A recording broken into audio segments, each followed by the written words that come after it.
We're starting the City Council meeting of March 6, 2017. Do you want to call the roll? Councilmember Filseth. Councilmember Fine. Here. Councilmember Holman. Vice Mayor Niss. Here. Councilmember Koo. Here. Mayor Scharf. Present. Councilmember Tanaka. Here. Councilmember Wolbach. Here. 8 present. All right, our first order is a study session regarding the Stanford Park Research Transportation Demand Management Program and the Palo Alto Transportation Management Authority. Councilmember Du Bois. Yeah, because I have Stanford as a source of income, I'm going to recuse myself from the Stanford TMA discussion and come back from the downtown TMA discussion. So what we're going to do is we're going to actually split the items for Councilmember Du Bois, in that we'll hear the Stanford TMA first, and then after that we'll hear the Palo Alto downtown TMA. So I'm just thinking about when I should do public comment. So I guess what we'll do is we'll do public comment at the end, which probably makes the most sense. I was going to do it first, but then the public doesn't get to hear the presentations. So I think the public needs to hear the presentations at least. So we'll do the public comment on both of them together after we've had both.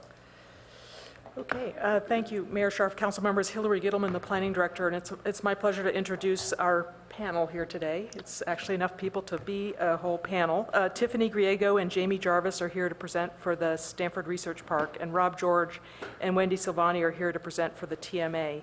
I know we have a limited time today, so our thought was to hear the presentation and then questions and comments. If we run out of time, particularly when we get to the TMA discussion, we can certainly put a placeholder on council questions. We know we have to come back to the council sometime middle of the year to have a more in-depth discussion of funding and other issues associated with the TMA. So that's already on the radar screen. With that, let me hand this off to Tiffany. Good evening. My name is Tiffany Griego. Thank you, Hillary. I'm here with my colleague Jamie Jarvis, and you met us last year. We reported into council last year, and we spoke for a full hour last year. So we will be giving you a brief update this evening. Just to recap, last year we gave you a lot of detail about the Stanford Research Park in general, and we also went into some of the market research we did last year that gave us kind of the underpinnings for our TMA's philosophy and approach. And we also gave you insights into the TDM due diligence effort. So we won't be able to cover that again this evening. But tonight we will focus on giving you an update to convey how we've strengthened and evolved the TDM program in the research park over the past year.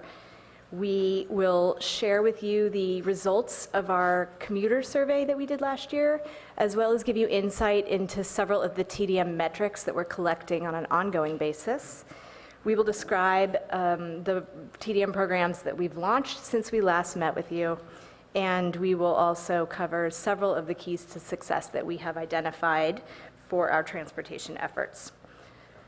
So since I love the research park so much, I just wanted to give you an insight at a top level. The research park is 700 acres, 10 million square feet of buildings.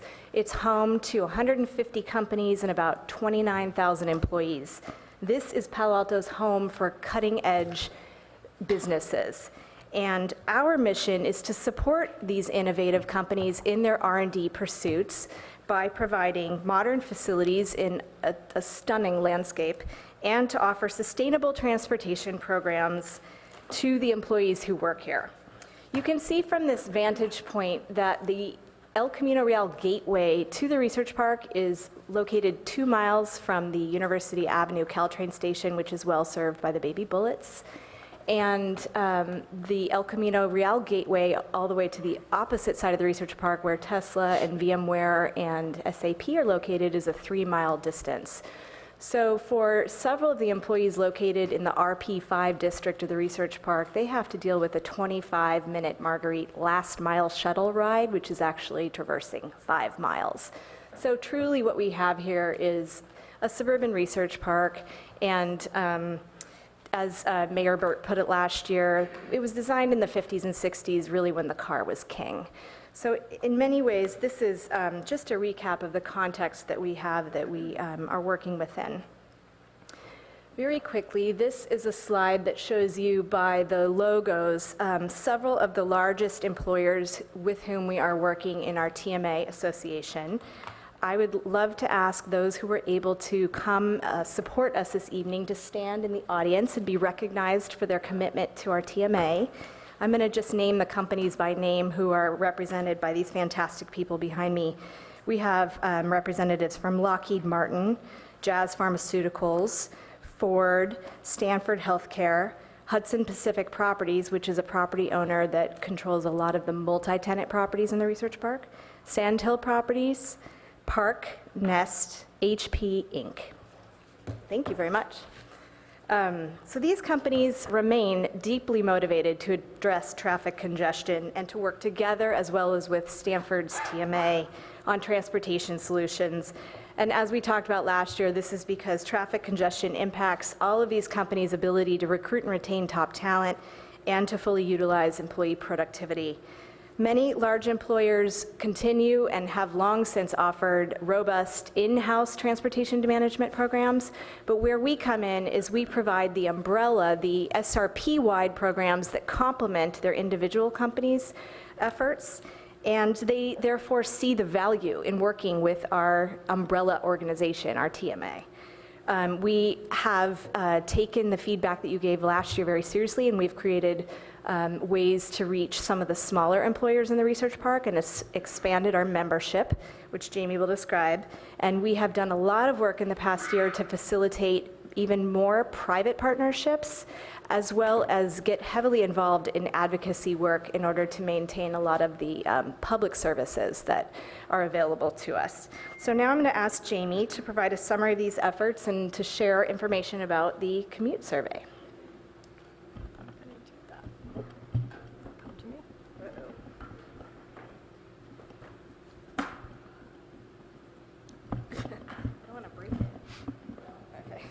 You want to switch spots? Sure.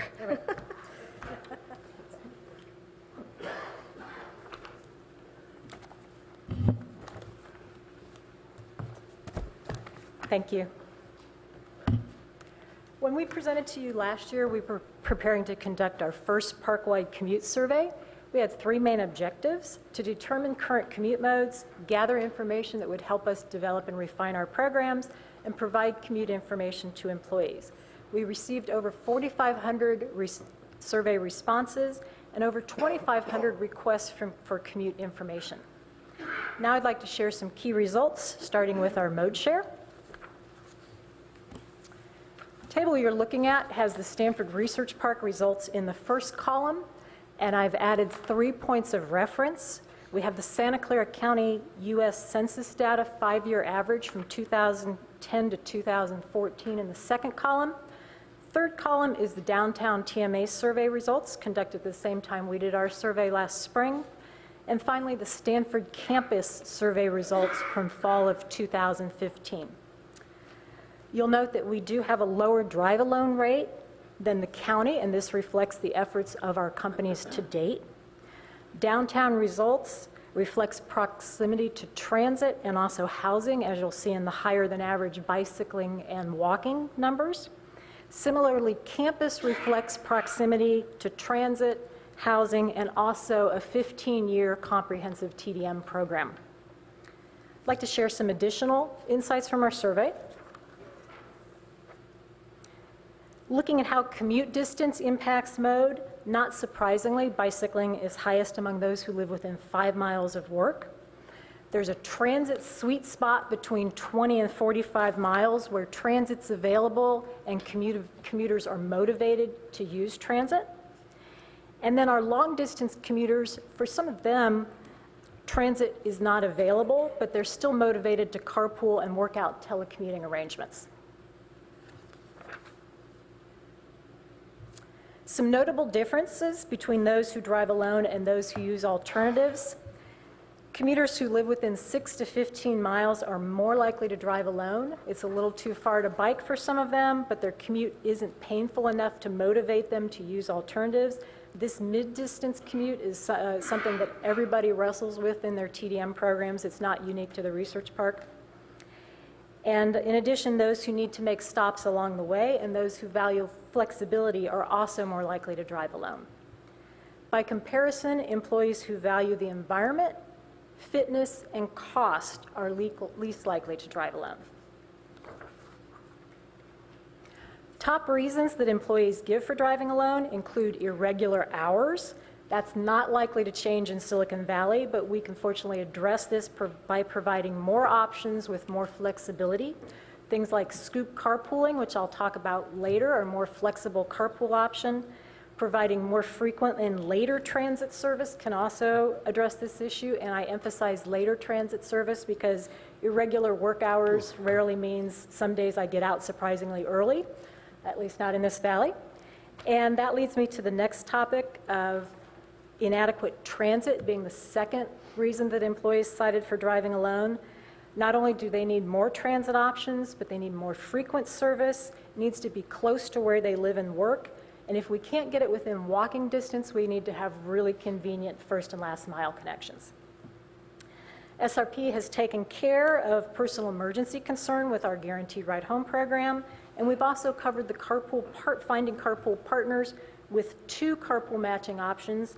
We have a traditional option through our online trip planner at srpgo.com, and then we have a flexible carpool option through Scoop. Our solo drivers are most interested in telecommuting, riding transit, and carpooling. We also have 17% overall who would like to bicycle, and if you break that down by distance, 51% within 5 miles and 41% within 10 miles are interested in bicycling to work. And then I'd like to draw your attention to the none bar. That's only 13% who say they aren't interested in any alternative, which is great news for me.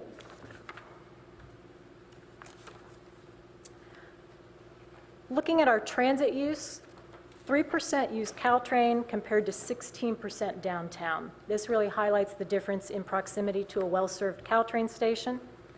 We have 2% of our commuters on VTA and 1% on Dunbarton for a 3% total on buses.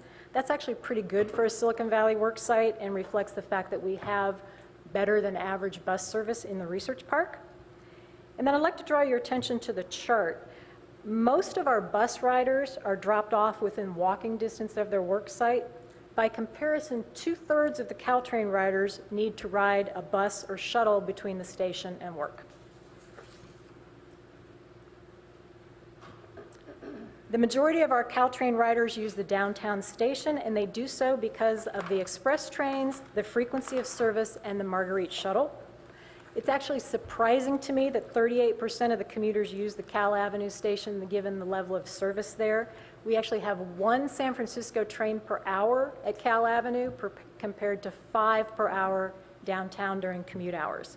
And yet people are trying to make this station work for them, which to me highlights again the importance of proximity. We do have some good news regarding the Cal Avenue station. We have 2 additional trains that will stop at Cal Avenue in both the morning and evening service starting in April. These trains are going to serve our South Bay commuters, so we're still just going to have that 1 train in San Francisco, but we're certainly happy to have some additional service for the San Jose commuters, and we look forward to promoting that to them. In addition to our survey results, I want to share some of the ongoing metrics that we look at. Things like our shuttle ridership, our bus ridership, our program registrations, such as our Scoop carpooling use, and use of the SRP Go trip planner and tracker. And now I'd like to update you on the TDM programs we've launched in partnership with our TMA members. When we presented to you last year, we had already launched several transportation initiatives, including a TMA with our 12 largest employers, VTA EcoPass, Guaranteed Ride, and Bicycle Champions. We had the underpinnings of a strong TDM program, and we've continued to build on this foundation.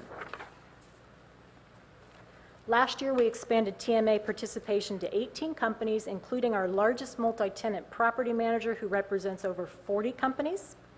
We launched an online trip planner and tracker at srpgo.com. We organize van pool formation events and provide a $300 per rider subsidy. We conduct monthly commuter prize drawings and spare the air day rewards. We provide free Zipcar registration and a $25 use credit so that people can try Zipcar for free. Our outreach coordinator has developed a database of over 7,000 SRP employees who are now receiving one-on-one follow-up. And then I'd like to talk about these last three programs in a little more detail. I've mentioned Scoop Carpooling. We launched this in the Research Park in April 2016.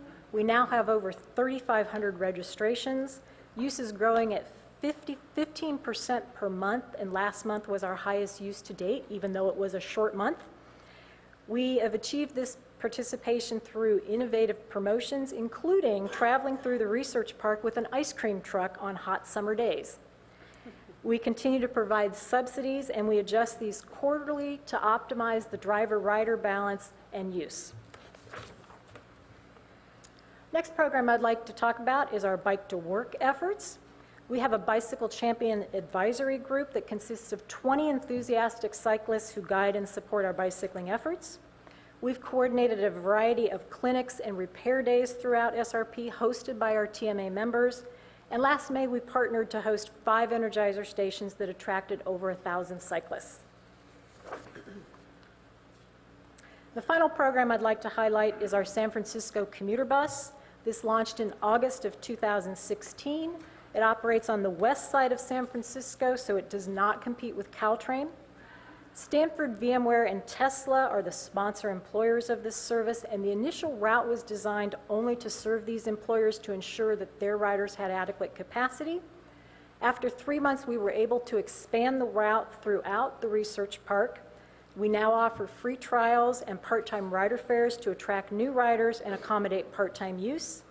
And based on the success of the San Francisco service, we're now developing a South Bay route. Lastly, I'd like to give you a quick update on the programs that we're working on this year. We're providing, there we go. There we go. We're providing free eco-passes to engage smaller employers. We found out that eco-pass is our gateway TDM program, that once companies see the value of that, they're excited to work with us on other programs. In addition to the one-on-one outreach I mentioned, we send 2 monthly newsletters, one for all commuters and one specifically for bicyclists. We're exploring on-demand and express Caltrain shuttle services to provide connections that are faster, more convenient, and more flexible. We continue to expand the number of Zipcars, so most employees will have a car within walking distance. We're coordinating weekly bike events from March through October. These include a bike concierge, lunchtime rides. Next week, we're actually taking a group down to the food trucks at Palo Alto Square. Monthly bike to work days with organized group rides so that new riders can join experienced riders to come in and try a bike commute. Safe cycling clinics and free inspection and tune-up days. And finally, we look forward to participating in Palo Alto Bike Share and are covering the capital and operating costs for 20 bikes and 4 stations in the Research Park, and we plan to expand this program to meet demand. So as you can see, we've accomplished a lot since we met with you last year and have several exciting new initiatives planned for this year. Now I'd like to turn it back to Tiffany for closing comments. I'll just roll out of your way. Okay. Thank you. Oh, you're going to do that? Okay. All right. So we have enjoyed the benefit of extreme focus on the Research Park employees, the 29,000 that I talked about. And I'm struck by the fact that Jamie was able to build a database of 7,000 people that she is in direct one-to-one communication with. These are representative statistics of the inroads we've made in direct-to-consumer marketing, which is a huge initiative for us. So we feel that we are best positioned to offer customized solutions to our unique employee population, given the constraints and the opportunities associated with both our geographic location and configuration, as well as our business environment. We are collecting data, and we have the knowledge and ability to develop and launch the solutions that best meet the needs of our employees, and when they don't work, we will pivot quickly and try new things. This is a core value to this TMA. As transportation needs and options evolve over time, we are appreciative of the flexibility that we are able to retain to respond to these changes. This is one of the keys to our success, no doubt. We are privately funding our efforts with our TMA, and we're securing and utilizing the benefits of collaboration both with each other as well as the private vendors that Jamie covered this evening and many of the public agencies that we've talked about, whether it's the Dumbarton Express, VTA, or Caltrain, all of whom we've been in close contact with this year. We share best practices with other TMAs around the Bay Area, and we benefit from the insights that they have gained over time. And we have advocated for solutions that have been customized to our specific employee population. And certainly, we also appreciate the opportunity to share with you our efforts tonight and to benefit from this partnership that you have brokered with us over the past few years. So thank you very much. And we'll take questions now? Okay. Thank you. All right, thank you. So I'm going to move to council member questions. Well, I have to do the public comment on both, and I wanted the public to hear the other one as well, so I'll probably do the public comment at the end. So, Councilmember Niss, Vice Mayor Niss. So, thank you all for the presentation. It's very good. It's very interesting to see the summation of the research park at the very beginning. So, you've indicated that you have direct contact with 7,000 employees, and what do you think? Where is the impact in here on the research park? What are you seeing that is less traffic? Where is, I can see your stats. I want to see where are some of the outcomes? So what we're looking at on our program right now is really focusing on rolling out programs and tracking the participation in those programs. And last year, we relied a lot on our employers to do the communications through their work sites, and some of them that's very easy, and some of them it's a little more of a challenge. And by developing this database, which comes from people who have expressed interest in commute alternatives on the survey, people who've attended events that we've done, people who've replied to promotions that I've done, we've developed this ability to contact them directly, which means that when I have an event like next week, we're hosting a variety of bicycling events. I can get that word out quickly and right away, where a lot of employers are like, okay, I need notice for my newsletter, or I need to get this site-wide communication. So the database is relatively new. We pulled that together towards the end of last year, and we're just now starting to roll it out with our monthly newsletters and our event-specific communications. And what we're already seeing is, for instance, we have a bike repair free tune-ups and inspections next week. And last year, I had trouble filling the slots. Now they're all full. We already have a waiting list, and we're pushing those people to a next date. So that's what it's really going to gain us, is the quick communication and quick response. So it's primarily anecdotal, though, at this point. Correct. As far as looking at your parking lot or something like that that would give you some visible or numerical indication? Nothing yet for that? Not at this point. You know, keeping in mind 700 acres, so collecting that kind of data. Yes, and I know you have enough parking, so that's that's not an issue. So I guess what would probably persuade us the most is some kind of traffic count, if you can ever get to that. You know, how many actually are biking, how many are actually, you know, doing scoop, doing carpool, whatever that might be. Yeah. I think when that happens, I'd be very interested in it. One thing to keep in mind, not only the size of the research park, 700 acres, but we have 120 driveways. So we have really struggled with how to pull off a traffic count, to be totally honest. You'll recall from last year, we learned from the county roads and airports truck counts that nearly 40% of the traffic on Page Mill Road is attributable to Research Park employers, 60% not attributable. So we're on a major thoroughfare. I mean, it really strikes me when I look at a map of Palo Alto. Page Mill Road really bisects Palo Alto. And we know from the county roads trip counts that people are pouring off onto El Camino, they're continuing onto Oregon Expressway, they're pouring off onto Junipero Serra. So it is a complex count that I think, you know, this is not the first time we're hearing it. I want to make sure that you acknowledge that we know what you're asking for. But 120 driveways is just a very difficult series of counts. By contrast, you had told me campus counts 16 different driveways. So that's, you know, one way to portray the very different circumstance that we have versus Stanford campus. I understand, and I hope, though, at some point when you do get those real solid numbers, that you'll share them with us, and I know you will. Thanks. Councilmember Holman. Yes, hi, thank you for being here. We all like data, so thank you for the data you've provided, and I have, kind of goes along with Vice Mayor Niss's questions. So how many employees in Stanford Research Park? We believe, how many total employees work on these lands? 29,000. 29,000? Yes. Okay. So someone who's faster than I am and can do the math while I'm asking other questions.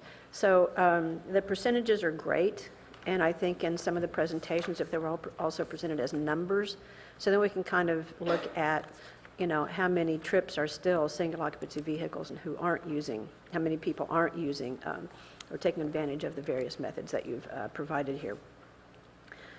And are you trying to focus on routes or percentages or both, or what's the strategy at this point in time? So my goal is that everyone have a reasonable commute option, and you can slice that by distance, you can slice it by routes, and ideally I'd like for people to have more than one. That's when you start to get the flexibility and the comfort. So we are looking at the likely commutes that people make and trying to figure out what options they have, filling the gaps for the places that don't have an option, like we did with the San Francisco commuter bus and we'll be doing with a San Jose commuter bus. So really trying to ensure that the majority of people come to the research park have reasonable options. Okay, and the numbers, or the percentage, I guess it was, 20% of page mill traffic is attributable to Stanford Research Park, and then, 40. I'm sorry? 40. 40, I'm sorry. It was 20 and 20, okay, yeah, 40. And then some of the, if I heard this correctly, and from a prior conversation too, because some of that traffic goes south on Junipero Serra, it's not attributable to the research park, but if you go south on Junipero Serra, you can still access the research park. So seems to be a little bit of a hole there, if not a sieve. So how was that determined, or how do you know how much traffic is going south when Junipero Serra is or isn't attributable to the research park? Does that make sense? Yes, that's a fair point. I am quoting you numbers based upon my review of their data expressed in their report. And yes, we don't know the exact destination of each trip that's turning right off of Page Mill Road. Some of it's probably going to the VA hospital or possibly turning on a Rastradero. Okay, all right, good, thank you. Councilmember Walbach. Questions and comments, or just questions?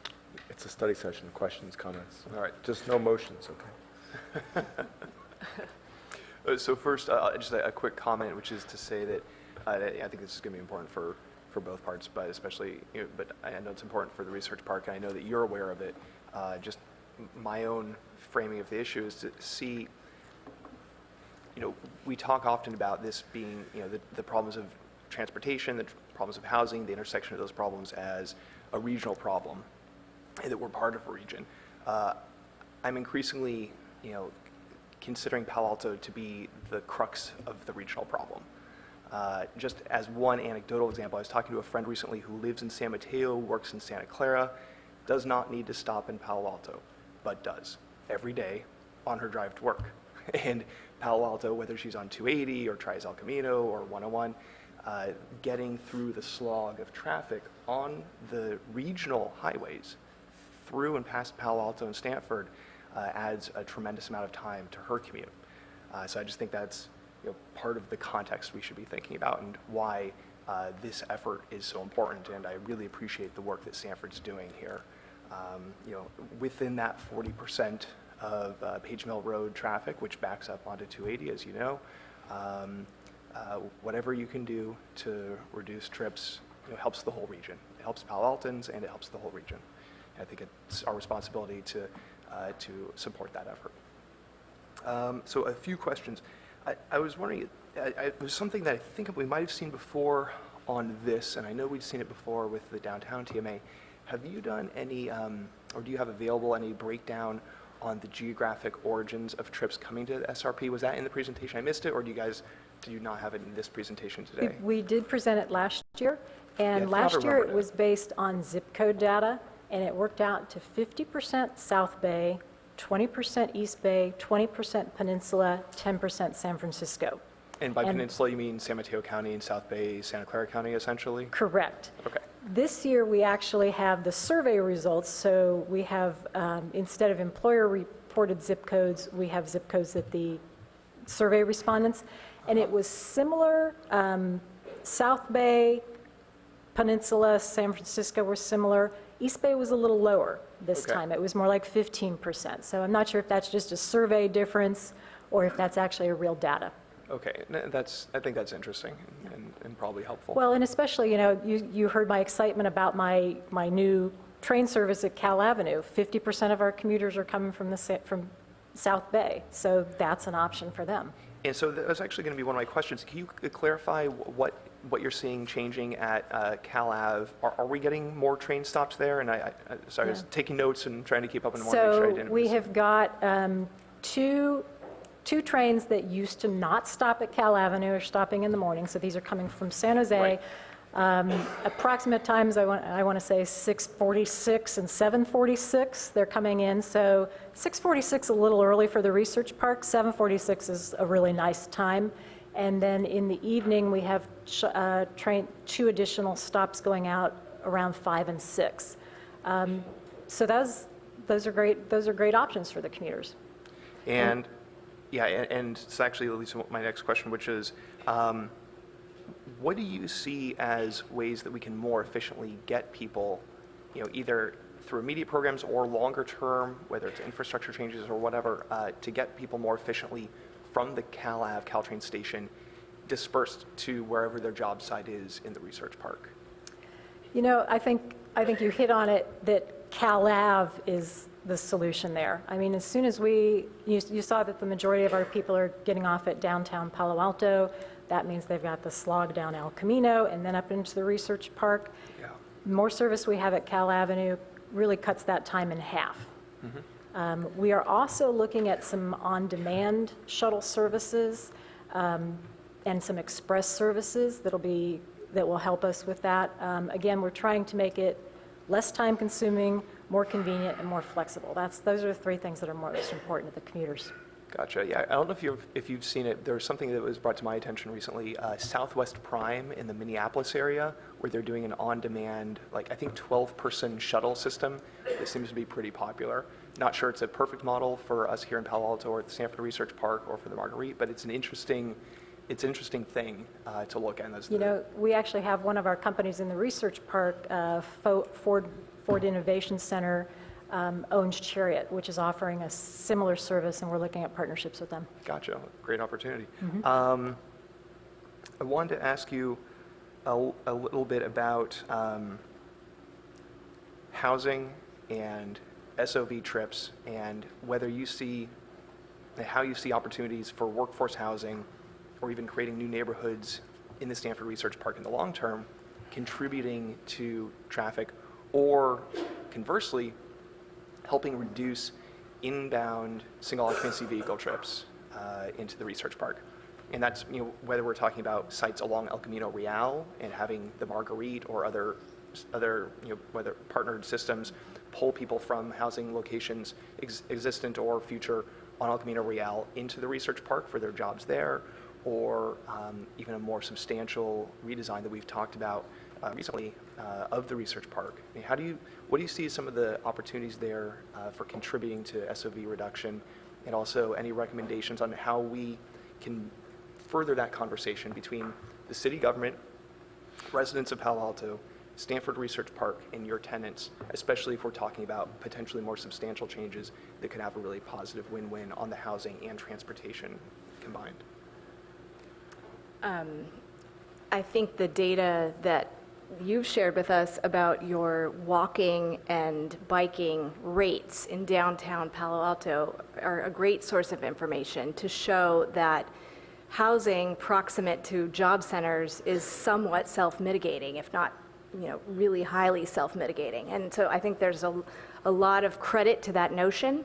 And it's on that premise that we feel that incorporating housing on an additive basis into the research park in areas that are well-served by transit, whether it's VTA system on El Camino Real or Caltrain, housing, additive housing located in the right location could serve more of that self-mitigating function that we think has merit. I bring up how suburban the research park is and how dispersed the FAR is throughout the research park on a fairly uniform basis to show what we're up against. The implied opposite is to try to be more strategic about growth in transit-oriented corridors. And so for us, that means along Cal Ave, proximate to Caltrain, and along El Camino Real in that general area. Okay. And actually, something you just said about, and what you're saying about El Camino Real, I think it informs our thinking. It will inform my thinking also. We were recently talking about a proposal for a housing site, an area that's zoned for housing right now on El Camino Real, and I expressed some skepticism and want to hear more discussion about the effectiveness of transit along El Camino Real to serve people living there, and especially if they're living there and working nearby. It sounds like you guys are more bullish on it, and maybe I should be a little bit more open-minded myself. Well, the visual I had in my head is not literally just confined to 50 feet along, 50 feet of depth along El Camino Real. In the research park, we can think broader than that. And so I think when we last talked about housing on January 30th at the council hearing, we were envisioning a broader swath of the research park for the potential integration of additive housing, somewhat with an opportunity to design it really carefully so that it's a well-balanced community as opposed to a simple strip of housing. So time and thought needs to be put into how to incorporate housing so that it's high quality and it's well-balanced with its surrounding areas. That's kind of my gut reaction. Okay. I'd like to add something. Don't underestimate the buses on El Camino. The 522 and the 22 actually carry more than a light rail line. So Really? when you see those buses go by, just keep them. Those are the workhorse of VTA's bus system. That's a good reminder. Yeah, so as we move forward, and I'm excited by what we started talking about on the 30th of January. I'm excited to hear this discussion, and whatever recommendations you have for how we can really further that conversation about the future of the research park and how we can really work together with the city, Stanford, the tenants, and also the residents in nearby neighborhoods, I think we'd welcome very much. Councilmember Koo? So that was very impressive. Thank you so much. I did have a question about your leases. So do they usually contain conditions for the employer to have a TDM or to join the TMA? Yes. I didn't say this actually, but the research park is 66 years old. So with that, there have been leases signed for 66 years. But we have been including in our contractual documents with our tenants the need to participate in a TMA-like structure for a while now. But it's still not 100% that all the employers are part of it, No, I right? should say in the earliest days, 66 years ago, people were signing extremely long-term leases in the research park. But still, I want to be clear about something. People are not coordinating with us or collaborating with us because of this provision, in my opinion. I think we are very focused on providing a demand-driven, data-driven program here, and so we are proving successful in truly partnering on an elective basis with companies in the research park who don't have this clause in their lease, and that's because we're offering cost-effective service and a high-value opportunity to them through our effort. So it's really not about the contracts or anything like that. It's about offering the right services based upon data. Because the way I look at it, I'm thinking that, Stanford Research Park, it belongs under Stanford, right? So there's one ownership over there. And so therefore, there may be an easier way to get the employers to participate in the effort. But what you just said is a lot of them actually want to join it themselves. So in that sense, then how do we transfer that to downtown? How do we cause a lot of the employees here to participate in the effort as well, since a lot of the properties here are owned by different owners? And I guess you guys that are for you? working in collaboration then. Look at them. Yeah. Yeah. I mean, our perspective is we want to offer the right programs to our unique workforce so that they feel that they're getting value for their investment that they're making with us. Okay, and I wanted to also ask, I see on our packet that you offer subsidies and credits to a lot of the people who use, like, there's a 300 rider subsidy. Can you tell me more about that? Yes, so many of our companies offer their own sort of subsidies, incentives, but we wanted to make sure that everybody in the research park has access to these, and we use them strategically when we need to make a program work. We need to be, these are not our employees directly, so there's some tax consequences and things like that to doing ongoing subsidies, but we can do prizes and awards and short-term incentives. So for instance, our van pool subsidy. Getting people into a van pool is a little tough. There's just this sort of reticence to, oh, I'm going to lose flexibility. And if they're comparing it to driving alone or carpooling, the cost seems a little high. So we're willing to do a subsidy to get that started, to get those people over the hurdle. Similarly with Scoop, we subsidize that in a way that's strategic to balance the riders and drivers and make sure that people are getting the best rides that they can. So that's sort of where we come in and do this almost like umbrella subsidies to make sure that the programs work and everybody has access to that. And then a lot of our companies are doing their own generous programs in addition to that. How long do you find it takes for the subsidies to work? I mean, that length of time that people actually say, okay, I will ride that ride and do the car share and all that. So that's a really good question, and it's an example of how we try something and then we evaluate it and say, oops, that didn't work quite as well as I thought. Specifically with the van pool promotion, what we were doing, and this is consistent with a subsidy that a lot of counties have offered, is we were doing a $300 rebate after 3 months. So the idea is that people would try the van pool, by 3 months they'd be hooked because they would, just see that it's so much less stressful than driving and like the people in their van pool and all that. That was actually, at least for our research park folks, that was not enough to get them to join. They basically looked at the prices and said, okay, that looks good for 3 months, but what happens next? Then I have a big price increase. So we are actually modifying that, and what we're going to be doing is covering 1/3 the cost of the van pool for the first year. So the idea is to kind of get them over that, but 3 months isn't enough. So we're going to make it more attractive for the first year. And that's consistent with our cost-sharing arrangements on the larger commuter buses.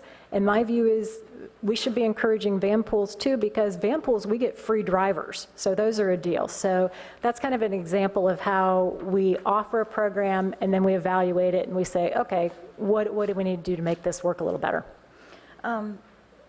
Thank you. There's some private funding, right? Trying to grasp how much of a funding it takes to run these kind of things, a TMA. Would you be able to share a approximate number? So Stanford Research Park, we are covering sort of the umbrella programs, so a lot of things that we mentioned to you today. And then, of course, many of our employers have significant programs with their transit subsidies and their shuttle programs and things like that. But I don't think we're prepared to share those numbers today. Thank you. Councilmember Fine. So thank you very much for the presentation. It's super helpful to see this. I especially enjoyed looking at some of the data across the different areas in the Bay Area. I think Stanford should be commended for a lot of this work. 10 years ago, we were in a very different situation, and given the configuration of the research park and its legacy, I think you've done a lot of good work, and our TMA can learn a lot from Stanford. Two quick questions. So, and both are kind of following up on my fellow council member Ku's questions. So one, even if we don't get the total figures, it would be helpful for our TMA and for the city to get some kind of aggregate level data about the costs, whether it's a per trip, whether it's more expensive to move somebody onto bike than it is to move them onto a chariot, carpool, things like that. That will just help the city of Palo Alto cost out how many trips we can save via our TMA at what level. The second question is, are you seeing higher transit use or higher non-drive alone from newer employees? Like, That- people are adopting this increasingly, I guess is my You know, question. that's interesting because that is not something that we explored on the survey. And as you're saying that, I'm thinking, oh, I need to add that to my survey for this Yeah. year. What we are seeing is much higher transit use among San Francisco commuters. That makes sense, and that could be, you know, that's car ownership, that's a demographic issue, but that also, we tend to have that our newer companies in the research park tend to be hiring more from San Francisco. So there could be a correlation there. Sure, I mean, I guess the correlation there is that 101 sucks, Right. so you use something else. Yeah. I think it'd be nice to get something independent of that, independent of the changing mix of the companies, but showing that within a given company at the research park, new employees coming onto that company are using transit more frequently. And the impetus there is we want to figure out what are the best practices in terms of transitizing employees. Yeah. And so the incremental employees are really important there. Yeah.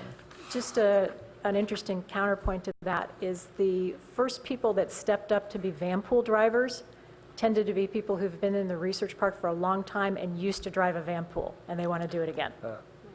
Interesting. All right, well, thank you very much. Okay, and now we'll return to the downtown TMA, so if we can get the presentation on that. You want to go get Tom? Mayor Sharp, can I ask just one quick follow-up? You know, Really quick. While you're getting Tom, you can ask it, because The real quick. So what's your baseline? When you say 73% are drive alone, what's the baseline, or is that creating a baseline because this is new? Yes, so that would be our baseline. Great, thank you.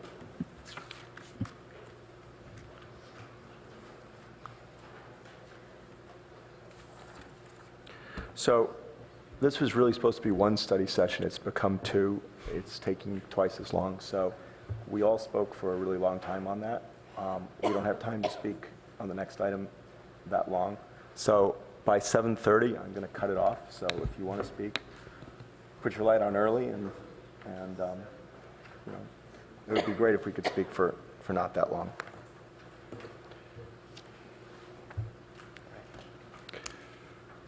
Thank you, Mayor Scharf. I want to thank the council for its continuous support of the TMA during its first year.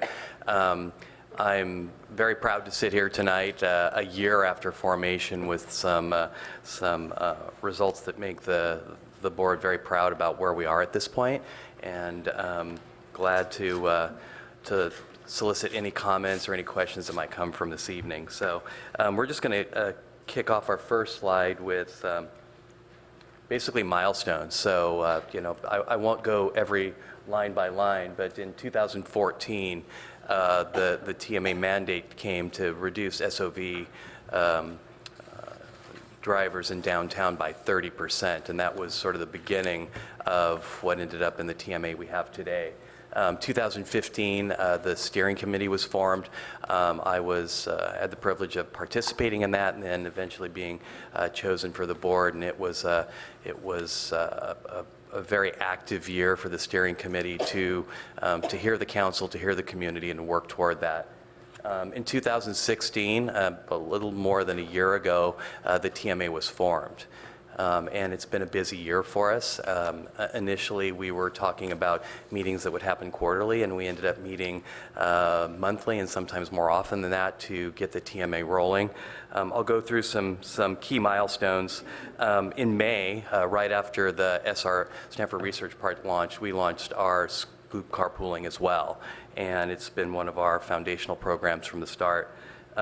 June, our business plan was formed, and that was my first opportunity to sit in front of council and talk about what the TMA was planning on doing and get feedback from the council. In August, we got to work. Our first transit subsidies for low-income workers were launched in August with 5 companies.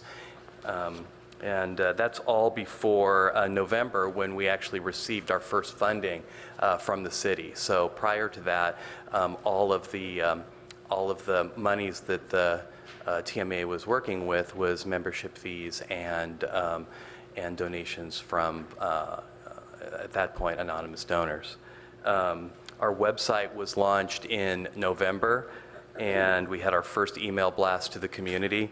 And then in December, personal outreach to small businesses started. I'm a representative of the TMA, but I'm also an area leader for one of those small businesses. And we literally, walked the programs that we had around town and solicited people in person to get the programs off the ground. So the next slide, I think, is a slide that's near and dear to my heart, but the 2015 and 2016 downtown surveys really informed us about the service worker population in downtown Palo Alto. So I think there's some really interesting data that will allow us to move very quickly, maybe even more quickly than we've planned, to get to that 30% SOV rate reduction. The highest SOV rates of any employee category in Palo Alto is the service worker at 80%.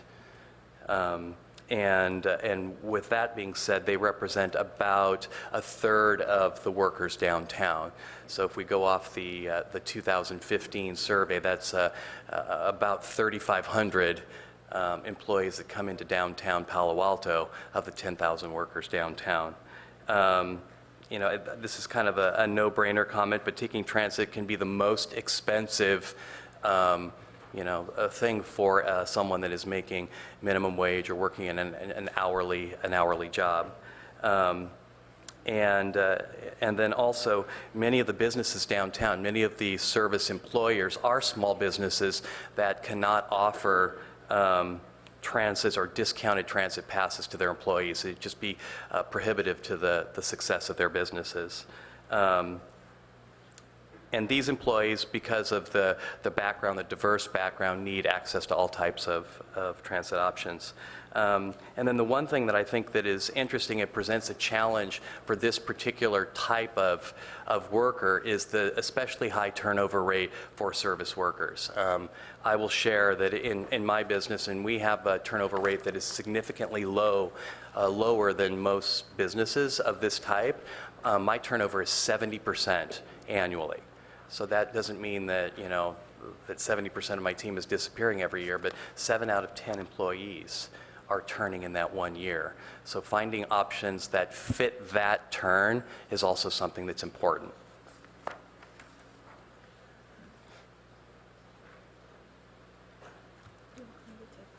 Yeah, sure.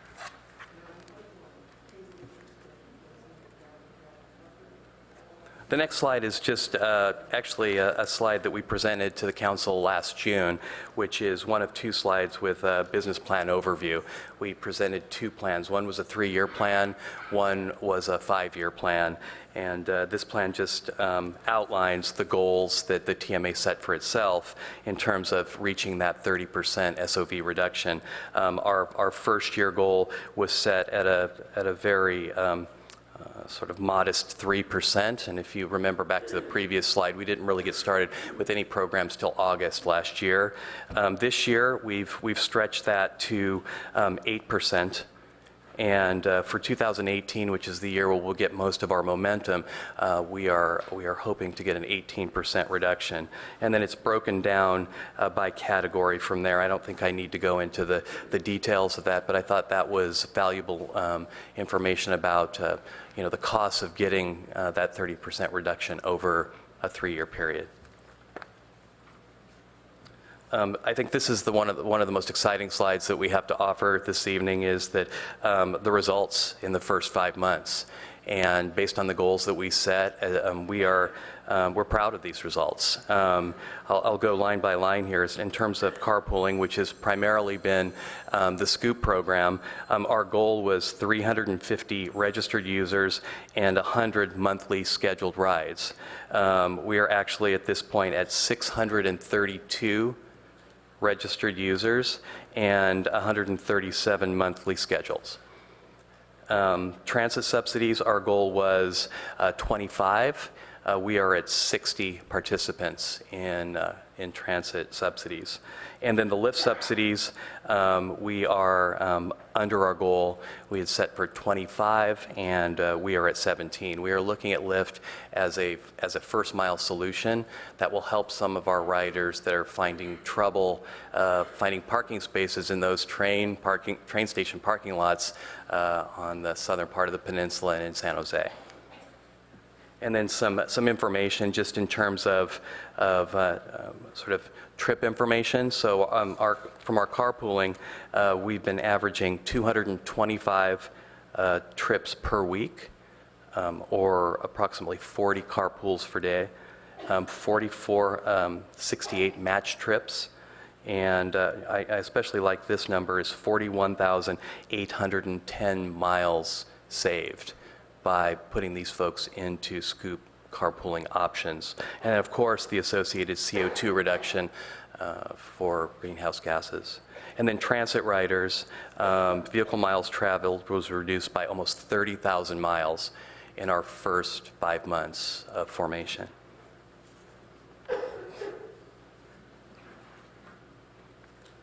And then this is just an amended slide with the results for this year. So in 2016, just updating, so carpooling, the goal was 600 registered, and we are now at 747 registered through the month of February. Scheduled rides is a little lower than our goal expected, and match trips as well associated with those numbers. Transit subsidies, we have 80 participants and 30 pending for March. And in March, we have actually reached our budget, so we're holding those folks off until we have a little bit more money for them to participate next month. And then I think I want to draw the attention to the bottom of the slide. So given funding, we are actually ahead of pace this year to hit our 8% SOV reduction goal in 2017, which is to have 450 employees in the program.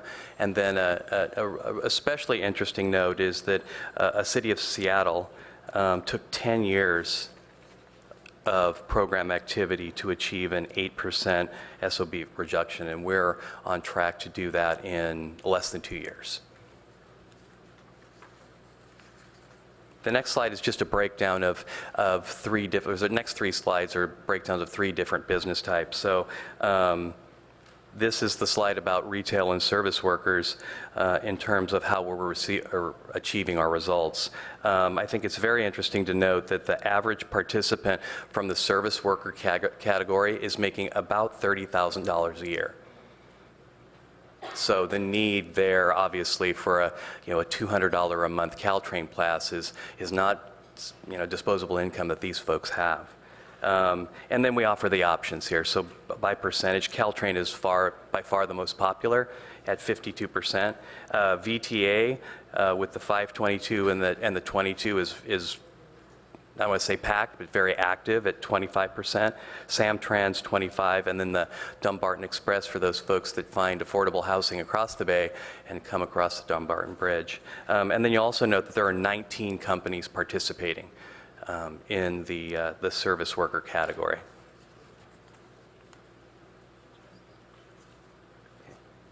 Perfect. The next 2 slides have basically information that's similar to that based on similar categories. So I'm going to skip ahead to just a couple of quotes that we've had from service workers that have participated in the program. A quote from Amy, Executive Director of Avenidas. The phrase life transforming is that the ability for one of her employees to be able, or 7 of her employees, excuse me, to be able to get to work and get to work without the worry of being able to afford this has made it incredible.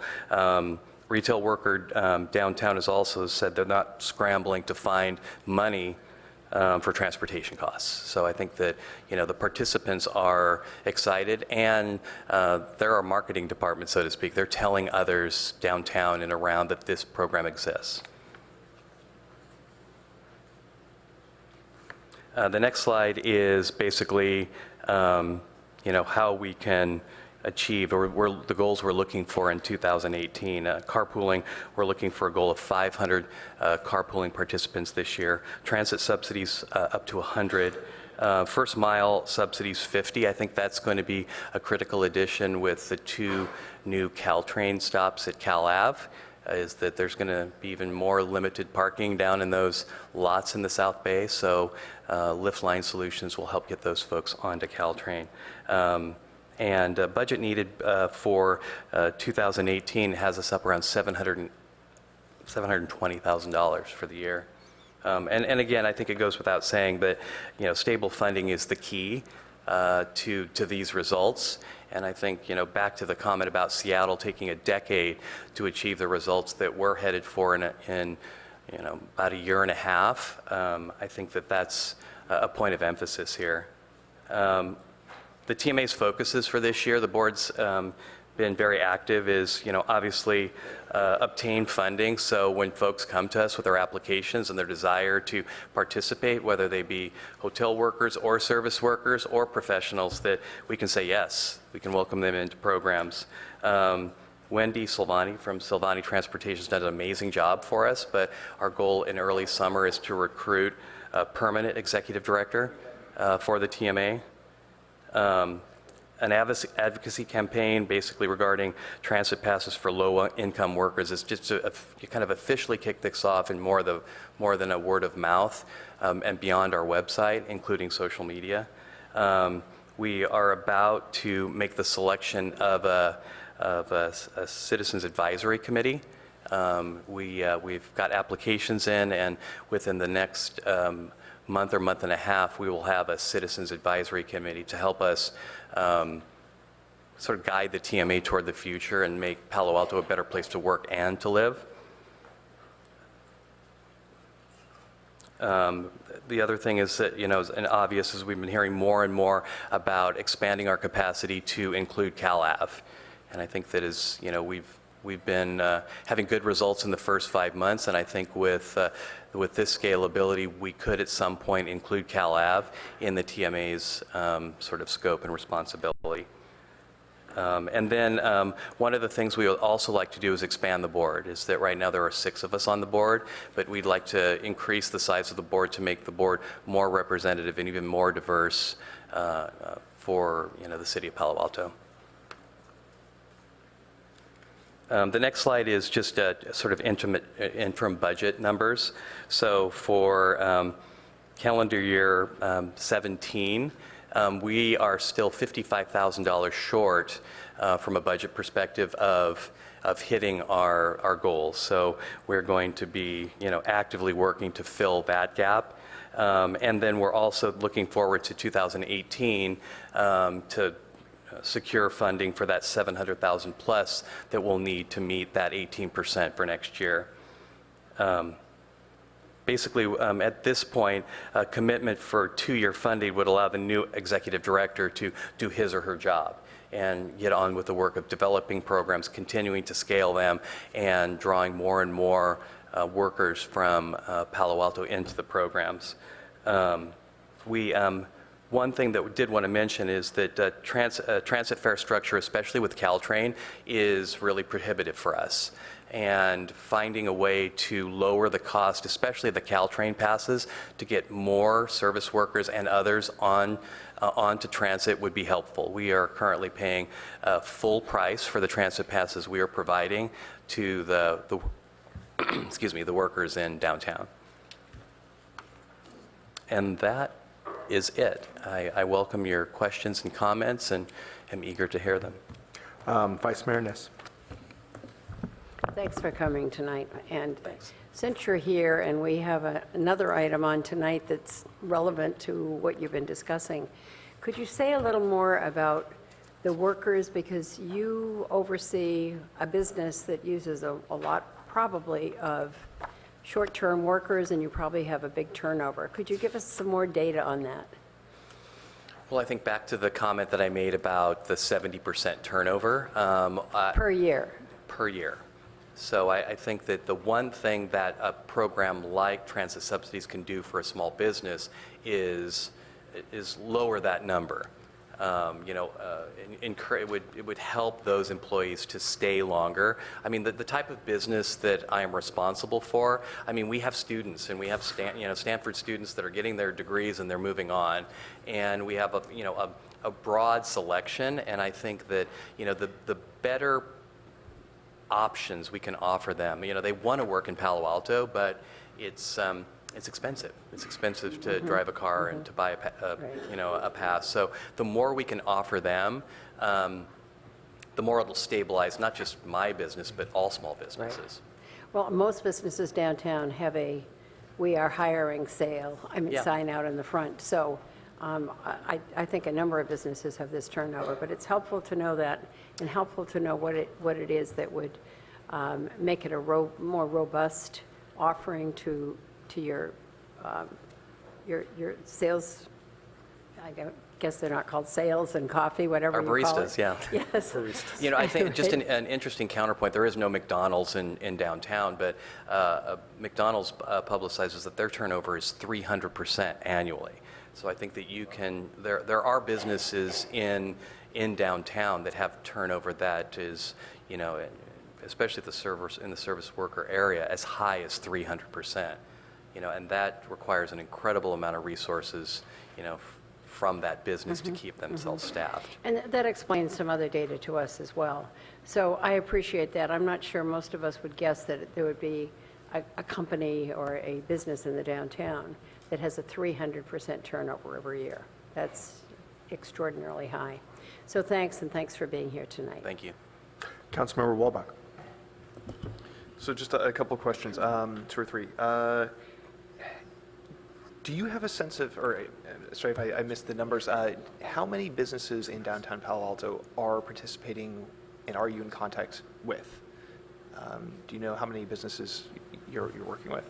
Or have you had a chance to do any kind of database building like we were hearing about earlier? Yeah, every month we're building, and we are growing. I'm going to guess, I didn't check the list this afternoon, but I think we're probably about 30 right now. And do you know how much penetration that is? I mean, out of how many businesses in the downtown? Out of maybe 800 businesses total, in terms of, if you look at the business registry for downtown, there's between 700 and 800 line items in there. Now, many of them are kind of connected to each other, so there's some duplication, but I would say over 600. Okay, and so then my next question is, 2 that feed from that. One is, are you sharing data in both directions with those in the city staff who work on the business registry? Do you guys have an open line of communication? Yes, we do.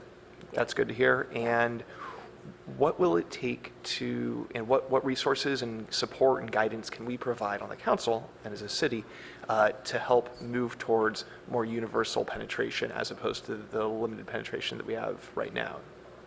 Because you said you have about 30 companies participating out of 600 or 700. So what can we do to shift that? I'll be honest, I'm wondering if the funding allocations you're talking about are enough, and I'm wondering also when it comes to governance, if there's any support or guidance we can provide that'll help the board be more proactive and take a greater leadership role in pushing for greater penetration and participation. So we have marketed incrementally over the 5 months because, like the research park, we've been building our systems, and because we are paying top dollar for these passes, we wanted to make sure that when we give somebody a pass, they're really going to be used, because we have to renew them every month. So our process is a little bit more laborious. If we could, there's 2 things. One, getting changes to the fare structure for Caltrain, VTA, and Samtrans, so we could buy passes at a much deeper discount and be able to offer them, would greatly allow us to expand exponentially the number of people we can serve. So the advocacy piece of changing the fare structure and creating a new structure region-wide for low-income workers is something that Caltrain is doing a fare study on right now. And we are actively trying to put together a little coalition of people that come from the housing element, not just transportation, because this is a huge issue region-wide, as you guys well know. That would be probably the thing that could make the biggest difference. Is if we could buy passes a lot cheaper, we could serve hundreds more people very quickly. We are in a position now that we have systems in place that we can scale up relatively quickly. So I would say the second biggest constraint at this point is money. We don't want to offer somebody a pass for 1 month and go away. As Jamie explained, it takes a while to change people's habits. We have people who are in our programs who have been working here for as little as they're brand new employees, and the employers have said this made the difference between me being able to hire somebody and have them take the job, and employers who have people who have worked there for 3 years and as much as 8 or 9 years who are very, very grateful to have this help as parking becomes more scarce. So we have people, and again, the function of turnover in the retail and service industry, we've had relatively little turnover in the program. We always have some, because people do move on and people move and they change. So I've had several people who started out with one kind of pass who've moved and asked if they could change it to another, and that's a good sign because that means it's working and they value it. We have one employer who, out of 45 employees, 18 of them are in our program. So again, the constraint of money and being able to get it out there, and we have about 25 or 30 pending for April already. So we're starting to develop a backlog. Okay, so I just want to make sure, what I heard was that the two things you need the most are money, and also we need VTA, Samtrans, and Caltrain to provide cheaper fares. Yes. And I thought we were going to have an opportunity to get cheaper fares by buying in bulk through the TMA, and if that hasn't happened yet. The transit properties don't offer a cheaper fare that's available to us at this point. Well, let's keep Okay. talking to them. Okay, Yeah. well, thanks very much. Yeah. Councilmember Du Bois? Yeah, hi. Great to see you guys tonight. It's great progress. Thank you for the update. Just a couple quick questions. So the coverage area, the downtown boundaries, I guess, are different than even like the RPP district that we're talking about tonight, right? It's a more centralized area that you're covering currently? Yeah, it's essentially just the downtown core. Okay. Yeah, so I think, again, when you talk about expansion, thinking about locally serving businesses in the RPP district, things like small medical and dental offices kind of going out to Middlefield Road, definitely would love to see you expand to those. I mean, expanding to Cal Ave is great, but let's not just stay in the core either. And then the assumption, just to understand the methodology and everything, it looks like you're assuming there's about 10,000 workers downtown, and are you holding that constant, or are you forecasting growth each year?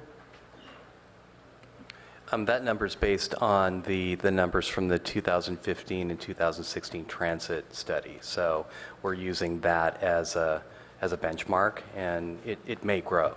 Right. Yeah, so again, as we do this each year, I think we're in a great place for where we are, but we need to become kind of richer and richer as we go forward, and I do think we'll see growth And there. I think so- the business registry, now that it's up and running, is going to help us keep that number more accurate as we Right. go forward. So these assumptions are critical to measuring our progress, and we don't need to sugarcoat it. I mean, it's great to have this very positive story, but let's try to get a realistic view. And kind of similar comments about just understanding the methodology of the survey itself, I think. It looks like you're randomly picking people out of the business registry and then talking to people in those companies. It'd be great to understand if any companies are refusing to participate when they're solicited. And then, again, evolving that methodology over time to become more statistically sound in terms of what it represents. I don't know if you had any responses, just more of a comment. We'll be able to take those comments into consideration when we fund this year's survey. This is supposed to be an annual survey, so we can consider that further. So it looks like there were like 829 people interviewed, out of 10,000. And it's really hard to tell how representative that those numbers are, right? And again, I think for where we are, it's fine. It's directional information, but we can improve that. It is representative of the blend of different types of businesses, and I believe it is in the survey materials that you were Right. you were given. And it is a random survey, so letters go out and phone calls go out to Right. a lot of people. Right, And then they're weighted by the category. Got it. Yeah. So it's random in terms of companies, Yes. but it's not really random in terms of the We don't go out 10,000. and solicit the people. Right. It's a random that the EMC, the research company, Yeah. does, so that it's really impartial. And then the other thing I'd say is, don't want to be overly reliant on percentages, but also starting to see both percentages and absolute numbers. So it can be really hard to say, well, the tech workers have the highest percentage of commuting, but what does that really mean in terms of absolute numbers if they're the largest group, for example? I'm not saying they are, I'm just saying percentages on their own don't tell the full story. And so it'd be really good to see absolute terms, what are the biggest groups and how can we impact those groups that are commuting?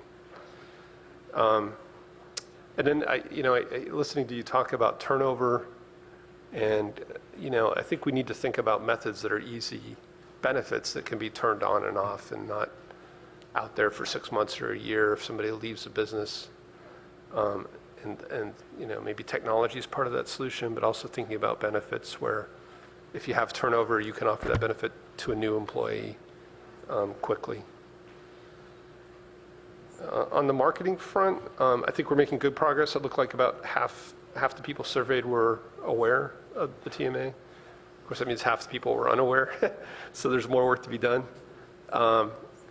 And I really think we need to make the TMA relevant, and that it's going to be a combination of benefits, sticks and carrots, both, I think. And so making benefits that pay for themselves, where it's kind of a no-brainer, you want to be in the TMA. But also, I think, sticks in terms of limiting free parking or other sources of parking. So I did notice that a lot of the service worker employers, they're the ones that typically don't offer commuting benefits. What kind of response are you getting when you talk to them? Are they open to, starting to offer benefits as an employer? Well, I think the growth of that group is based on sort of the word of mouth that's happened through downtown. So that, I guess long answer, yes, is that, pizza's in the program because one of their baristas was talking to one of my baristas. So I think that, definitely the employees find it a valuable benefit. The employers definitely find it a way to, have happier teams and more successful businesses. I think one thing I did not say in that 70% turnover number is that we've been operating in downtown since 2011, and for the first time since 2011, we are fully staffed. And there are other factors and other benefits that my company's offered to the team, but the transit passes have been a significant driver in recruiting and retaining. Just so I'm clear, so a business could participate in the TMA. That doesn't mean that they're providing benefits to their employees, though, right? That's correct. So I was asking you, really, do you guys see the willingness to provide benefits to employees? So one of the things, and we're still in our infancy in terms of we're about 6 months into programs at this point, and so we are learning about the service worker in particular for the first time. And as Rob pointed out, the turnover rate, they're small companies. Many of the small restaurants and other service businesses operate very much on a month-to-month budget basis. So first of all, they're not large enough to buy an annual pass, nor with a turnover rate are they inclined to buy employees an annual pass, even if they could.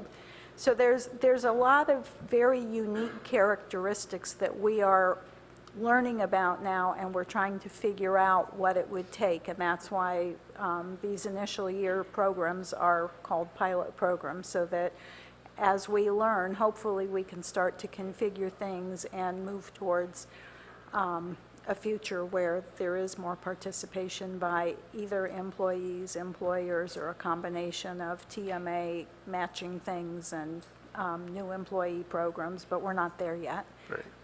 Sounds like the right focus, though. Yeah, I mean, we're learning that Yeah. most of the, I will say, most of the commute programs that are out there and have been successful for the last 20 years are not geared for service workers.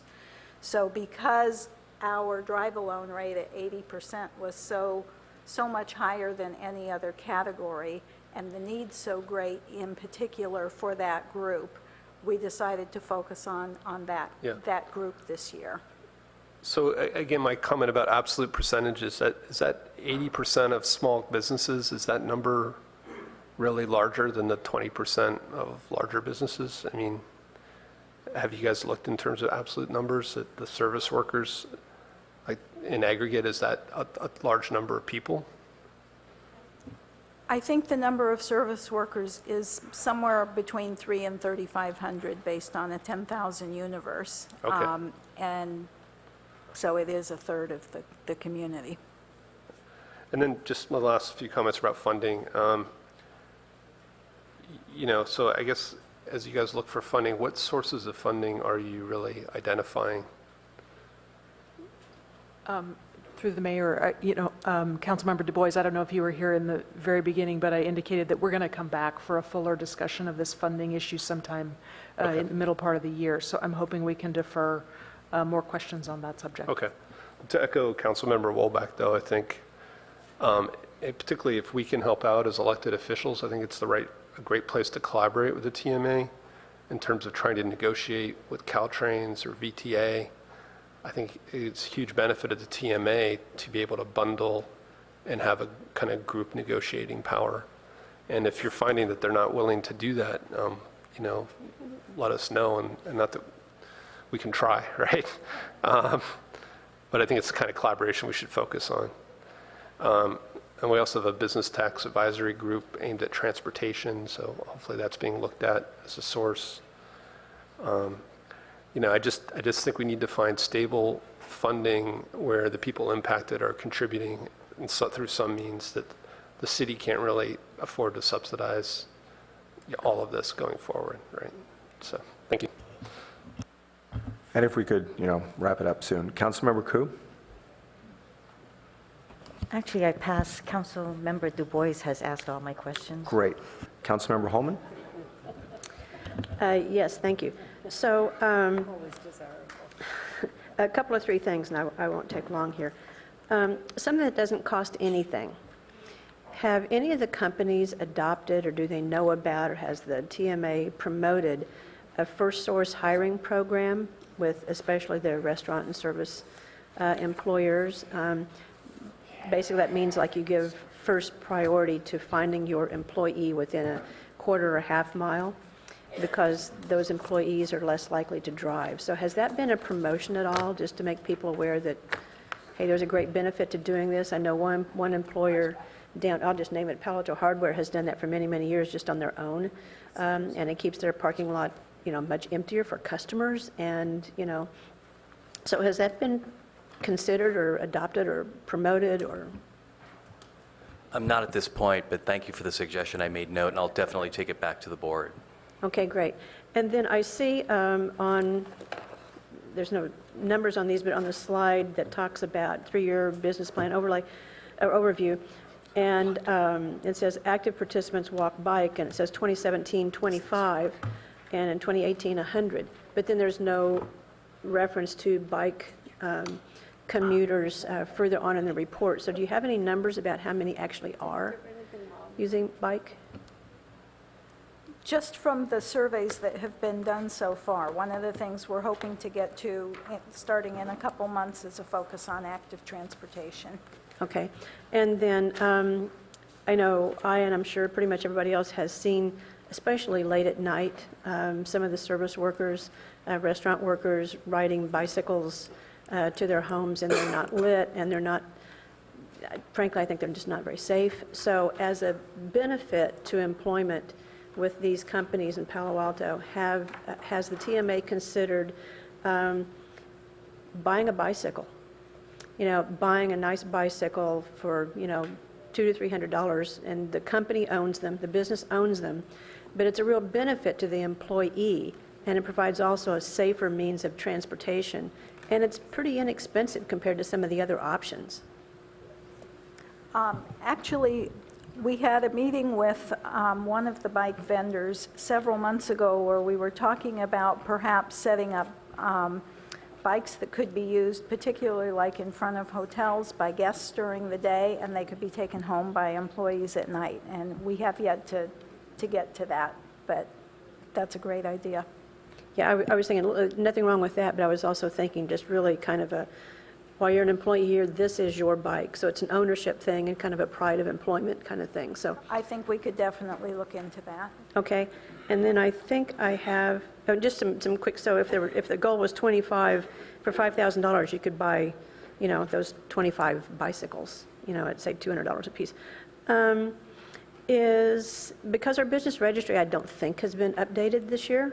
I don't know how it would have been. Is it a handicap that we don't have an updated or current business registry? I'll let you respond to that. My understanding is the business registry is updated annually, so it's happening this spring sometime, and so the TMA survey happens in the spring also, so there may be some syncing up that we need to do in the future, but they do both happen annually. Okay, maybe at the end of the meeting, somebody can tell us like who's running that or managing that. So that would be great to know. And I think those are my questions. Thank you very much. Thank you very much. And now we'll go to the public. You'll have 2 minutes, and we first have, and Tom, I'm going to have to ask you to step out because I don't know which they're going to talk on. So we have Stan, sorry, probably pronounced it wrong, Bijalak, Jack, to be followed by Nielsen Buchanan.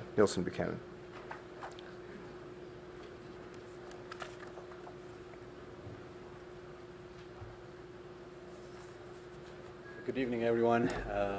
Recently, I'm Stan, I'm a local dentist, had a chance to speak to you guys a few times over the days.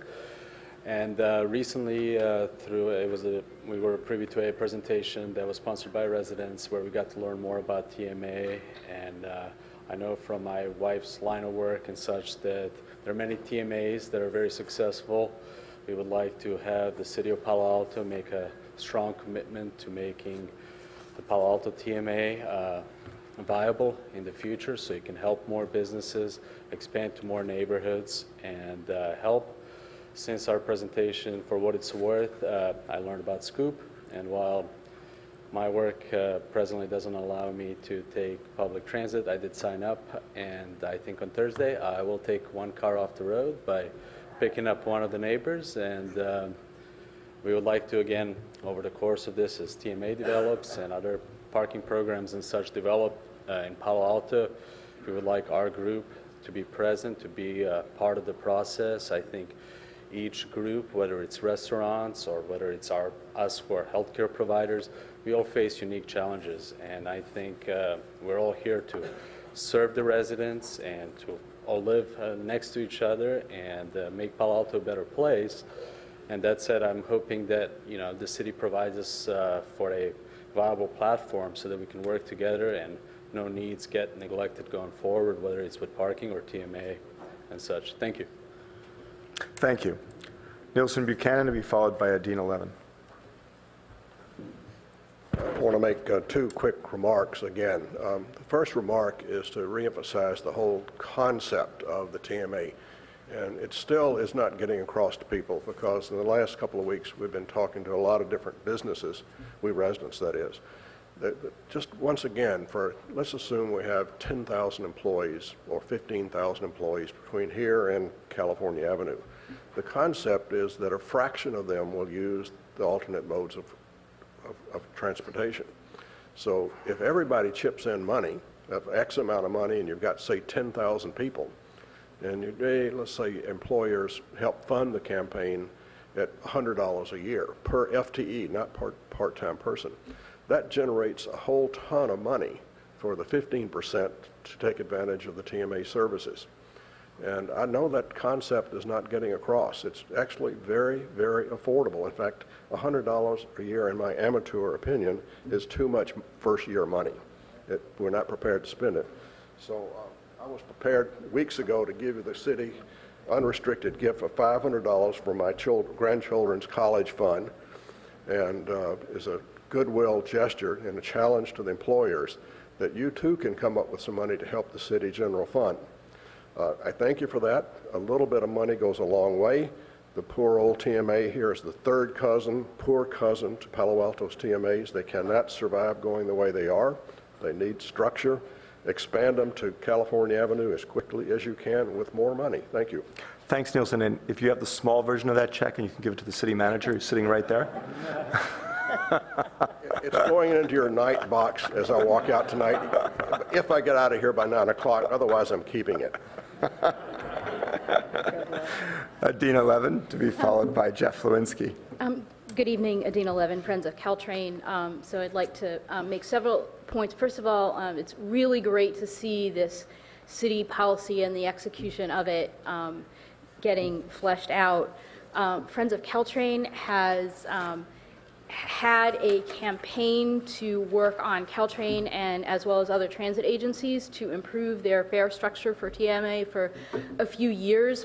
Some of our advocacy, I think, helped Caltrain get their fare study started to begin with, and now it's really time to move that forward, because right now the employees in Stanford Research Park, the full-time employees of large employees that make over $100,000, pay less, much less than what's being paid for the service workers. And even if it wasn't extra discounts and it was only giving the Go Pass structure but allowed the TMA to be the agent for the Go Pass structure, that would be a huge and transformative change. In addition, with means-based fares, MTC, the region, has a means-based fare study which seems to be stalled out right now, and there's a significant opportunity to work with Palo Alto TMA and the other emerging TMAs to go there.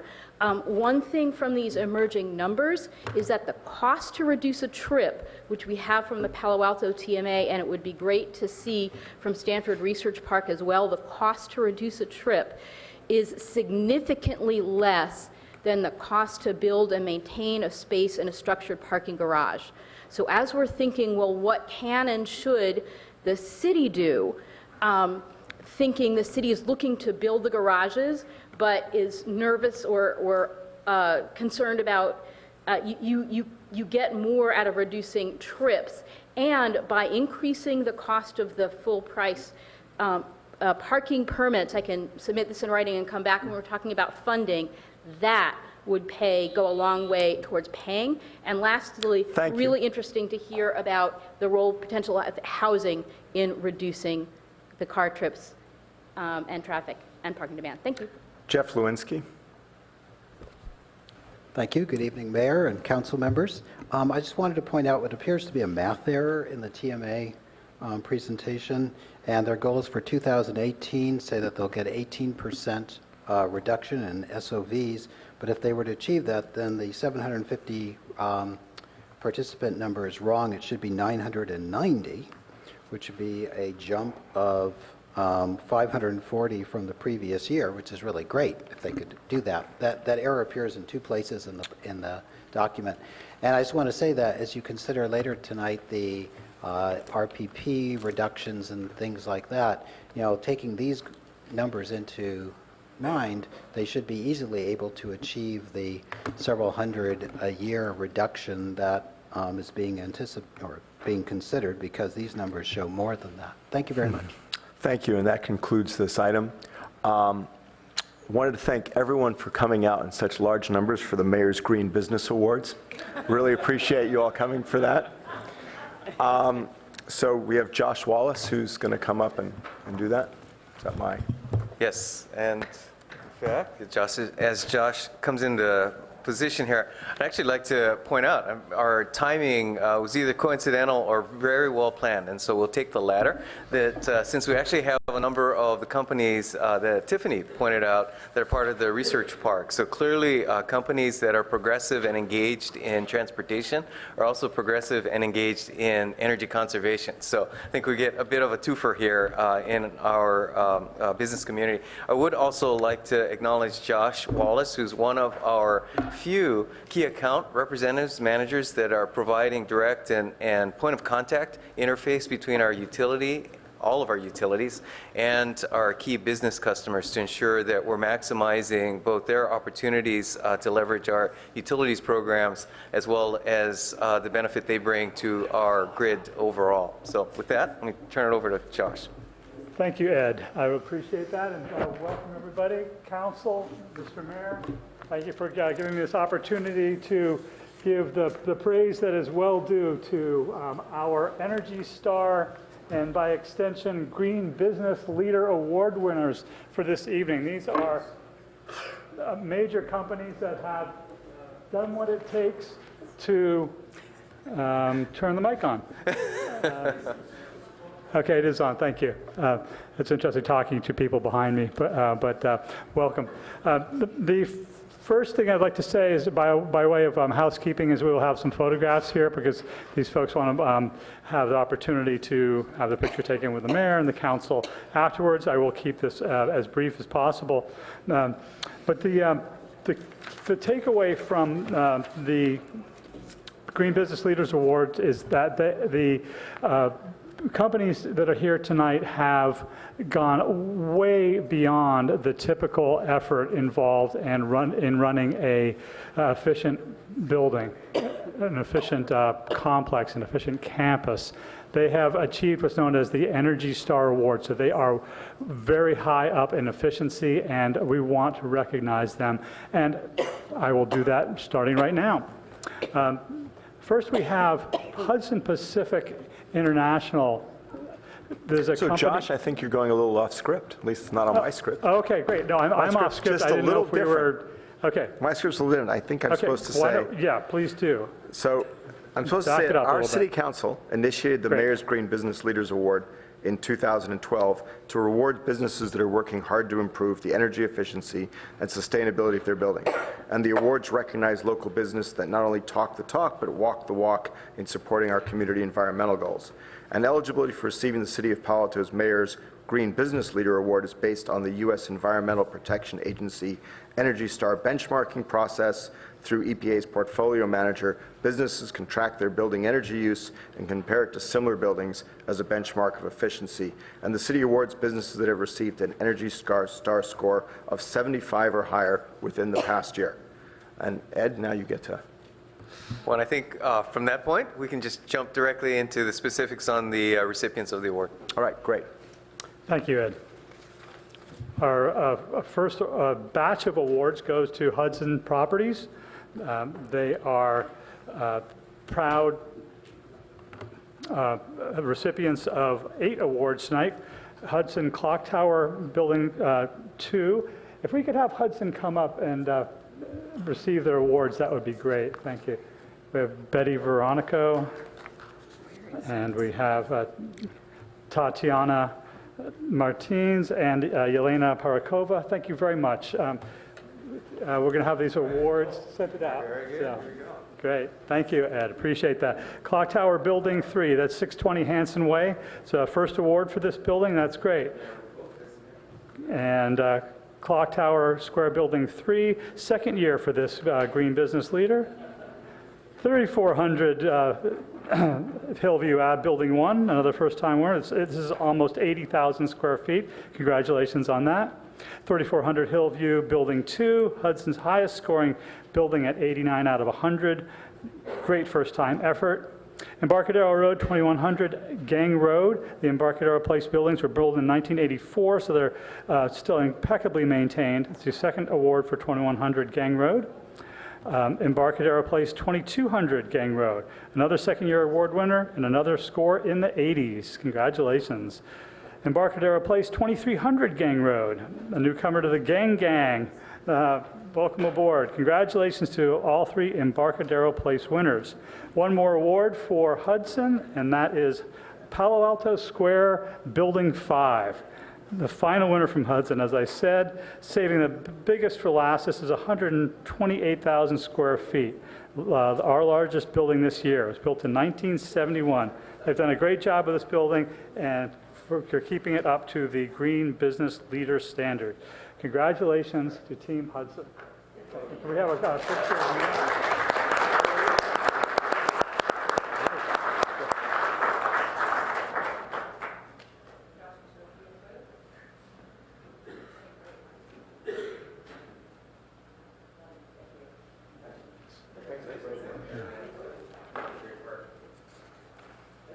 Excellent. Our next recipient is Stanford Real Estate and Hines Property Management. If we could have Nicole Evans come up to the podium.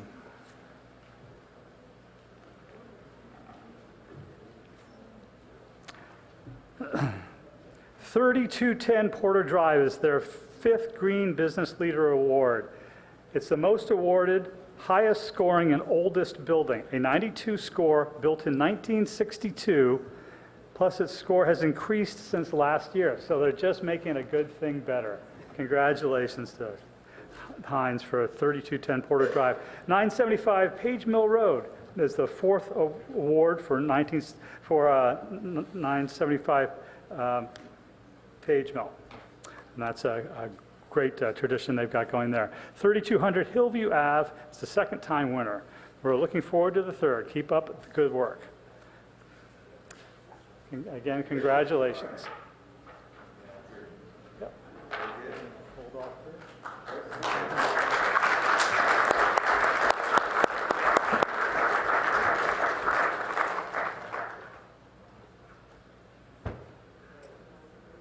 We will do a group photo with council, staff, Bruce. So he wants to do it for one. Yeah, we're going to get everybody all together. One big finale. Yes, absolutely. All right. Okay. Yeah, go. All right. Go back there. I'm going to go right up against the line. I think so. Absolutely. I know. Awards are one.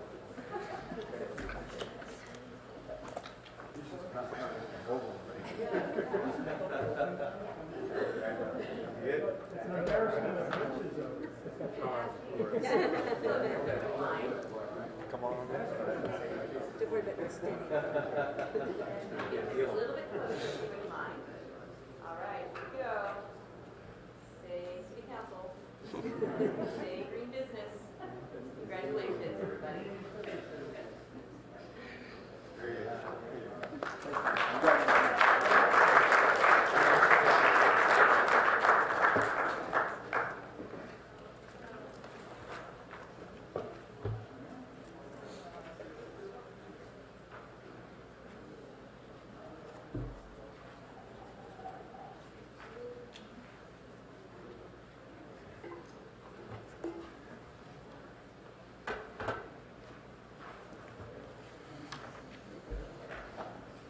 Okay, agenda changes and deletions, and we have one agenda item, item number 12. I need a motion to move that to March 7th. So moved by Councilmember Coe. Second. If we could vote on the board.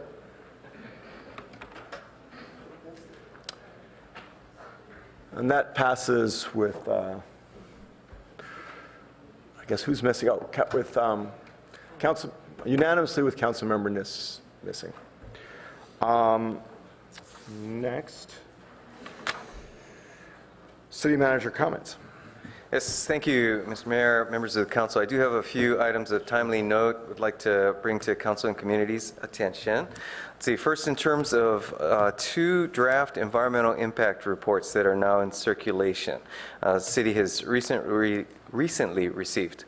One concerns the City of Mountain View's draft North Bayshore precise plan, and the other concerns Stanford's proposed development of a mixed-use project on 6 parcels along El Camino Real in Menlo Park. Mountain View's draft EIR is available on their website, and comments are due on April 17th.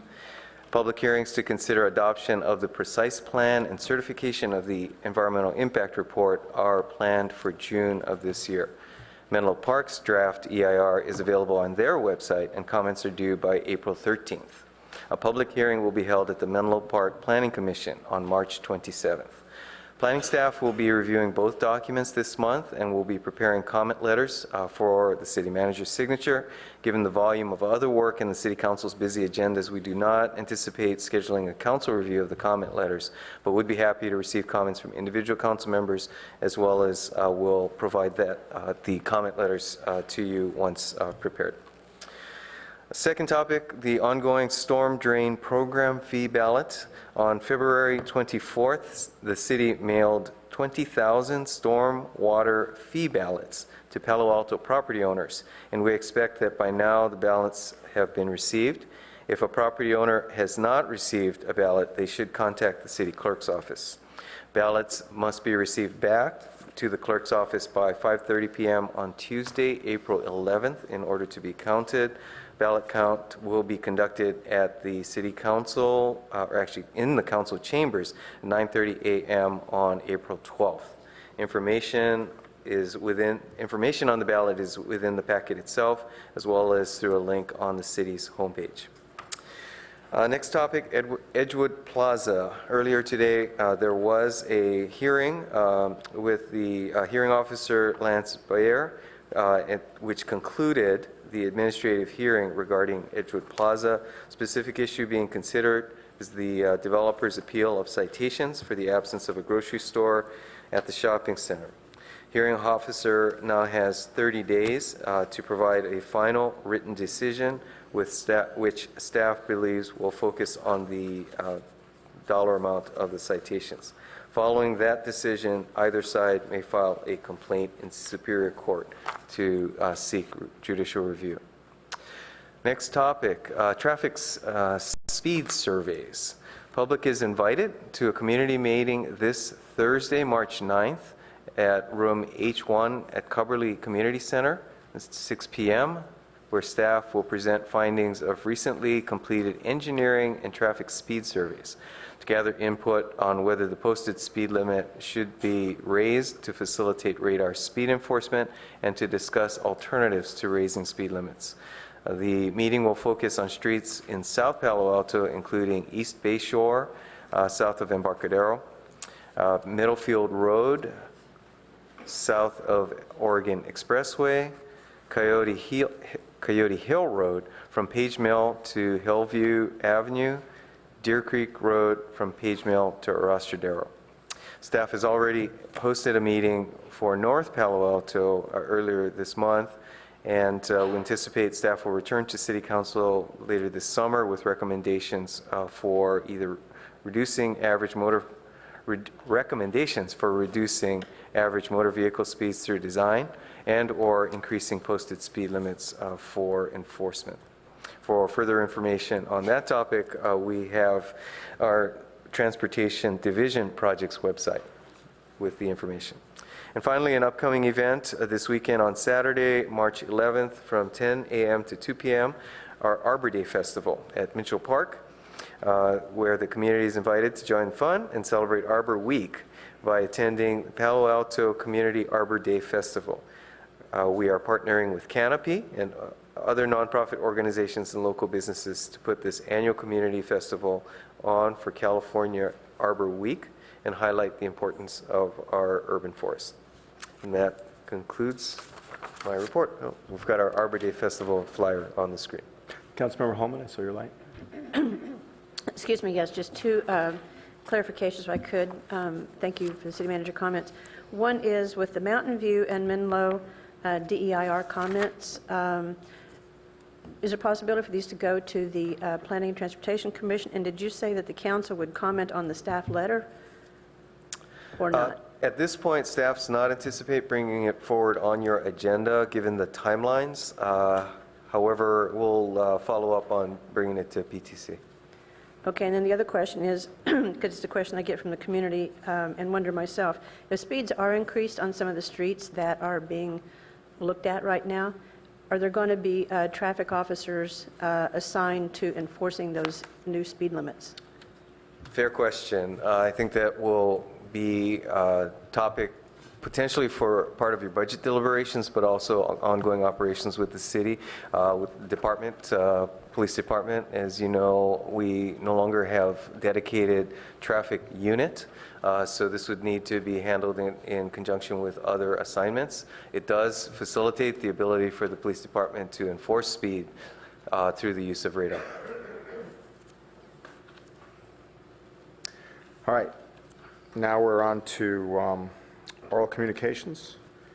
We have several speakers. We have Karen Machado speaking for 5 people, I believe, and then that'll be followed by C. Reddy. Everyone will have 2 minutes except for Karen, who's speaking for 5 people, who will have up to 10 minutes. Thank you very much. Good evening. I'm from Evergreen Park, and many of my neighbors and I came tonight to talk to you once again about our RPP. And lots of my neighbors and I are concerned about the idea that you might revisit our RPP before it gets implemented in May as the current plan. And we really hate to see that. We really appreciate your support, and we want to see our RPP being given a chance. And we understand that there are some people who have concerns about it, and they want to see it be altered before it even starts. And we'd hate to have that done. We think that providing permits for 250 non-residents is sufficient, and that's what staff recommended, and I think we can give that a try, and let's see how it goes. So please don't make any changes now. There are 4 simple things that we think staff could do to address some of the concerns that people have raised. The first one is expand the Palo Alto TMA to California Avenue right away. We really need to see that done. Employers need to help employees find transit options, and they need to find parking opportunities for their own people. It's not up to the neighborhood. It's up to the city and the businesses to provide parking. We can't solve that problem. The second thing is move ahead with building the California Avenue parking garage that's in the works. Get that done right away. That will really make a big difference to help in the California Avenue Business District. The third thing is prioritize permit allocation to include small businesses, retail, and low-income workers. And you can easily do this by just modifying the website where you apply for a permit to allow people to identify what business it is that they work at. And if you need some programming help, we have several programmers in our neighborhood who could help you with that. This is an easy technological problem to resolve, and I think we could solve it. So let's not make a roadblock for something that's so simple to fix. And the fourth thing is include the east side of El Camino parking spaces between College Avenue and Park Boulevard in our RPP. You can by doing that, you can give more space for employees to park and get permits. And there's a lot of parking signage already on El Camino, so it must be possible. It seems like right now most of those spaces are being taken in the early morning by Stanford employees. Is that how you want things to work? That doesn't seem like the way we want to manage the transportation and parking issues. So once again, please let us go ahead with our RPP the way it's already planned. They're already starting to put up the signs. We want to go ahead. Please don't alter it now. Thank you so much. Thank you. And C. Reddy to be followed by Hank Souza.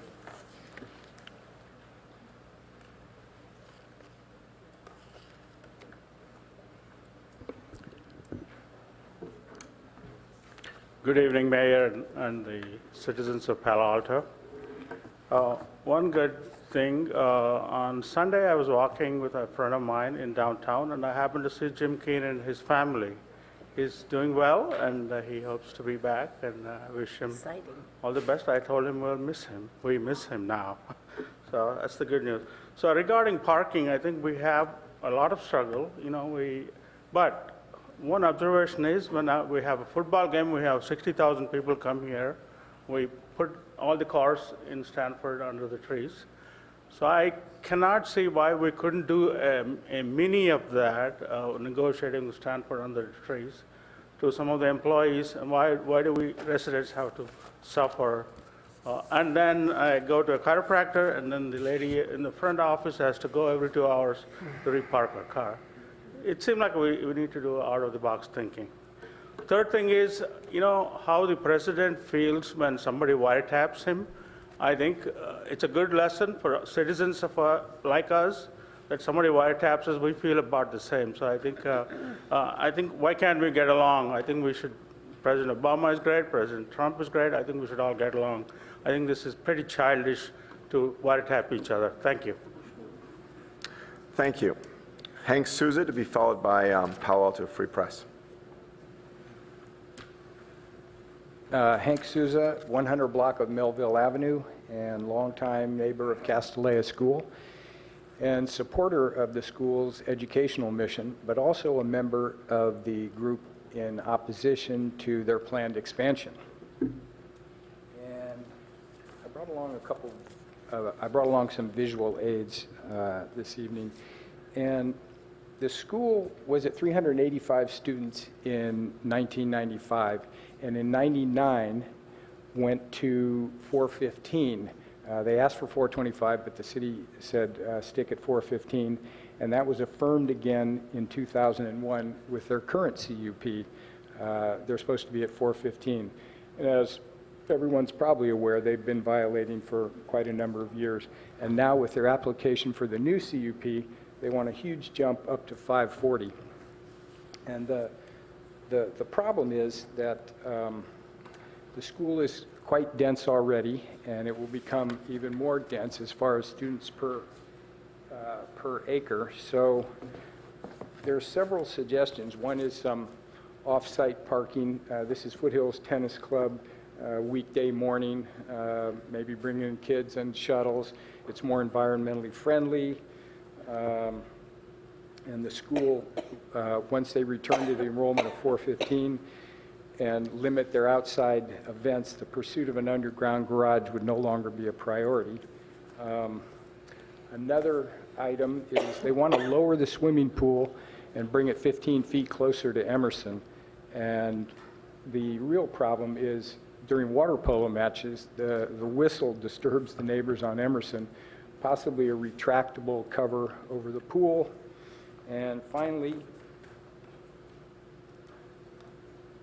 the school wants to knock down the existing buildings on Kellogg and Emerson, but they're in okay shape, and we'd like to see the exteriors remain and just do a nice remodel job on the inside. Thanks for your time. Thank you. Palo Alto Free Press to be followed by Stephanie Munoz.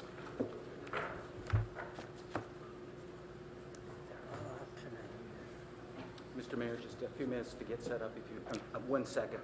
Okay, I mean, I could have someone else speak while you set up if you.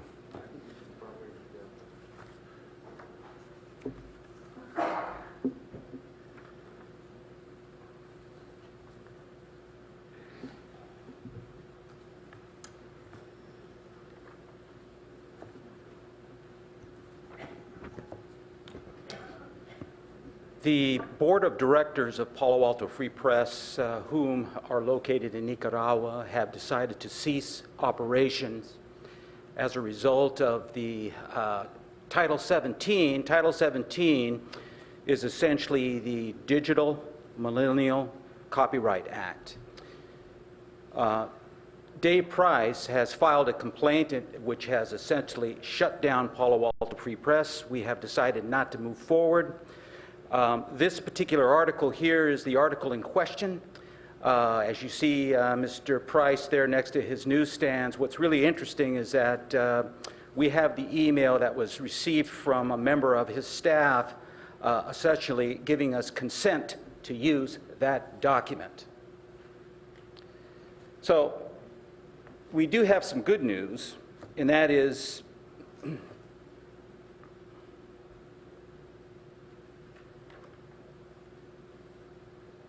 we're going to be rolling out Bay Area Free Press.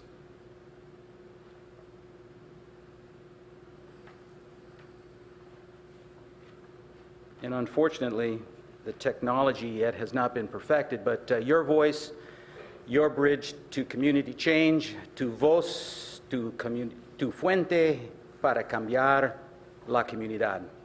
So essentially what we have done is that we have registered the domain in Nicaragua.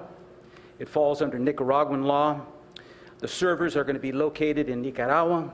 It falls on Nicaraguan law, and of course Nicaragua does not have good relations with the U.S. And as a citizen, I think it goes without saying the Nicaraguan government is going to side with me on this issue. So have at it, Mr. Price. We're going to be moving forward. We're going to be rolling out with Bay Area Free Press. And oh, by the way, we are going to be hiring, and our starting salary is going to be $80,000 a year plus a benefit package.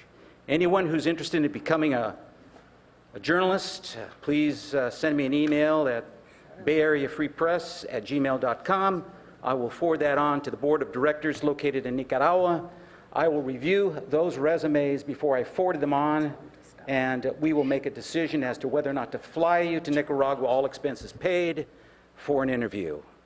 So that's where we stand. So look for awesome things to come forward in the future. Thank you. Thank you. Stephanie Munoz, to be followed by Craig Fitzpatrick.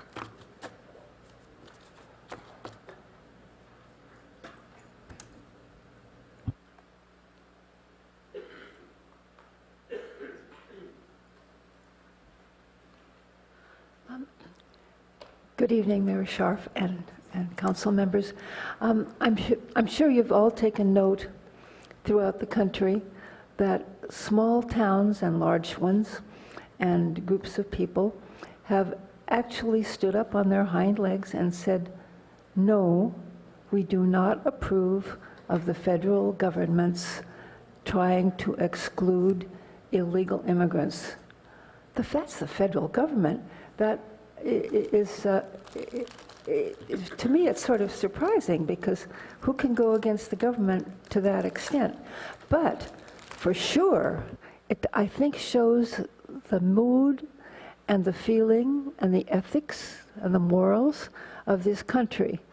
I think most of the people in this country, whether or not they belong to a religion, an organized religion, believe that we're put on earth to help each other, and it is not helpful to exclude people and not give them a place to be safe. Well, in the Palo Alto Weekly, I noticed that the police are charging people for lodging inappropriately in the United States Post Office. And I think that should give you pause. After all, is the United States Post Office under the jurisdiction of Palo Alto? When the government first mentioned selling the post office, there was some talk about whether or not Palo Alto could afford to buy it, because we could really use it. And some people said, you know, we could put the homeless there. We could at least put them in the basement. And I sent for the policy papers that the United States Congress has, and they want the homeless to be the beneficiary of government properties. So I would think twice. Put the homeless someplace. Thank you. Thank you. Craig Fitzpatrick, to be followed by Susan Rosenberg.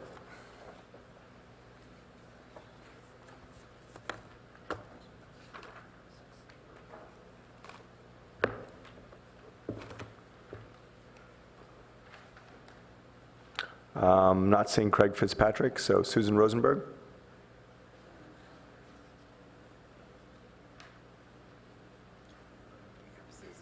Yep.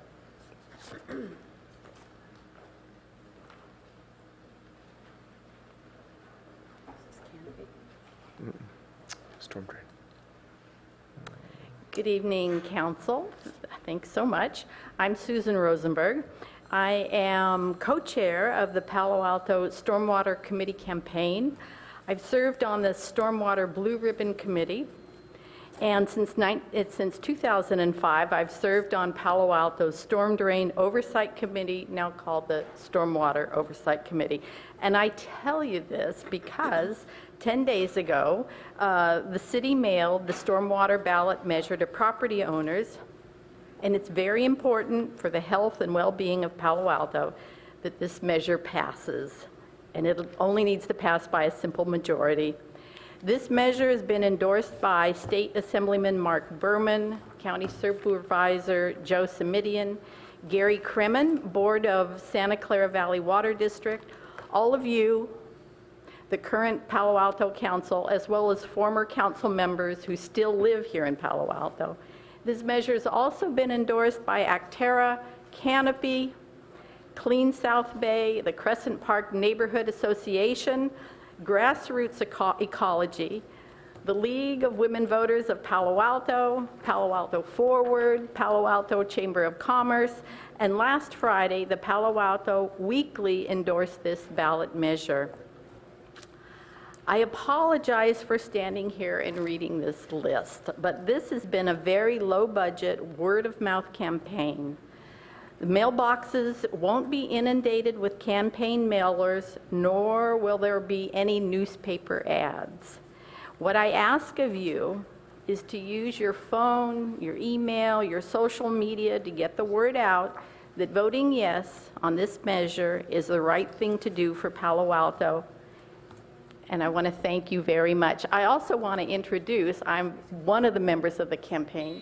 This is Joe Teresi, he's a former city employee. And this is Bob Winslow, who I'm co-chairing this with. I'm also going to hand in my ballot today because I'm voting. So I'll give this to you. Thank you, Susan. You're welcome. David Schramm to be followed by Mark Molyneux.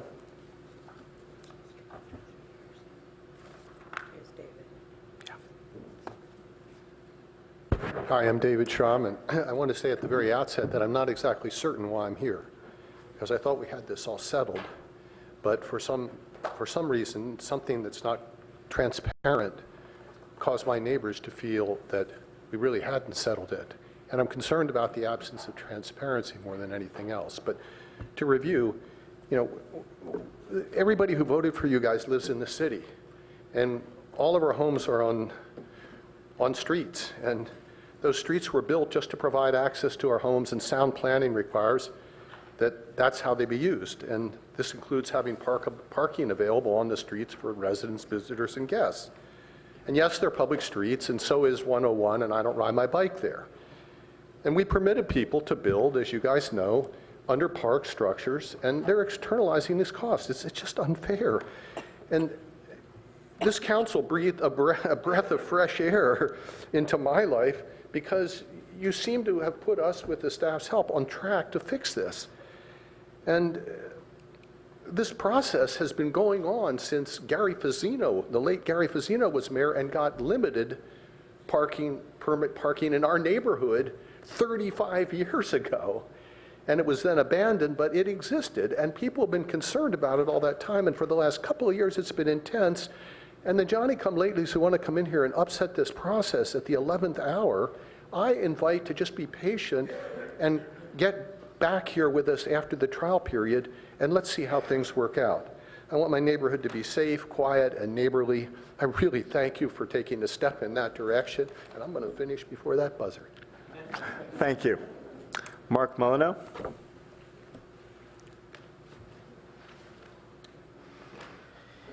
Hi there. My name is Mark Molyneux. I graduated from Stanford, currently looking for a place that I can afford, so fingers crossed. After I spoke here last month in favor of just any development as the University Avenue, it was a couple units. As walking away, a resident said to me, "This isn't the housing you're looking for. This is luxury condos. This is not for you." And I just think this kind of misses a big point here in that today's affordable housing is yesterday's market rate condos and other types of housing, and that's what we don't have here.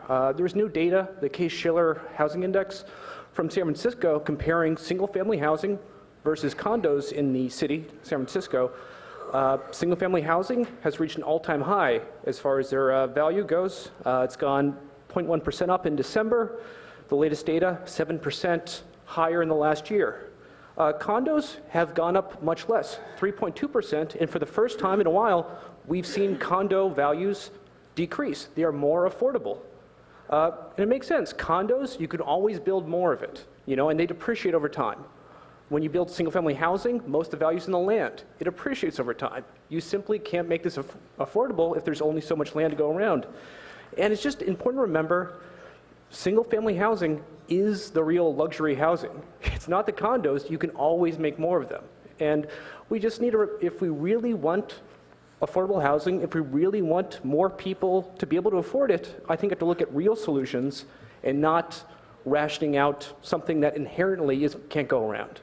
So I invite you to look for real solutions and not to make a narrative of saying, oh, that's luxury housing, that's not for us. It's the only way. I also invite to look for more solutions for truly affordable housing, public projects, community land trusts, but market rate housing really can't be vilified if you want real housing. Thank you. Thank you. And now we'll return back to the council on the consent calendar. Councilmember Holman. I'd like to pull 9A, please. Okay. You need two other people. Councilmember Koo, Councilmember Fine, Councilmember Tanaka. I will say that matter is pulled. And we'll come up with a new date. Yes, right? we will do. So we'll pull that to a date uncertain. So before we vote on the balance of the consent calendar, we have several speakers. We have a couple speakers on 9A. The matter has been pulled, and there'll be a full discussion on that at council at some point. So feel free to talk or not. It's up to you. So on the consent calendar, on item number 9, we have Bob Wenslow. Bob, to be followed by Ilya Movashevich. Shall I begin? So my name's Bob Winslow. I'm president of Palo Alto Neighbors Abroad, our sister city program. I wanted to thank the Palo Alto Fire Department, the Palo Alto City Council, as they consider a donation of a large fire vehicle that has been surplused. The story I wanted to just briefly say why this is important is in November, our Neighbors Abroad organization had planned to have a group of dancers from Oaxaca come to Palo Alto. Those dancers were intimidated, their families were intimidated to a certain degree by the new policies. And I think, while I'm not getting into necessarily the policies, I think a statement of generosity and kindness that the City Council is about to make is a wonderful gesture into the narrative. So I wanted to thank you on behalf of Neighbors Abroad, our sister city, and also convey the appreciation of Oaxaca, which has been relayed to me, that these fire vehicles that go down there basically provide infrastructure to a community that's probably 10 times as large as ours and has a fire department 1/10 the size of ours. So it's an important gesture. So thank you very much, and I appreciate your efforts on this motion. Good night. Thank you. Ilya? To be followed by Bill Ross if you wish to speak on 9A. Hi, how are you? I wanted to speak on the SOBI implementation contract really quickly. One of the reasons is I'm a VP for a company called Blue Go-Go, which happened to be mentioned in SOBI's proposal. It's a dockless bike sharing program, which is actually in the proposal was looked at as one that would not work, which is strange considering it's one of the first dockless bike sharing in the U.S., so it hasn't even been really given a chance to see if it does work and how well. It does work quite effectively in all over Europe, in Asia as well, under their respective regulations and laws. So we'd be happy to actually speak further on and do a separate presentation if there's a need on why it's beneficial for cities. But nonetheless, also, it's not City of Palo Alto's job to invest in startups. It's 2017. There are VC firms. There's lots of other ways for these companies to receive funding. So to offer 5 years of a contract for basically technology that's equivalent to basically kind of a floppy drive, if you will. In 5 years, it's something else can come up. And for the city to invest over $1 million 5 years later is not the most rational necessarily way to do it, and probably would not be beneficial for the city. And so yeah, I kind of would like to suggest another alternative. Happy to again talk about dockless opportunity if there's a need. Happy to even kind of go with Sobe. If they want to do their 350, we're happy to do 350 of dockless bike share as well to kind of show you the difference in the end. Thank you. Bill Ross, if you wish to speak. You'll wait. And Annette Ross? Same. All right. Thank you very much. And that concludes the consent calendar. Are we ready to vote on the consent calendar minus item 9A? Or are we not ready to vote on it? Are you pulling it or not? You're not. Okay. Yeah, but Herb said he didn't want to speak. I did. Right. Okay. Do you want a motion? Yes. So all right. Second. I'll second the consent calendar if we could vote on the board. Minus 9A. Okay, and that passes unanimously. And with that, we are here for our first action item, item number 10, which I need to recuse myself from because I own real property in the downtown. So I will be passing it off to the vice mayor, who will lead us through this. Okay, would you tell them in about 3 minutes? We're going to revamp everything. So what do you mean, 3 minutes? You want to take a 3-minute break? No, just say they'll be ready in 3 minutes. I don't want to take a break. Okay, so we'll be ready in about 3 minutes.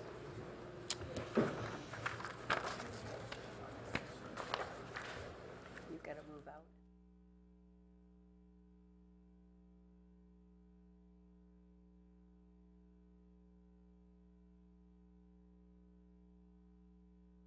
About transit management tonight in the various options of solo riders and various riders, tech riders and solo riders, and people's driving habits and commuting habits and how that's affecting Palo Alto.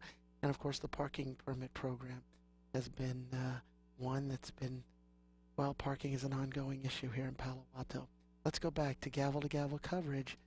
It's a little bit close to 7:30, 90.1, KZSU Stanford. And just a reminder, we're on tonight, and we're also on tomorrow night for another broadcast of the Palo Alto City Council. So it's a great way to start your week, democracy in action. The Palo Alto City Council, we will not have a broadcast of next Monday night, the 13th. Their council members will be attending a city's conference, so there won't be a quorum, but we will be back. We're back tomorrow night for a broadcast at 6 p.m., Then we're off next Monday night, but we're back on the 20th, Monday the 20th, and we finish out the March 27th, and then we also have broadcasts on Monday, March the 3rd, or April the 3rd, and Monday, April the 10th.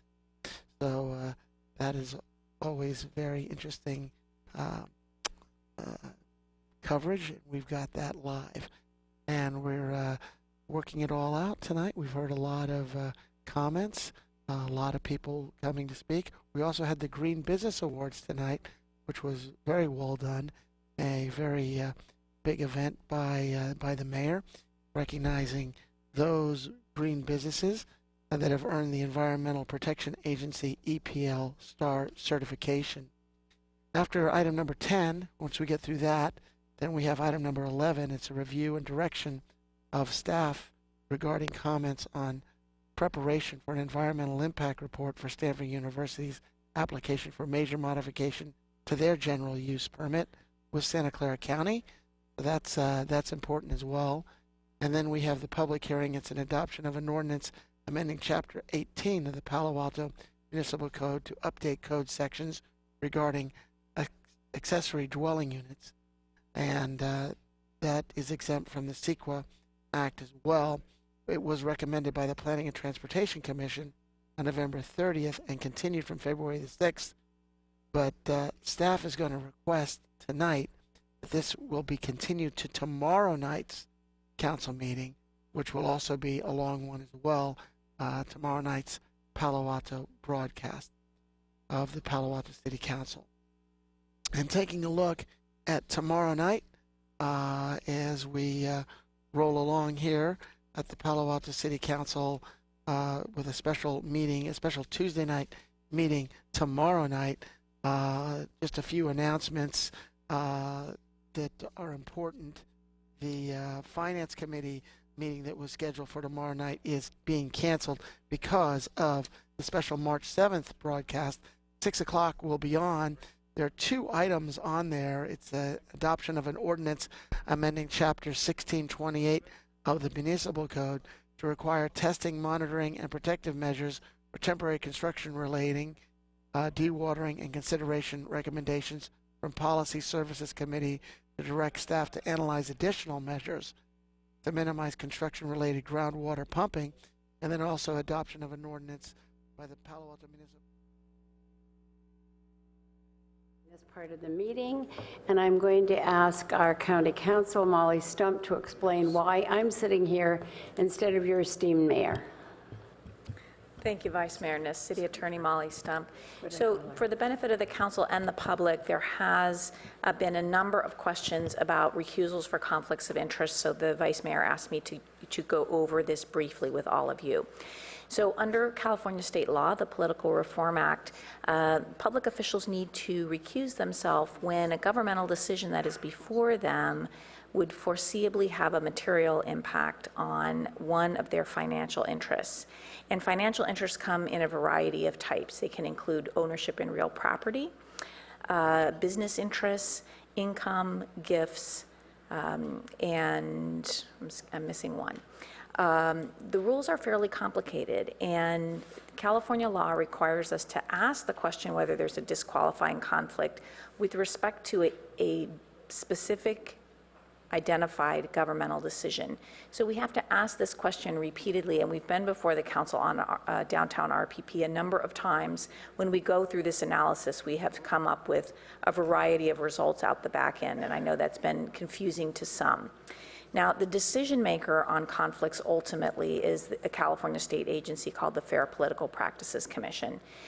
As an initial matter, my office assists public officials to understand whether they have a conflict or not. But in a close case, we usually agree that we should consult with the FPPC. They are ultimately the enforcement and administrative agency that applies those rules. And in the case of downtown RPP, we asked the FPPC whether 4 council members had disqualifying conflicts. The FPPC said that 2 council members who own residential real property and also the city manager in the district would have a conflict but are able to qualify under an exception that only applies to residential real property. And those council members are Councilmember Filseth and Councilmember Holman, and City Manager Keene is in that situation as well. We also asked the FPPC whether Mayor Scharf could participate in this item. He has an ownership in real property that is a commercial property.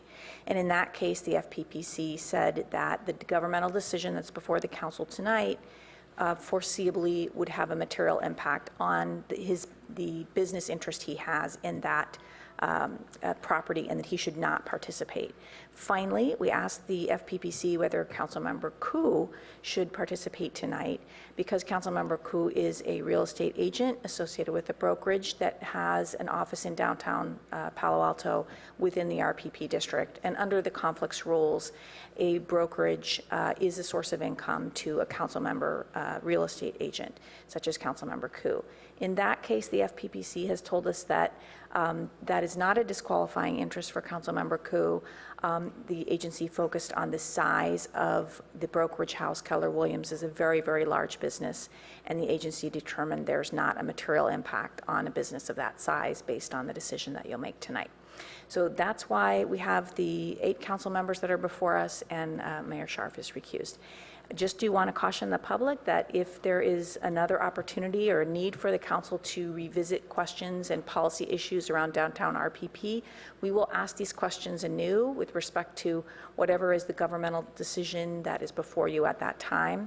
The answers may be the same, or in fact, they may be different.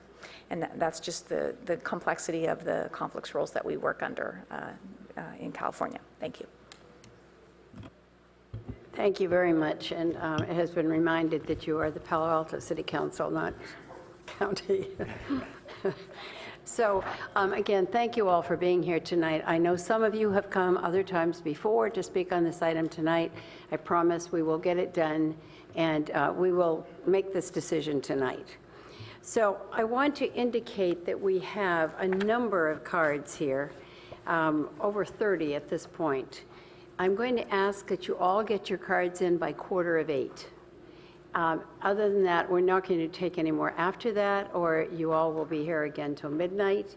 And some of you may recall the last time we sat here and made this decision, there were just 4 of us, with Eric Filseth having drawn either the long or the short straw, I don't know which one. But we made that decision at 1:45 in the morning, and I want to commit to you, we're not making any decisions at 1:45, Norm, even if that's when you prefer them be made. So let's start out tonight. We're going to list the people on the board, as you have seen in the past. I'm also going to ask if 3 of you would come up at once, just be lined up. We can move much more quickly that way instead of waiting for you to come down. So I hope you'll indulge us in doing that. Our first speaker tonight is, again, and bear with me on pronunciations, is Reza Riahi, I believe, and she's going to be speaking for 5 people, and she will get 5 minutes. Excuse me, Chair Ness, if we could start with a staff presentation, it might color the so sorry. public testimony. Thank you. I'm so aware of the poor audience that's come back several times. I was going to start there tonight, Hillary. No, so excuse me. So we are taking up, this is a continuation of the Downtown Residential Preferential Parking Program, and my apologies to staff who have a great deal to say tonight, so please continue. It's Hillary Gitterman, and Josh will be backing her up, or are you the lead? I'm the lead, and I remember that late night well. Our presentation's rather short this evening in the interest of getting to discussion and public comments. As you know, we're here tonight to discuss continuation of the Downtown Residential Preferential Parking Program. This program is part of our 3-legged stool, our strategy to manage parking in the downtown area, first of which is parking management. This includes residential preferential parking, parking wayfinding, automated parking guidance, and several other initiatives. That's followed by our efforts in transportation demand reduction. This is reducing the number of SOV trips to the downtown core. Those efforts consist of the Palo Alto TMA, our shuttle, our recently adopted TDM plan ordinance, and several other initiatives. And then finally, the 3rd leg of that stool is parking supply measures. This includes programs such as our valet assist program in 3 of the garages downtown, as well as the construction of new supply through the addition of the new garage at Waverly and Hamilton. The downtown RPP program was the first that was initiated under the citywide RPP ordinance. That ordinance was passed back in 2014. Immediately following the passage of that, staff began working on the downtown RPP program. In August of 2015, permit sales went live for the downtown RPP program, and the program officially rolled out in September of 2015. That program did not include employee zones, parking zones. It also did not include a cap on employee permits.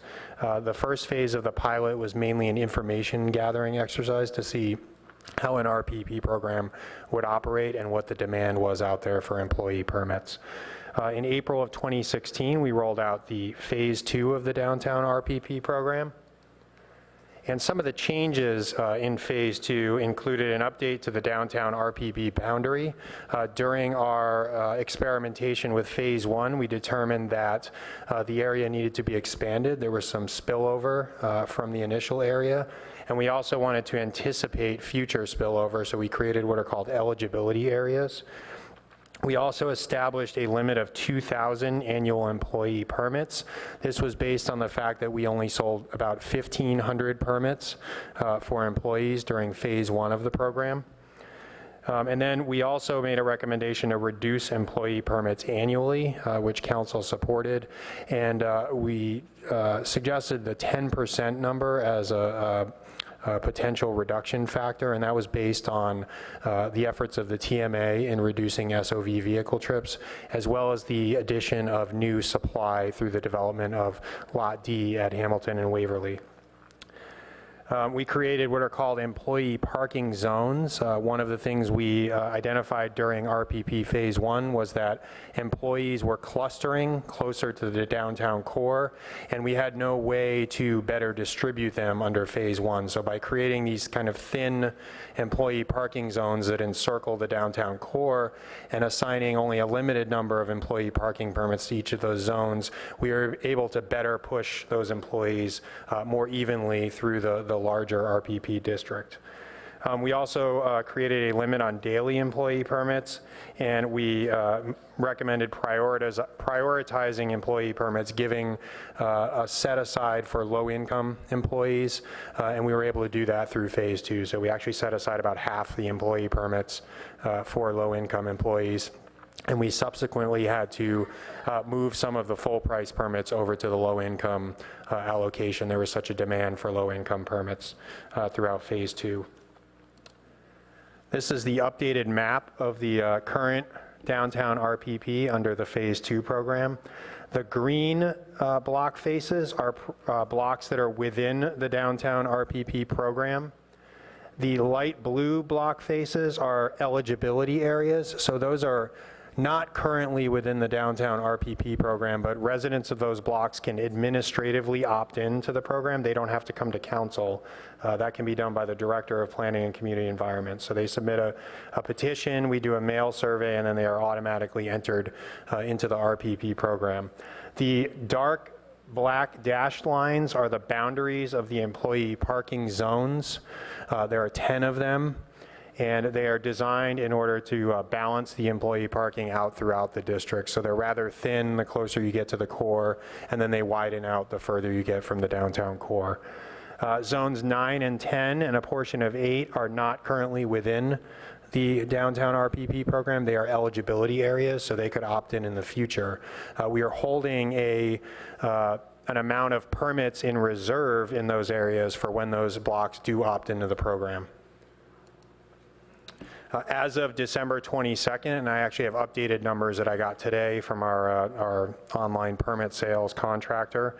As of December 22nd of 2016, we had sold 4,854 resident annual permits, 825 resident one-day permits, 1,335 employee annual permits, and then 163 employee one-day and only one employee 5-day. The update I have for you tonight is employee annual permits. We have sold an additional 25 permits since December 22nd for a total of 1,360. And then on top of that, there's an allocation of 40 permits to Addison Elementary School that's not included in this total. So those were a special permit you created during Phase 2 that was a reduced price hang tag. Those are only available to Addison Elementary School employees. So there's 40 of those for a grand total as of today of 1,400 employee annual permits. That's the total that we've sold to date under Phase 2. And then on the bottom of this slide, one important data point that often gets lost in the conversation is that not all employee permit holders show up at a given point in time.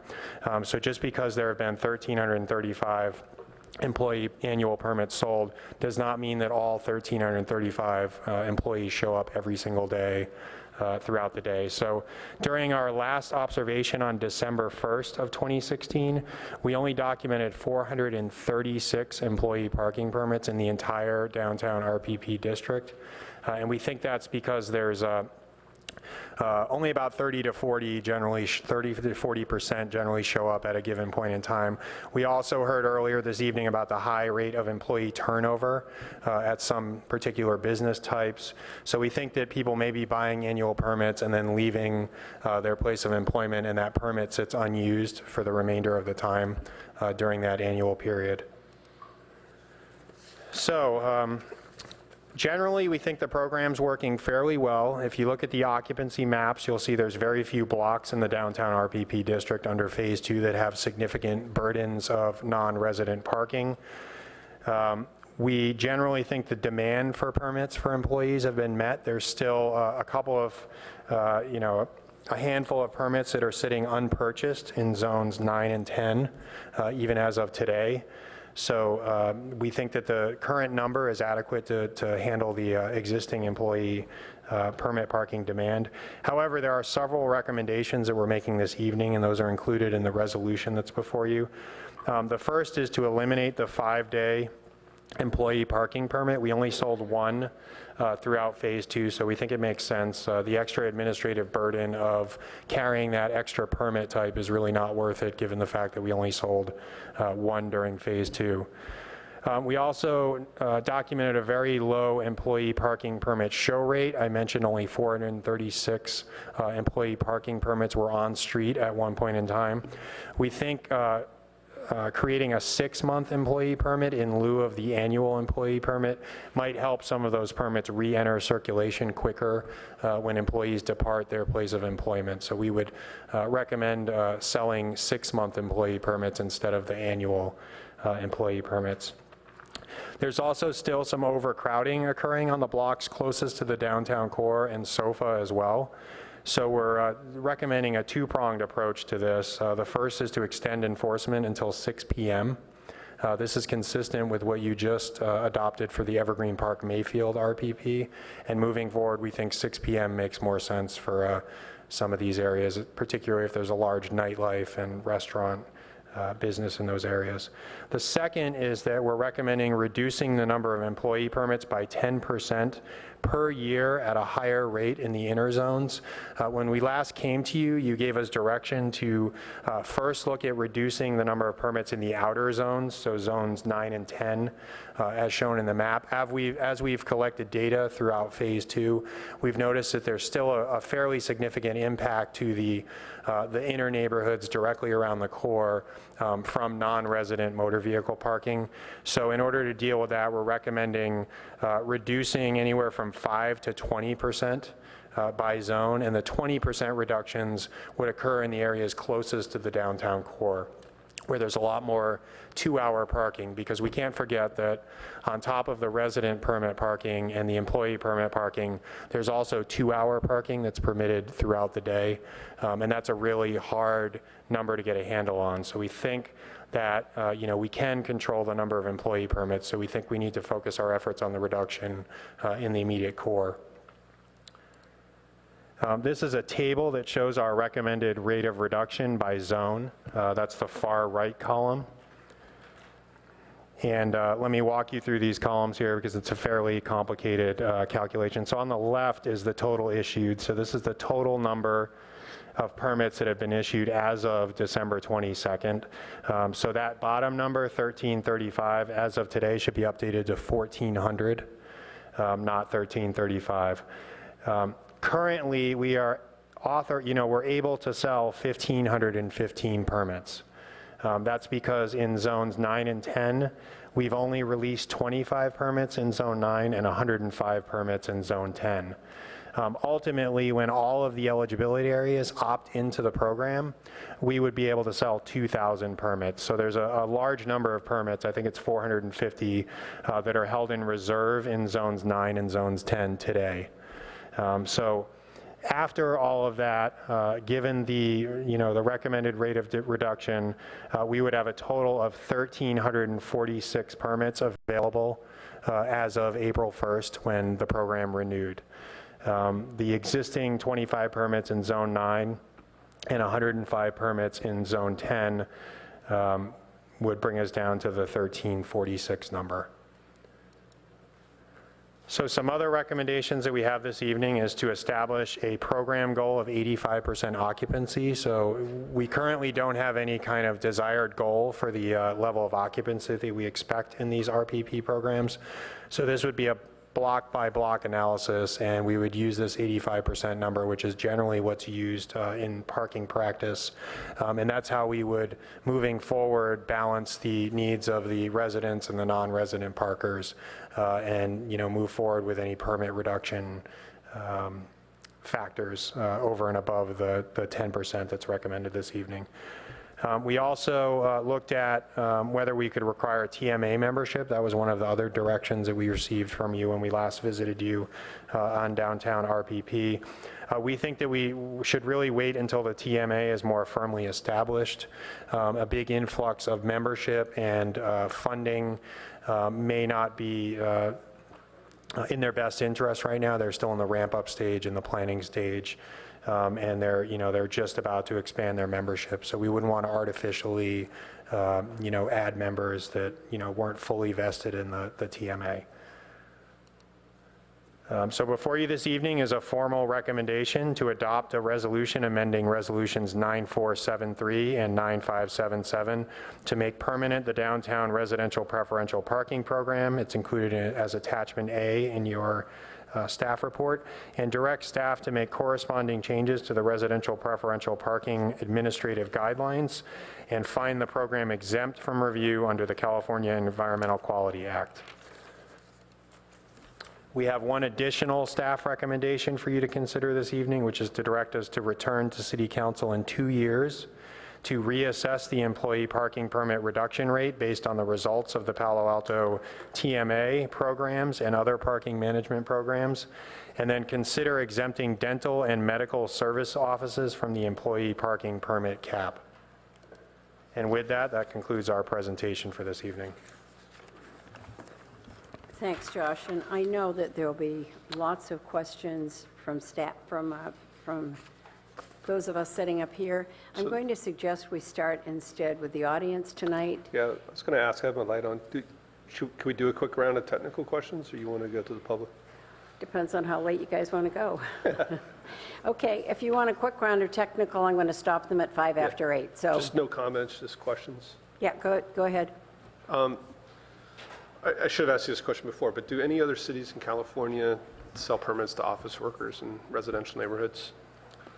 A very limited number do. I know the San Francisco program offers them to only the business owners, and I think they're allowed to have delivery vehicles as well, but it's mainly targeted towards small mom and pop shops. I don't know if Hillary, if you have any more.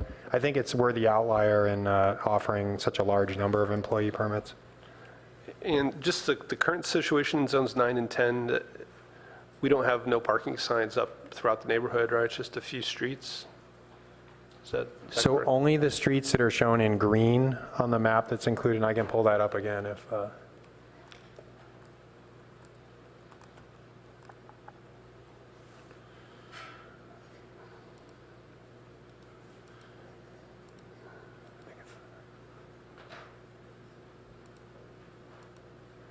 So on the map up on the screen, the streets shown in green are currently in the program, and they have regulatory signs with 2-hour parking and permits exempt.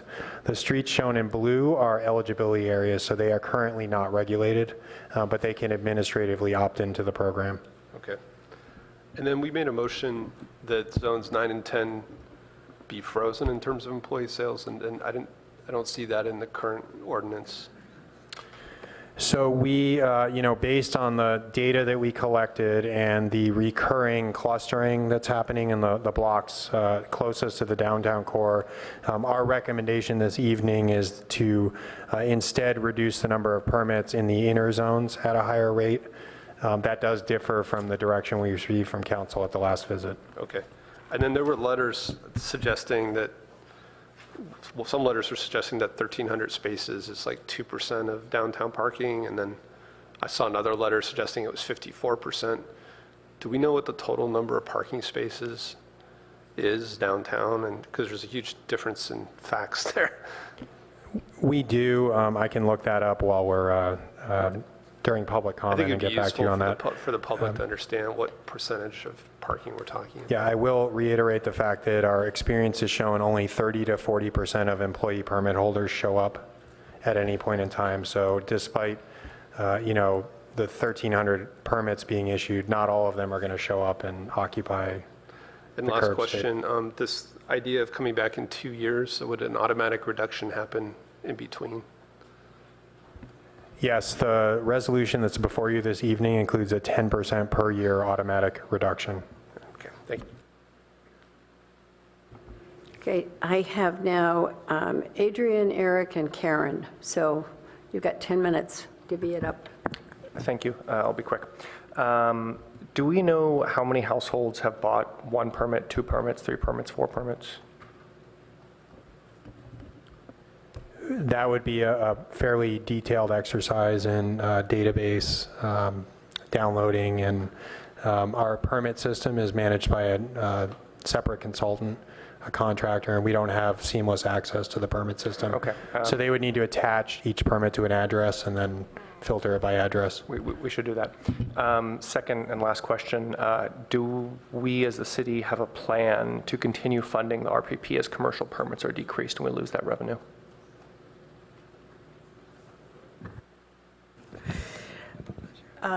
You know, currently, we are actually putting general fund money into support establishment and operating these programs, and I think we've been talking about fiscal year 18 is really the year we have to get a handle on this and develop a long-term strategy for all of the parking funds. So we'll have more discussion of that in the coming months. Okay, I would just say your opening slide about the three legs of the stool informs that in terms of parking management may be able to fund RPP in the future.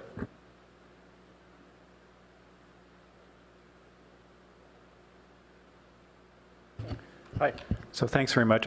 I just want to make sure I understand. So if you look at Zone 9, we sold 1 permit, and that means that we're prepared to sell another 25 just on the existing streets, right?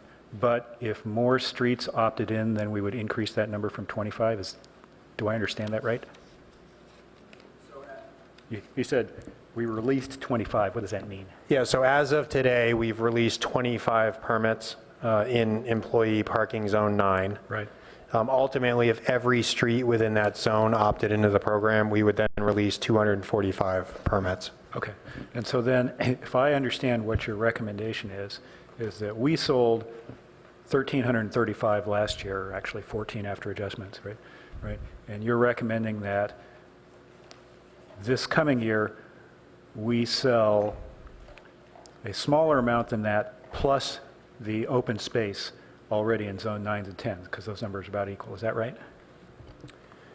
So we would recommend currently, as shown, we'd recommend selling 1,346 total permits for the next year of RPP. Which is essentially what we sold last year. As of today, we've sold 1,400 employee parking permits. Oh, that's true. Okay. All right, thanks. Okay, Karen, last one. Yes, and I'll be quick here.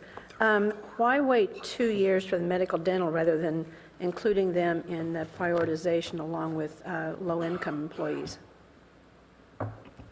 So medical and dental offices are currently eligible to purchase RPP permits. And, you know, the level of reduction, while it will, you know, remove a certain number of permits from circulation this coming year, it's going to get more and more difficult for existing businesses to purchase permits as that 10% starts to escalate. So we think within 2 years, the dental and medical offices may need some other alternative because they may start being locked out of the permit purchases because of the reduction. Okay, and then the other question is really not an aside. It really is to this point of, you know, reductions and such. Can we require that new construction not be eligible for RPP permits. And the reason for that is so that, a new project either parks it or TDMs it, and so that we don't have, this conflict going on. So they're looking at me because this is a fairly complex question under state law. We've had a number of different iterations of questions about customization with respect to RPP eligibility, and we should look carefully at each of them. So we can explore that. There may be some ways that we can address that. The item isn't before you tonight, of course. It would be with respect to any future project that comes before you. So we'll take a look at that and give you some more information. So that's indication that staff will return to us with a follow-up to that question. We can do that, yes. Thank you very much. Okay, done speedily and well. So we have, how many cards? 34 plus 2. We have 34 plus 2 groups that are going to speak. We're going to start with this now, and please, if you have a card, get it in the next 5 minutes. After that, we're going to call that a day, because we're probably going to take about an hour and a half of public comment at this point. So I'm going to call the first. There are 2 speakers that are going to be coming up.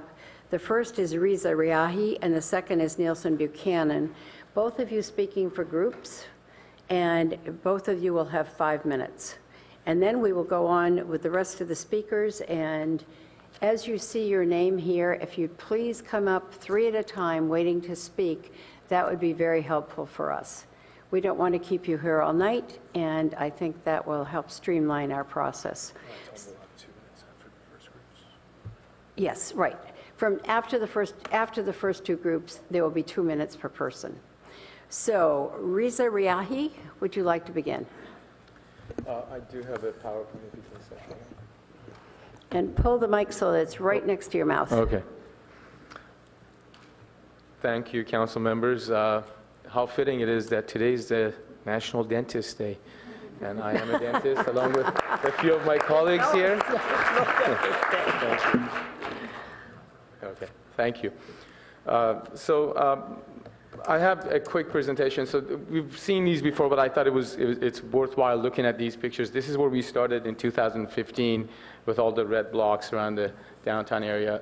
This is a study that was done in December 1st of 2016 at 12 to 2, which tends to be the busiest time of the year. And you can see the effects of RPP already. There are still some areas of congestion. This is the employee totals for the same time. These are the employees that have the RPP. So you can see it is working. I congratulate the residents for doing that. I went around just in my area. I'm in Zone 6. I took some pictures, and I don't have time during the day, so this is random when I'm going to lunch or coming to work. This is Zone 6 on February 8th at 11 in the morning.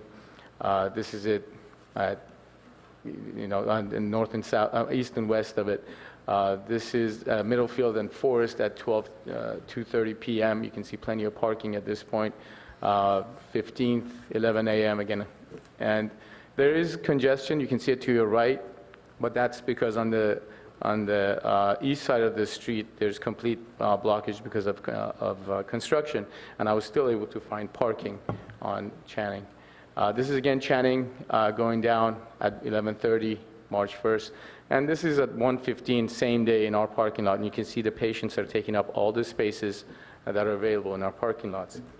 So the phase 1 of RPP was put together, was introduced about a year and a half ago. Phase 2 was supposed to be implemented based on the data from phase 1. However, it kind of seemed like it kind of rolled on through. Studying the development has been interesting. I've been kind of trying to learn as much about it as I can. We were unfortunately not included to participate at all in the implementation, so we were late to the game as the healthcare providers. We do sympathize with the residents, and we think the years of unchecked development has brought the congestion that has deteriorated the quality of life. This has affected residents and some of the business community as well. We do urge the council to be cognizant of any future developments without self-parking, and this can be said. And that being said, I think it's agreeable that RPP has done quite a bit so far. There are still areas of congestion, but I think that requires a scalpel rather than a hatchet to go at it. And no pun being intended. Now that the brunt of the congestion has been addressed, we urge the council to ask the staff to come up with solutions to address the smaller pockets of congestion. To initiate the permanent phase out without any alternative reliable transportation is devastating to the dental community. We urge the council not to implement any automatic phase out until functional, reliable alternative transportation means are in place. The dental community is just beginning to learn about the TMA. Although it is in its early stages and it may not directly affect our employees, we believe that it is a viable effort in reducing congestion. And we kindly ask the City Council to consider further funding the TMA to make it functional for many of the businesses in the area. And we may actually hopefully get somebody from our community to be on the board providing advice. The potential reduction in number of allocated parking permits I'm going to go through here. I'm going to leave that up there. That's data that we had from last year. That's the dental community in Palo Alto that are affected, and those are the number of patients that we provide care to. The potential reduction in the number of allocated permits has created real havoc in our dental community. I've stood in front of you and told you that this is affecting us. So far, we know there's one practice that's moving away already after many, many years. There's another one that hasn't signed a lease yet. They're waiting to hear what the council does tonight.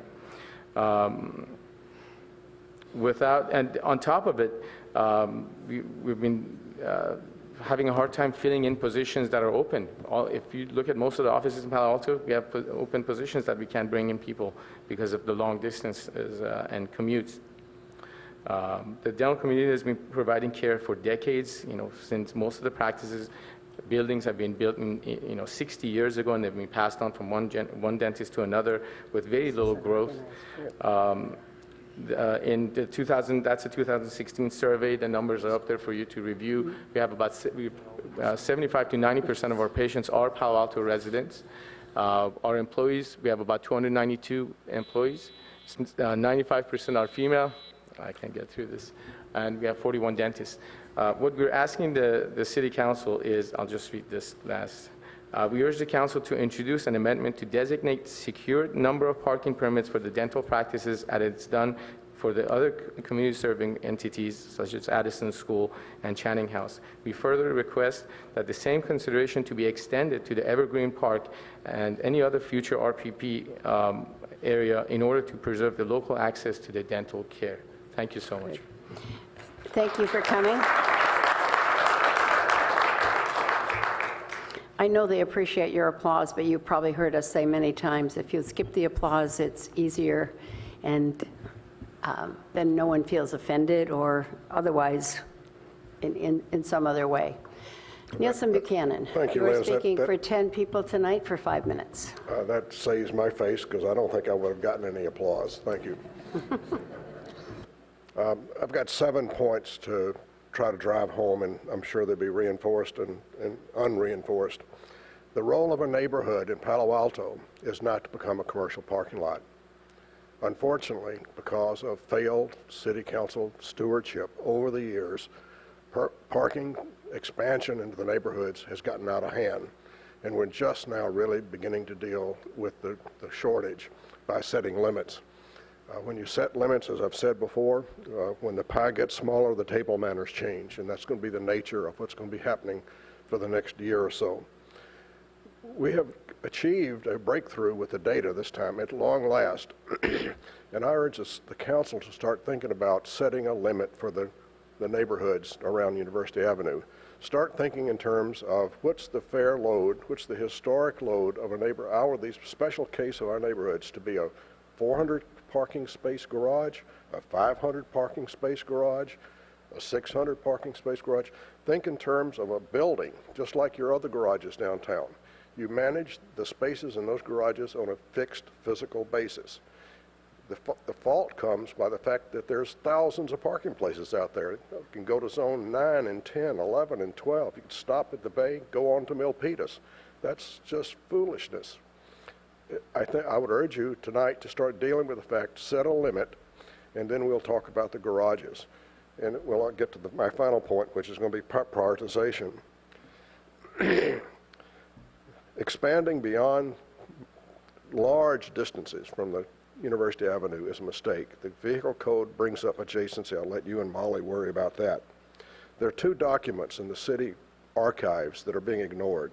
One is as recent as last June. A report comes to you regularly that says, here is the parking deficit. I don't agree with the calculations, but I'll accept 777 777s. That's got to be good or bad luck for somebody. That you're not acknowledging the deficit, and you've already talked about tonight, what about buildings that come along and add to that deficit? I was at the SAP work share site this morning. My gosh, if everybody came to work in a job share situation, we'd have a whole nother parking pattern. That's not been addressed. My other point is that the parking assessment district is the elephant in the room. I urge you all to come up with a plan to have a study session so we can understand the entitlements that have been put into the ordinances for the parking assessment district. You will never solve the parking problem in University Avenue without understanding parking assessment district.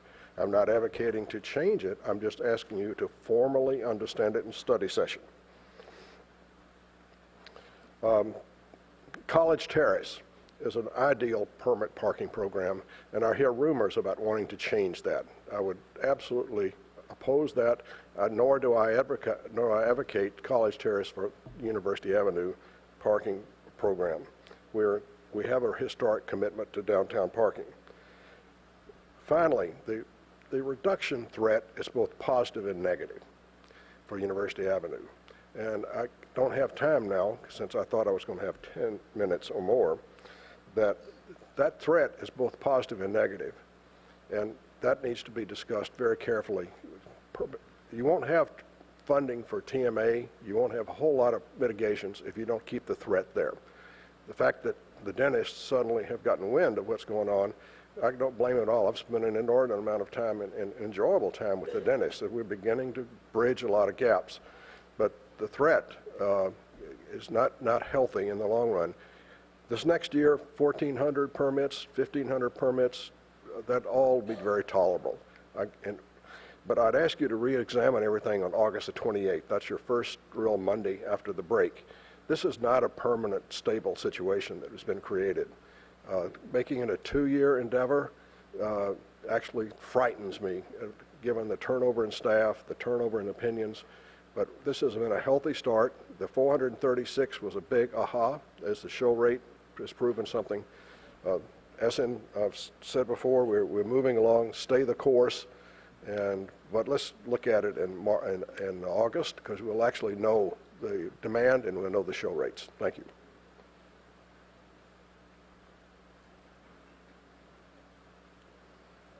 Thank you. And after Paul comes Laura Beaton and Norm Beamer, so get close. Hey, good evening, Vice Mayor Niss and the members of the City Council. My name is Paul Krupka. I'm the sole proprietor of Krupka Consulting. I'm an independent transportation consultant with over 35 years of deep and broad experience. Mr. Benjamin Sins, a Palo Alto resident and business owner, engaged me to conduct a review of and prepare a professional opinion about the proposed changes to the Palo Alto RPP program that would over time eliminate parking permits. I'm here to provide some summaries, a summary of the highlights of a letter that I issued and sent to Josh Mello, dated March 3rd. City staff, in their evaluation of what kind of parking reduction would be required, used a reduction factor of 5% per year from 2015 to 2030 that would allow the parking demand to be reduced below supply. The rate and then the absolute value of the end result at year 2030 are unrealistic for a few reasons. The resulting 2030 drive alone rate would be 26%. It's now about 57%. This low rate is simply unheard of in central business districts on the peninsula and in Silicon Valley. There really isn't any evidence of a reduction or a downward trend in your parking demand in the downtown area. And then finally, the TMA, which we've heard about tonight, and its business plan are in very early stages and conditioned on resources and funding. To wrap up, the consequences of eliminating employee permits without commensurate reduction in downtown parking demand will be continued employee parking in the RPP program area. Finally, if I may just say one final point, any reduction in employee parking permits must be carefully correlated with actual data that documents total parking demand over time. Thank you very much. Thank you. And next is Laura Beaton. Good evening. My name is Laura Beaton, and I represent the Crescent Park Neighborhood Association and Nielsen Buchanan. I'm here to provide the council with a very quick explanation of why the vehicle code does not allow the city to issue permits for downtown employees to park in neighborhoods very far from downtown like Crescent Park, which should be able to opt in to a resident-only RPP. So as you know, the vehicle code lets cities establish parking restrictions, and then a city can issue permits to those who live and work adjacent, that's the important word, adjacent to those streets, to park in those areas. But here, what the city is proposing is to permit downtown workers to park in places that are by no stretch of the imagination adjacent to downtown. I'm talking about zones 9 and 10 here. So under the proposal, what we're looking at is a system where someone who works near the Caltrain station in downtown could park up to 1.5 miles away in Crescent Park during the workday. And this is not what the vehicle code intended. So I reviewed RPPs throughout the state, and cities generally adhere to the vehicle code's adjacency requirement by requiring permitted parkers to park quite close to their home or business, sometimes within 500 feet or a couple of blocks, or at least within a designated zone that includes the address of the person who has the permit. And this is what courts have approved in certain cases, because they have said that adjacency means allowing someone a permit to park within the impacted area. Someone who's in the impacted area can park in the impacted area. But zones 9 and 10 are not in the impacted area. They didn't have a parking problem before the RPP was created, and now the city is looking to export parking to those neighborhoods, and that's the opposite of what an RPP is supposed to do. You had it right in September when you asked staff to freeze employee permits in zone 9 and 10, and that's what we would ask you to do here. Thank you. Thank you for coming. Norm Beamer. And then Malcolm Beasley, John Gwislin, and Michael Hodes. Thank you. At your meeting on September 6th, you unanimously passed a motion which called for implementing a freeze on the sale of employee permits in Zone 9 and 10 and reducing the total number of permits by the number of unused permits I'm talking about employee permits, of course, the number of unused permits in those two zones. So if you did that, that would bring the number down by a factor of 615, which would bring it down to approximately what the recommended new maximum amount is. So it drives quite nicely. There's only 36 permits currently sold in zones 9 and 10, and it should be just frozen at that number rather than being increased to 584, which is the new proposal. Also, the motion called for allowing additional blocks to opt in in zone 9 and 10 on a resident-only basis. That's completely ignored in this current proposal. And furthermore, back in February of last year, when you passed the resolution for Phase 2, you called for the reduction in permits, the annual reduction, to be occurring in the outermost zones first, and now they're reversing course and saying it should be in the innermost zones. Basically what they're saying is push the problem out into the zones 9 and 10, into the Crescent Park and other neighborhoods that didn't have the problem, have them share the pain. And as the previous speaker pointed out, not only is that's contrary to the requirement of adjacency, but it also just doesn't seem to me to be fair. And it also is counter to the whole notion of trying to encourage people to use alternative ways of getting here. If you just keep expanding the area and making more and more spaces available, it's not going to be an incentive. Thanks. Thank you. And next is Malcolm Beasley. Thank you, Council. I've been here before. I think you know more or less who I am, but let me remind you that I'm a 43-year resident of downtown North. And my comments tonight are a little different, perhaps, but my theme is I've watched this for 43 years. I've been through these cycles, and we cannot continue to do this over and over again. So let me expand that remark. I have some questions that I'd like each of you to address this evening in your comments and your thoughts. The first one is your fiduciary responsibility. As the fiduciary body for our city, how does your position in RPP speak to the principle articulated in the comprehensive plan that commercial enterprise is encouraged, but not at the expense of cities' residential neighborhoods? Now, you all know that, but if fiduciary responsibility by the council, not you guys, but in general, the council, had been honored, we would not have this problem, and we would not have this problem over and over again. So I'd like to hear what you think. Quality of life standards. What is your view of the maximum reasonable size for the downtown RPP district? What is the maximum acceptable intrusion of non-resident parking into the neighborhoods adjacent to commercial districts? Without standards, it will creep. And you will never know when you're getting into trouble. It's a part of the fiduciary responsibility. I think you have to face up to the fact that you can't just solve one problem at the expense of another. Last, well, not the last, but anyway, data should inform our decisions. We all say that, but doing it in this case has not been easy. And for me, at least, the rationale for 1,800 non-resident permits in the light is that where is the data that justifies that? Okay? Thanks, Mr. Why is there Beasley. not, just one last sentence, why not, as another speaker said, we do not have a good models of what the growth and the demand is going to be, and we're just going to be in this problem over and again. I just think it's an issue of fairness. Thank you. Thank you. John, we're all agreeing we don't know quite how to say your last name, so maybe you could do it for us one time. Gislin.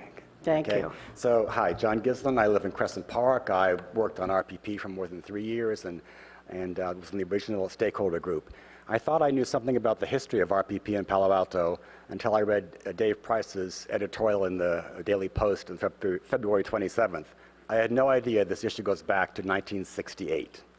So if you haven't read it yet, it has all the ugly details in summary. It's a good read to understand the history of why we haven't been successful for so long. I do think we're making progress. I want to thank the staff, particularly Josh Mello. I believe he answered the question about data very diplomatically tonight. I think we still do not have access to good current data. I put in a request for public information to size the number of dental permits that might have been issued, and the third party that provides our data was not able to deliver that. I think we should find a way to get a hold of this data and perhaps manage it ourselves.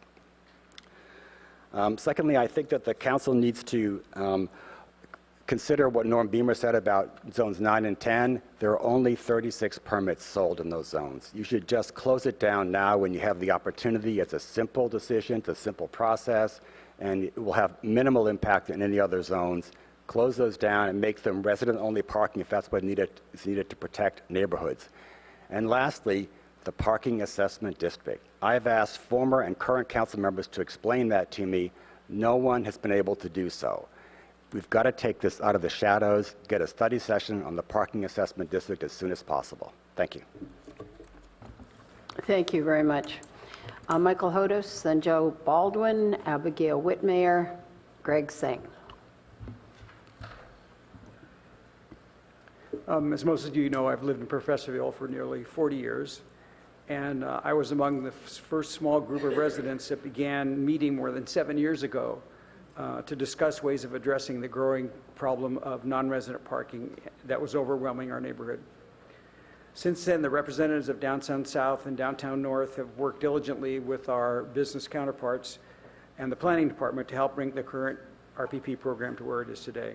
In general, I would say that while the neighborhood as a whole has supported RPP and has experienced positive impact on many of our streets, there's one glaring omission from the report that continues to adversely affect a significant portion of Downtown South. The severe clustering of non-resident parking in the portion of Downtown South bounded by Forest Avenue, Embarcadero Road, High Street, and Bryan Street, which are zones 6 through 8. In fact, our surveys have found that of the 17 street block faces in that area, 13 of them are routinely fully parked on a daily basis during working hours. No other parking available from 10 o'clock on. Unfortunately, while staff has verbally acknowledged the situation, the report makes no mention whatsoever of the clustering problems in the affected street faces, much less a commitment to address the problem. In other words, the very area from which the impetus for RPP sprang has continued to be overparked for the first 18 months of RPP. So on behalf of those in the affected area, that I'm asking that you specifically direct staff to address this issue. The difficulty is that the zones run parallel to University Avenue. The clustering occurs at the western side of each of those zones, 6 through 8. Out beyond the Bryan Street, there's plenty of parking. But naturally, people who work downtown want to park close to where they work. And the staff has to come up with a way to solve that problem, hopefully by August of this year. Thank you. Thanks very much. Joe Baldwin? Downtown RPP district is a numbers game. Here are some numbers, facts, one question, and 2 requests. Numbers: over 4,000 parking spaces, over 500 block fronts, 1,400 employee permits sold. Staff recommendations: cap 1,800. Goal 0. Fact: when staff unveiled the 0 goal, all 11 stakeholders, resident and business, gasped and/or laughed. Each knew it was unrealistic. None of them proposed it. All knew then and know now there's an acceptable compromise between 0 and 1,800. Question: do any of you truly foresee a day when not one single employee may park anywhere between the Creek, Alma, Embarcadero, and Gwenda? Request number 1, please direct staff to recommend a compromise goal. Half of the proven demand is 700. Half of the proposed cap is 900. 0 is Don Quixote's impossible dream. Employee spaces must be distributed evenly, 1 or 2 spots on each block front, depending on its length. I've lived in RPP 44 years now at Channing House. I co-employ 140 employees. As a resident and employer, I respectfully urge you to request number 2, direct staff to prioritize employee permits this way. First, nonprofit public benefit institutions like Addison School and Channing House. Second, long-serving neighborhood businesses not eligible for downtown garages. And third, low-wage employees. We buy permits for some employees. A 0 goal will make it impossible for us to do that. Thank you for coming. Abigail, followed by Greg, and then Susan Sang. Good evening. Thank you for the opportunity. My name is Abigail Whitmire, and I am the store team leader for the Whole Foods Market on Homer and Emerson. I'm going to kind of cut and paste what I have here for speed. We need 250 team members to run our business at Whole Foods. We have 198 now. That means I need to hire 52 team members. Hiring obviously is my biggest issue at Whole Foods Market. It used to just be my only obstacle of the cost of living, but now the ordinance joined in. We ring up 4,000 transactions a day, more than 6,000 people walk through our doors, and I have 80 designated parking spots in the lot across the street, which I share with businesses in the area. Obviously, I can't have our team members park in there. And on any given day, I have 100 team members that take up parking spots in the area, be that 2-hour or permit. A lot of my team members are not interested in public transit, but it was very nice to hear the TMA speak earlier. If you take away 10% of our parking each year it'll be harder for me to serve this community. Last year, I had many frustrated team members that were extremely disappointed and shocked at how quickly the zones closest to the store sold out. And I think we all know that they were forced out to many blocks away, and it's not always the safest walk to their cars at 11 p.m. at night. Myself, along with 200 of our team members, want nothing more than to be good neighbors and have supported our RP program since it first started. However, if they can't get the zone that they prefer, my fear is that they will clog up a 2-hour parking instead of walking the poorly lit streets back to their cars. If they take up that 2-hour parking, it'll not only not go to my customers, but it'll not go to all the customers of the surrounding businesses. You know, when we first came to Palo Alto 28 years ago, Whole Foods Market, we were the 5th store to open up outside of Austin, Texas, and we chose this community to serve, more specifically Professorville, and we want nothing more than to find a common ground, but currently this is not working for us. Thank you. Thank you for coming. Greg Seng? Hello, my name is Greg Zahn, and I'm a dentist, and my practice is on the 200 block of High Street. We live in Palo Alto. I met my wife at Jordan Junior High School in the 60s. We own our house in Palo Alto and our practice in downtown since the 80s. As a longtime Palo Alto resident, I understand and want to support our friends and patients that are in the community here. But I was also sort of wondering why, as a property owner, I'm not at least allowed the same parking rights as the other property owners downtown. As we understand how the residents feel about that, we were affected by the same parking issues that a lot of the trained people and Stanford people were parking in our neighborhood and we couldn't find parking. But it seems like the parking permit program has taken care of those issues. So I think it should be kept kind of the way it is right now. I don't see why we need to ramp down the amount of parking, at least where I am. I heard the other issues there, and maybe those do need to be addressed. So if nothing else, I would actually just kind of like to be offered what the residents are offered. Our property is larger than a lot of the residents in the area there, and I wouldn't want more parking than what the residents are offered. I think that would be enough, and I'm not sure why it needs to be ramped down to 0. Our building, there's commercial next to us. There's all commercial across the street. There's commercial next to me. There's the fire station, more commercial, and the only residential is property behind me. And that actually has been a long-time rental, which is kind of a commercial property for them. But they're allowed to have commercial parking permits, and it doesn't seem fair that I'm not able to get them. Capping it, I think I'd like to have the permits available and not ramped down to 0. It'd be nice to be able to park in my zone. Okay, thank you. Thanks for coming. And I won't try the last name. I didn't do very well before. Greetings. Hi, I'm Susan Sang, Greg's wife. Vice Mayor Niss and council members, thanks for the opportunity to speak. I'd like to reiterate what Greg had to say. I obviously agree with everything he said. I also wanted to add that I've lived in Palo Alto my entire life, and Greg and I met in 6th grade. This is our city. This is our home. We're very privileged to feel that we can own a home and own a business in the same town. And we feel very fortunate to do that, and we feel very privileged to serve the patients that we do who are members of this community. But one way we do that is by having this wonderful staff that comes to work every day, and if we can't offer them a place to park, I'm not sure what we would do. None of our staff lives in Palo Alto. As you probably surmise, many of the dentists have this very same issue. It's too expensive to live here, and normally the jobs that we can offer in a dental office are not the highest paying positions for, living in an area like this. So we would just ask that you consider to keep letting us buy these permits, keep letting us have our wonderful staffs come to our offices so we can serve our patients in the future. Thank you very much.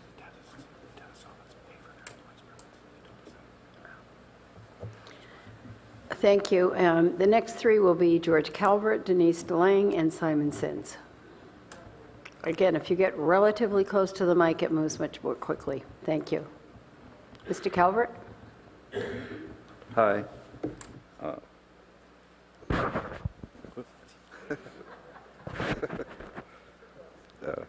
Thank you. I'd like to speak in behalf of my dentist. I came from rural upstate New York where a lot of people lose their teeth early in life. And my last experience of going to the dentist there was having 8 abscess teeth pulled at the same time. Years later, I came to Palo Alto, terrified of going to the dentist, and I went to Dr. Wong, and I wanted him to pull teeth, but he fixed them. So I just want to speak on his behalf and all the other dentists. Thank you. Good. Thank you for coming. Denise DeLange. Hi, my name's Denise DeLange. My husband has been going to the dentist in Palo Alto for over 30 years, and he's had the same dentist the whole time. And without parking available for the dentists in their parking lot for their patients, they won't have patients. So please support your medical professionals. Thank you. Speaking, Simon Sins.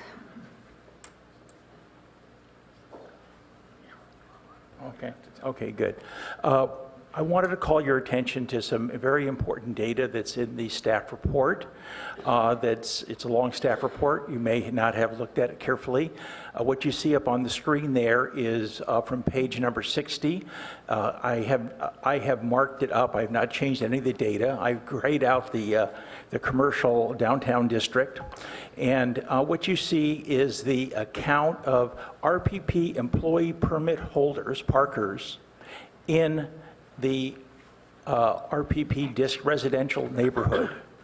Okay, and the legend is a little different. That very, very light color is 0 to 25% impact, and the dark navy blue color is over 50%. So take a look at that map, and you will see the impact of employees that have RPP permits on the neighborhood. Matter of fact, there's only 18 block faces, not blocks, but block faces that have greater than 50% impact, okay? The next slide. The next slide. Okay, these are people that do not have permits. These are the 2-hour parkers. There are 47 block faces that have greater than 50% impact. And this is a comparison. The 2-hour parkers have 2.6 times the impact compared to RPP employee parkers. That's the real problem, is the 2-hour parkers. You folks are barking up the wrong tree. By reducing the number of employee RPP permits, you're not going to be able to reduce the impact, or you're not going to change the impact on residential streets. Matter of fact, as Abby from Whole Foods was saying, you will probably create more 2-hour parkers. And that's your problem, is the 2-hour parkers. If anyone wants to ask me, I have a solution to that problem, but my time is up. Thank you. Okay. Our next speaker is Suzanne again. Is it Kuo? Thank you. And then James Stevens, Chris Lee, and Georgie Gleim. Good evening. My name is Suzanne Kuo. Sorry. And my husband is Brian Kuo. He couldn't be here this evening because he has emergency back surgery last night, and I'm reading this in place of, for him. And you might pull the mic down just a bit. Thank you. I'm a Palo Alto resident as well as a pediatric dentist. My dental practice is Peninsula Pediatric Dentistry on Emerson Street in downtown area. I've been practicing here for 12 years. I'm also a resident of Palo Alto. The majority of my young patients are Palo Alto families.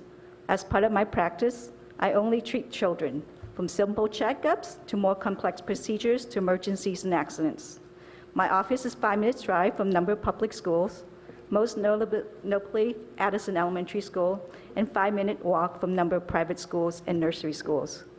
My office is an ideal location to serve my Palo Alto patients who park in our parking lots. It would be inconceivable to have a mom of 3 children under the age of 5 walking 3 to 4 blocks when she could park in our lots. It's just easier. My staff cannot park in our lot for this very reason, so we have permits to park on the streets. I support my fellow Palo Alto dentists in requesting that the council exempt all dentists and medical professional offices from RPP reduction cap. Please make sure that you include all dentists in the greater downtown area and not just those on Middlefield. We dentists on the outer areas of downtown provide services that are no less important than the services provided by other dentists in Palo Alto, and we have the same problems as everyone else. It is easy to identify all dentists, and we have a license from the state of California, and we all need our parking permit to survive and operate in Palo Alto. And I think we'll be more than happy to provide you with our business and dental license. Thank you very much.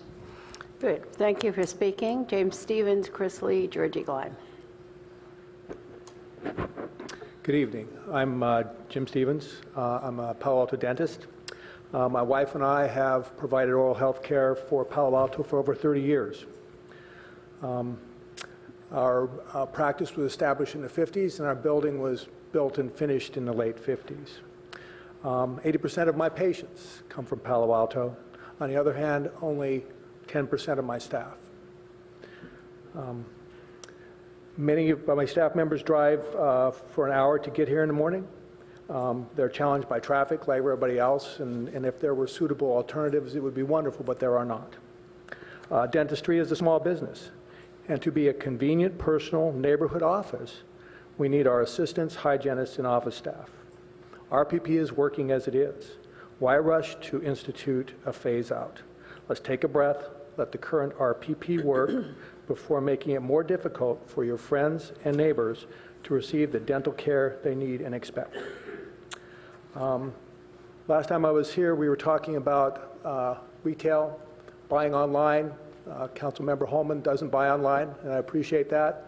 I cannot fix your child's tooth online when they fall. I cannot take care of your tooth care online when they fall. Your residents deserve to have personal care at their family dentist. Don't make that difficult, please. Take a breath, leave it like it is. Let's go forward. Thank you. Thank you. Chris Lee. Hi, I'm Chris Lee, pediatric dentist. I love my job and I love the city where I do it. At work, I'm not on the phone with a hedge fund manager from New York, nor am I Skyping a factory owner in China. I'm doing SpongeBob impersonations so an autistic boy will let me clean his teeth. Or I'm singing the Little Mermaid theme to help a little girl get through the extraction of an infected tooth. I'm here in Palo Alto providing a basic, essential health service directly to people who live in Palo Alto. Even in a world where face-to-face contact is being systematically invented out of so many customer experiences, your dentist still can't email you your filling, nor can he or she have a cleaning sent to you by drone. To serve people in Palo Alto, we need to physically be in Palo Alto. Even though I pay a great wage and offer good benefits, it's really hard to attract and retain employees with the necessary credentials and personality to help me serve you. Most dental personnel can't afford to live in Palo Alto, so a 1-hour commute by car would become a 2-hour commute by mass transit. Bikes are a great way to get around Palo Alto, but to Palo Alto from Daly City, Hayward, Los Banos, different story. My staff and I park on the street to allow our patients to park on site. Imagine a pregnant mom with 2 active toddlers in tow with a diaper bag for each, or a grandma taking a sedated child home from my office. With unchecked development of densely packed office buildings and the proposed 10% decrease in phase-out of parking permits being sold, Palo Alto dental offices will be subjected to a sort of parking Darwinism, which limits limited resources to compete for parking and consequently for employees. All this begs the question, how will dental personnel get here to serve residents here if the only feasible means of getting here will be allowed to be parked nowhere? The RPP downtown is justified and apparently quite effective. I just ask you to examine the need for reducing the number of parking permits, as already the red maps that have been turning green underscore how successful it's been so far. Thanks. Thank you very much, Georgie Gleim, Mel Matsumoto, and Susan Nightingale. My name is Georgie Gleim. I'm a Crescent Park resident. I own a business downtown. I have, my employees for decades have supplied parking permits in the structures. 3 of my staff members do take Caltrain. But I'm still very concerned about reducing the employee street parking, any of the employee parking permits down to 0. That just isn't going to work.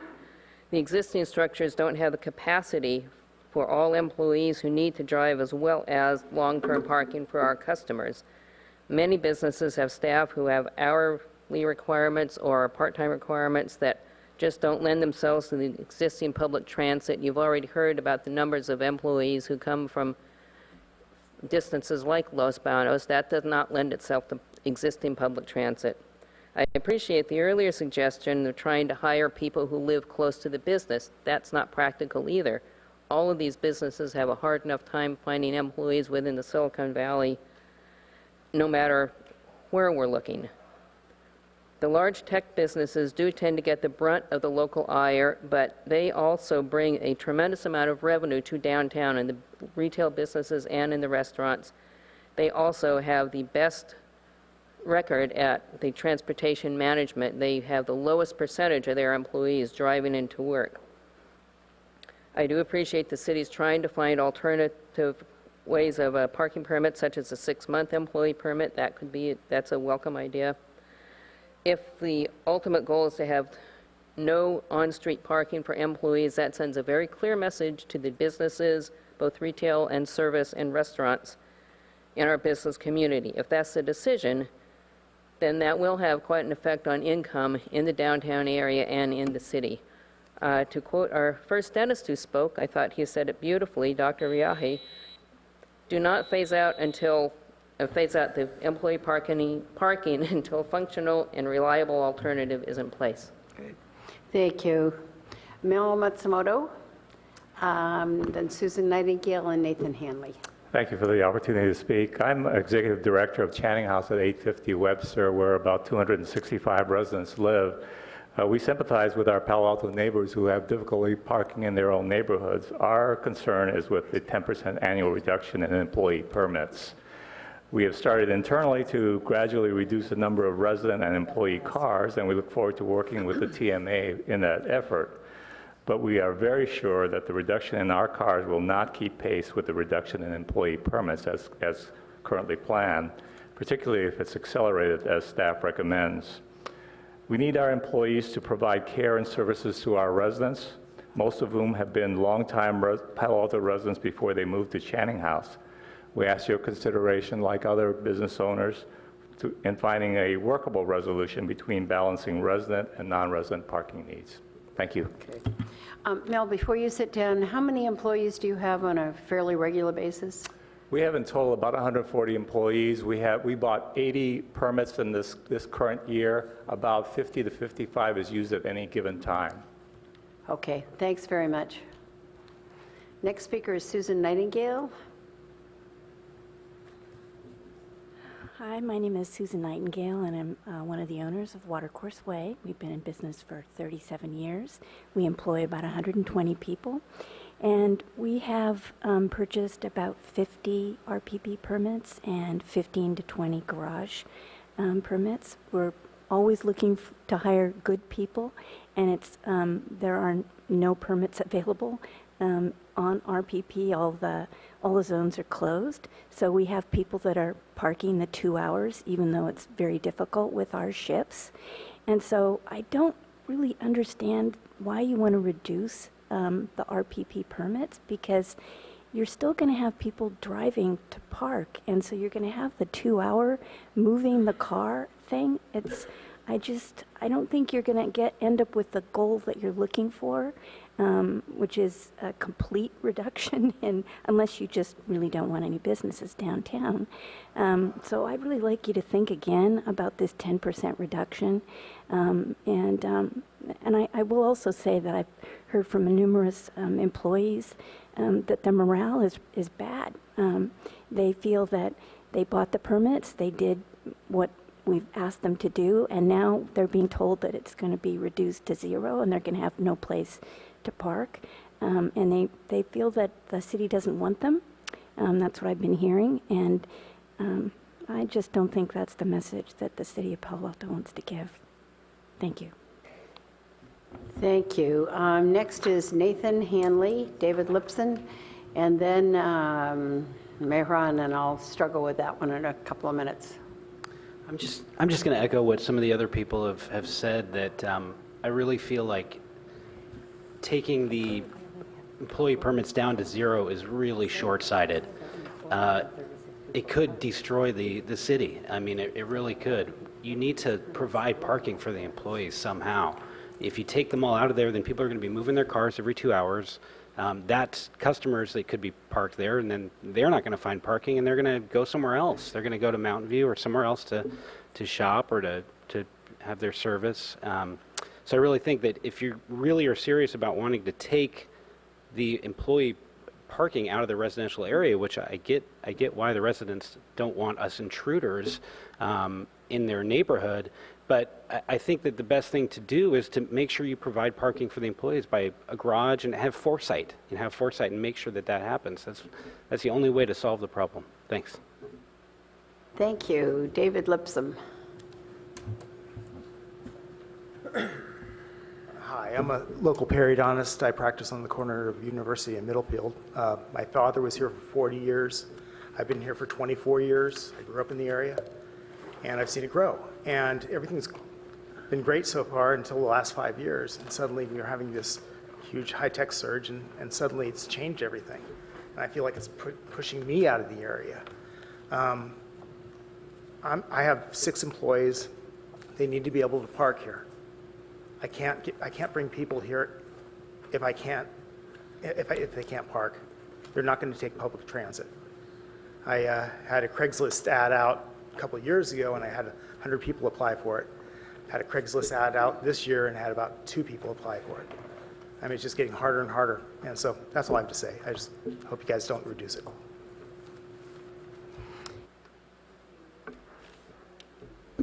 Hi, my name is Meron Forovacho. I'm an endodontist practicing in Evergreen Park District.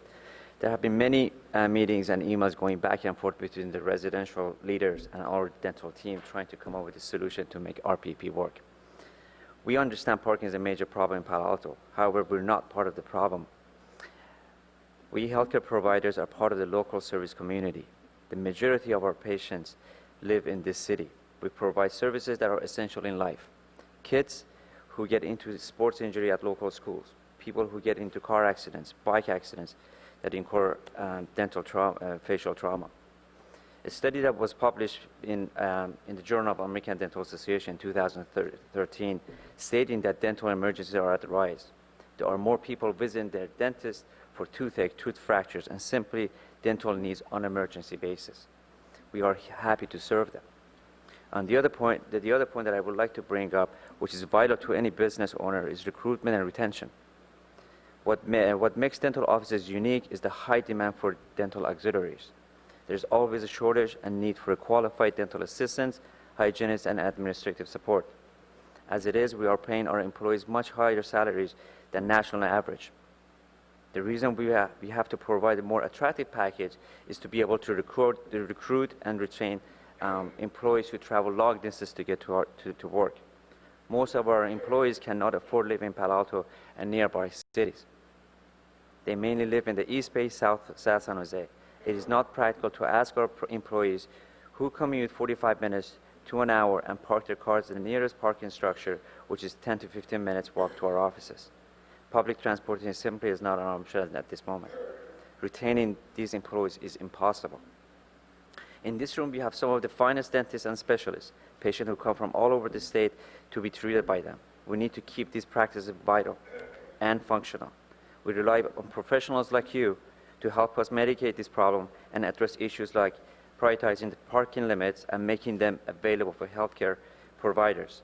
And please extend it to the Evergreen Park District and other RVP districts as well. Designate the number of the passes that are being allocated, depending on the size and the number of the employees. Thank you. Thank you very much. And our next speaker is Christopher Joy. That's correct. Followed by Judy Kleinberg and Stacy Kuo. Okay. I'm Christopher Joy. I'm a general dentist at Homer and Middlefield. I'm the president-elect of the Mid-Peninsula Dental Society. I own my own building. Since our building was built in 1956, the dentists and their teams have peacefully coexisted with the local residents. During the week, we would come in the morning, the residents would go to work. In the evening, we would leave and the residents would return. On Sundays, the Lutheran Church on Homer and Webster would park in our parking lot. We are part of the neighborhood. Over the years, the parking got tighter and tighter until something had to give and the RPP was born. The RPP isn't perfect. It costs me $3,000 in permits for my team and that I can't pass on to my patients. It has significantly improved the parking situation as evidenced by the map and street photos that Dr. Riahi provided. Doug Price in the Daily Post recommended that council declare victory and not reduce the number of available permits.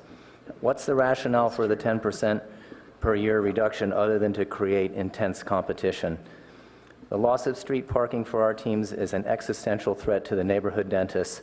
If our assistants, hygienists, and office managers can't park, they will not be willing to commute from the places they can afford to live.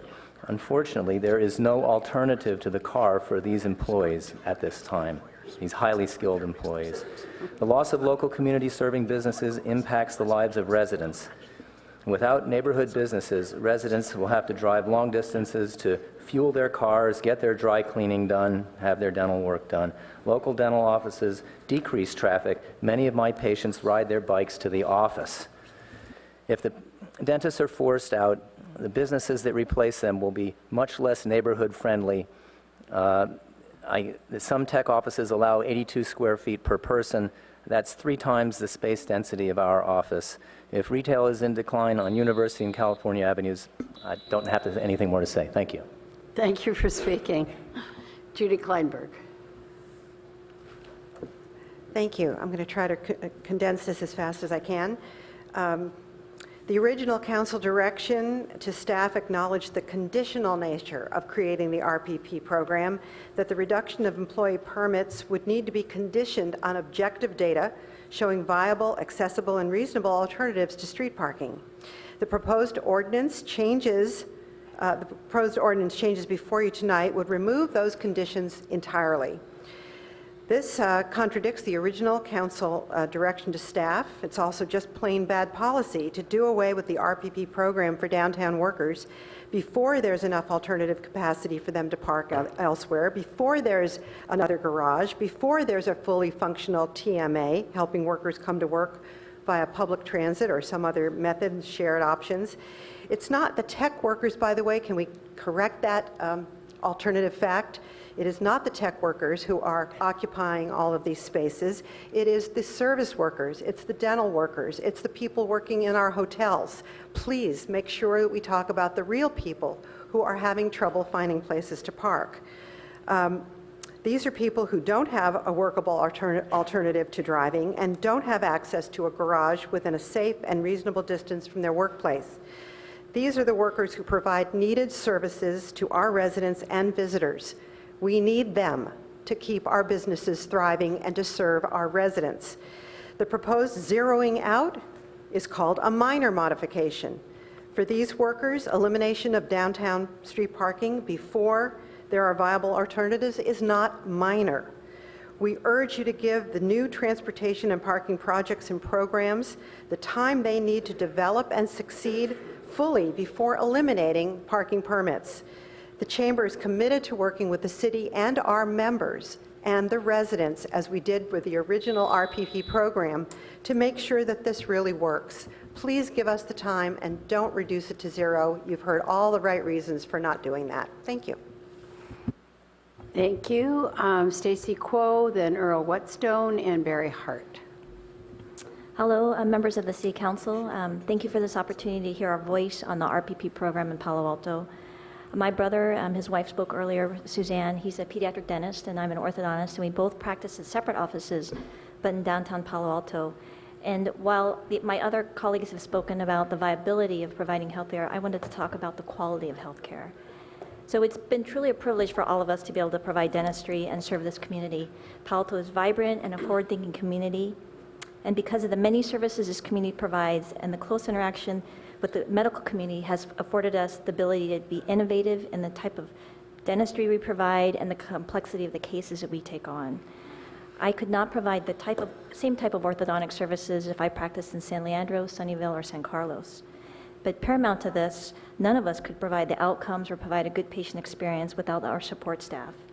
And as you've heard, many of our support staff make commutes from an hour to 2 hours away. And on my team, some of them have been doing that for over 10 years because they're truly committed to the patients and to this community. We all treat the community. The majority of my patients reside in 94301 and 94303 area code, or zip code. And in fact, my brother, myself, and my parents, we live in the 94303 zip code. And we chose to reside in Palo Alto because of the many services that this community affords. And that's services across all spectrums. Patients walk and bike to my office. We appreciate having the RPP program in place because unlike 10 to 15 years ago, in recent years, we haven't been able to find parking in the streets, but now we can. So we would very much like to continue serving this community. Many of us have signed long-term leases and we want to stay, but it's not feasible if we don't have a place to park and a place to offer our staff to park. So in closing, we would very much appreciate your reconsideration of reversing the 10% reduction and the RPP exclusion, because it affects not only our ability to provide care, but also to provide quality health care. Thank you. Thank you very much. Is it Earl Whetstone? Yes, thank you. Yeah, thank you. My name's Earl Whetstone. I've been a practicing dentist here on Middlefield Road for over 20 years. My office has been serving the residents of Palo Alto for over 60. I am a resident serving business. I cannot speak for other businesses in the community, but I am here speaking as a dentist who is concerned about the residents of Palo Alto. I want to continue to provide a vital health service to the community. Unfortunately, I've already lost 2 employees directly due to the RPP program, and hiring has become almost impossible. As dentists, we are supporting the residents with the RPP program, but not in the structure that it is heading towards, which would force us out of the city of Palo Alto. We are just asking to consider the modified form for which would provide dentists the opportunity to continue to purchase parking permits in zones located near their offices. This is relatively easy to do with the data that you guys have on file, and it'd be nice if we can identify the businesses nearby and allow them to access zones to allow that parking. The City Council has a difficult responsibility to look out for the greater good of all residents, not just those who want employee parking to be down to 0. This drives out these resident-serving businesses and ultimately can hurt the residents of Palo Alto. I request that the Council identifies the dental services are important to the quality of life for Palo Alto residents, and as such should be protected, and amend the RPP to allow resident-serving businesses like dentists to continue purchasing these permits. Additionally, these permits would be assigned to one of 3 zones around a particular business. This would ensure an even distribution of parking. Protecting the resident-serving businesses like dentists and ensuring that they can continue to share the streets with the residents is not a loss for the RPP program, but it is a win for the quality of life for all the residents. Thank you. Thank you for speaking. Barry Hart, Phil Salisbury, and Eric Wu. I'm Barry Hart, a resident of Crescent Park. I first want to say that I enjoy walking and biking to my dentist, so I'm certainly in favor of them having parking and a thriving business nearby. But I think the question is, what has changed in Palo Alto that's pushed things past the tipping point? And I see Rudy's Pub closing, I see Zabibbo closing, I see the laundromat closing, and I see them filled up with very densely packed office workers who are high-tech workers. And I think they've really changed the character of our town. And I think a lot of the problems really originate from there. And we didn't have more dentists 5 years ago. We didn't have more retail, but we have a lot more high-tech workers jammed into a little bit of space. And I think this is where the problem lies. Phil Salisbury, then Eric Wu. Good evening. My name is Phil Salisbury. I have lived in Crescent Park on Martin Avenue for 39 years.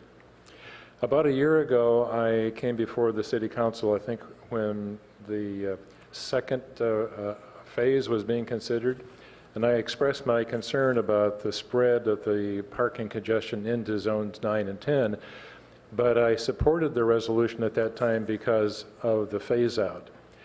Now, if I understand the data, the numbers correctly, it appears that you're looking to zones 9 and 10 for more overflow parking, and at the same time reducing the rate of reduction.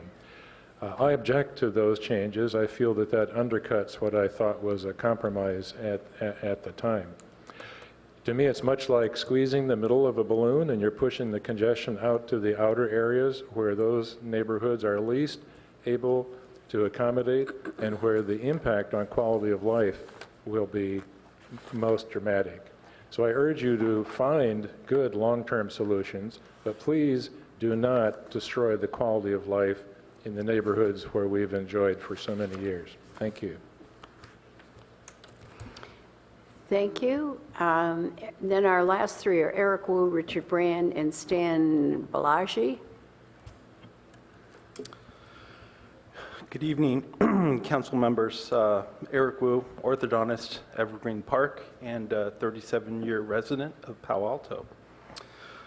Tonight, you'll be deciding on whether to amend the current RPP program in the downtown area. Over the last few months, members of the Palo Alto dental community have worked hard to talk with leaders in the neighborhoods, council members, as well as residents in the greater Palo Alto area about the importance of preserving neighborhood serving businesses such as dentists. Our signed online petition on change.org, circulated by only a handful of us dentists, garnered over 1,100 Palo Alto resident signatures in a short span of 2 weeks, and they all support our cause. The dental community supports the RPP 100%. In addition, we recently met with neighborhood leaders and found out about the nonprofit TMA, which we urge council to seriously consider to further develop for the future. However, without the adequate number of permits allocated to our highly skilled dental employees, we risk losing our staff and ultimately our practices. If you value locally owned dentistry in Palo Alto and the quality of life that it brings to your life, then please help us support us to continue to serve the community of Palo Alto. I do respectfully request council to amend the RPP this evening to prioritize and carve out in dedicated parking permits for neighborhood serving businesses such as dentists and their staff. Thank you. Thank you. Richard Brand, and then, as I said, Stan Balaji are close. Good evening, everybody. Thank you.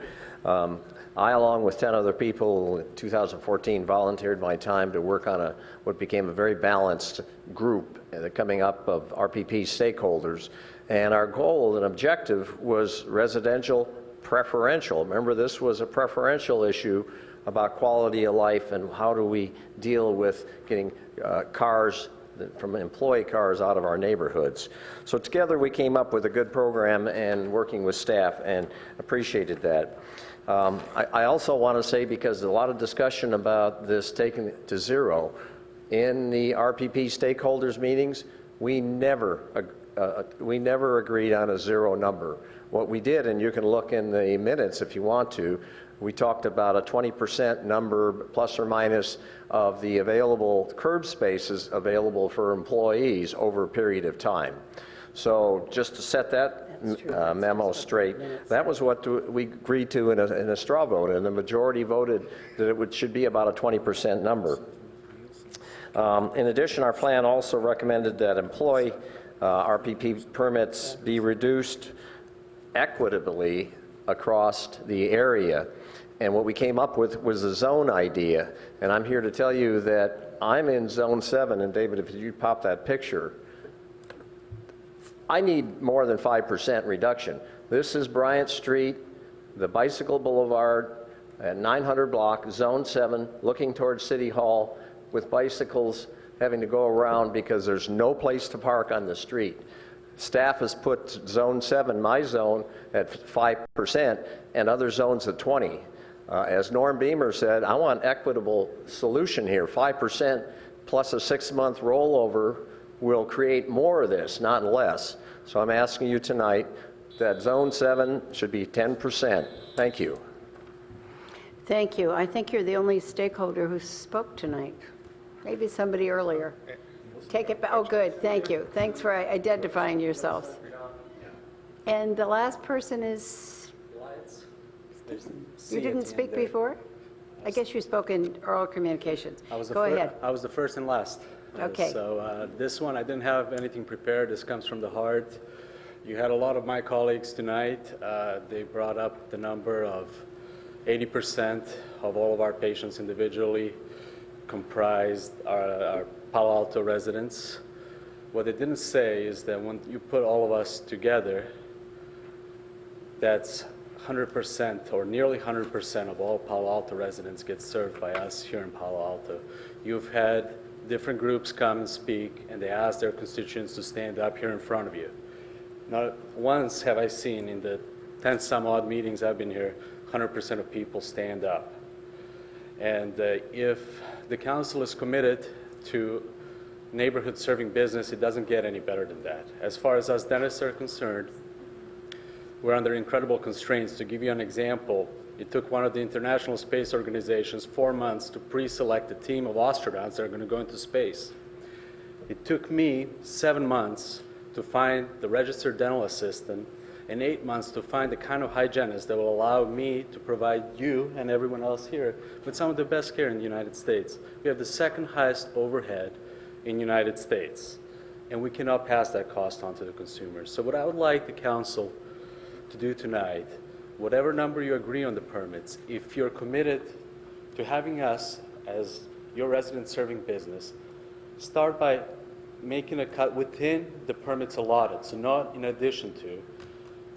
If it's downtown 300 permits, to secure us and allow us to continue to retain our staffs, allow us to continue to recruit, and should we ever lose an employee, be able to replace them. With that number, we can work with resident leaders. We can work with our neighbors, who in most cases are our patients. But we don't have this fear that in 6 months, when the time is up, we might not be able to treat our patients any longer.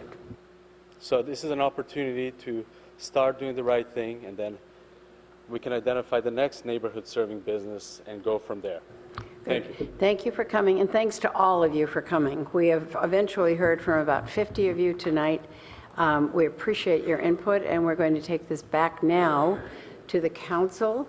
And I'm going to suggest that we do, as quick as we can, a round of questions. I know you'll have some technical issues that you want to discuss with staff.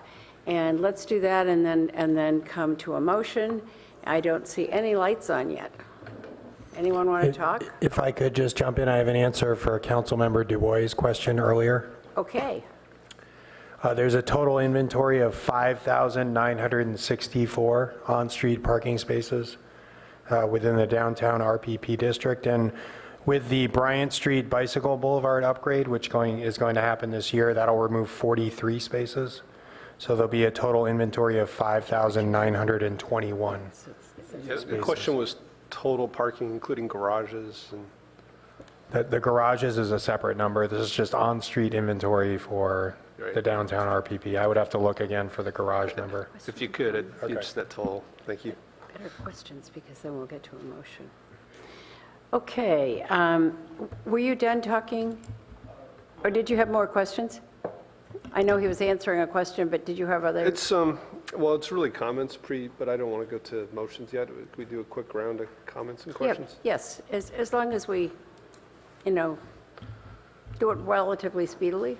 Yeah, so I think we're here tonight to really discuss parameters around the RPP, and staff has proposed some, but I think it's worth us maybe stepping back and thinking about what problem we're trying to solve, because I think we may not even be aligned on that.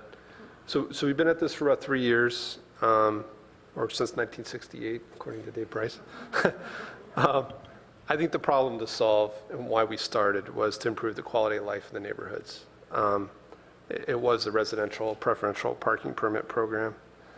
And I think if we could maybe think about our conversation in terms of those parameters, I think, we talked about having a quantitative goal, and staff has come back with one.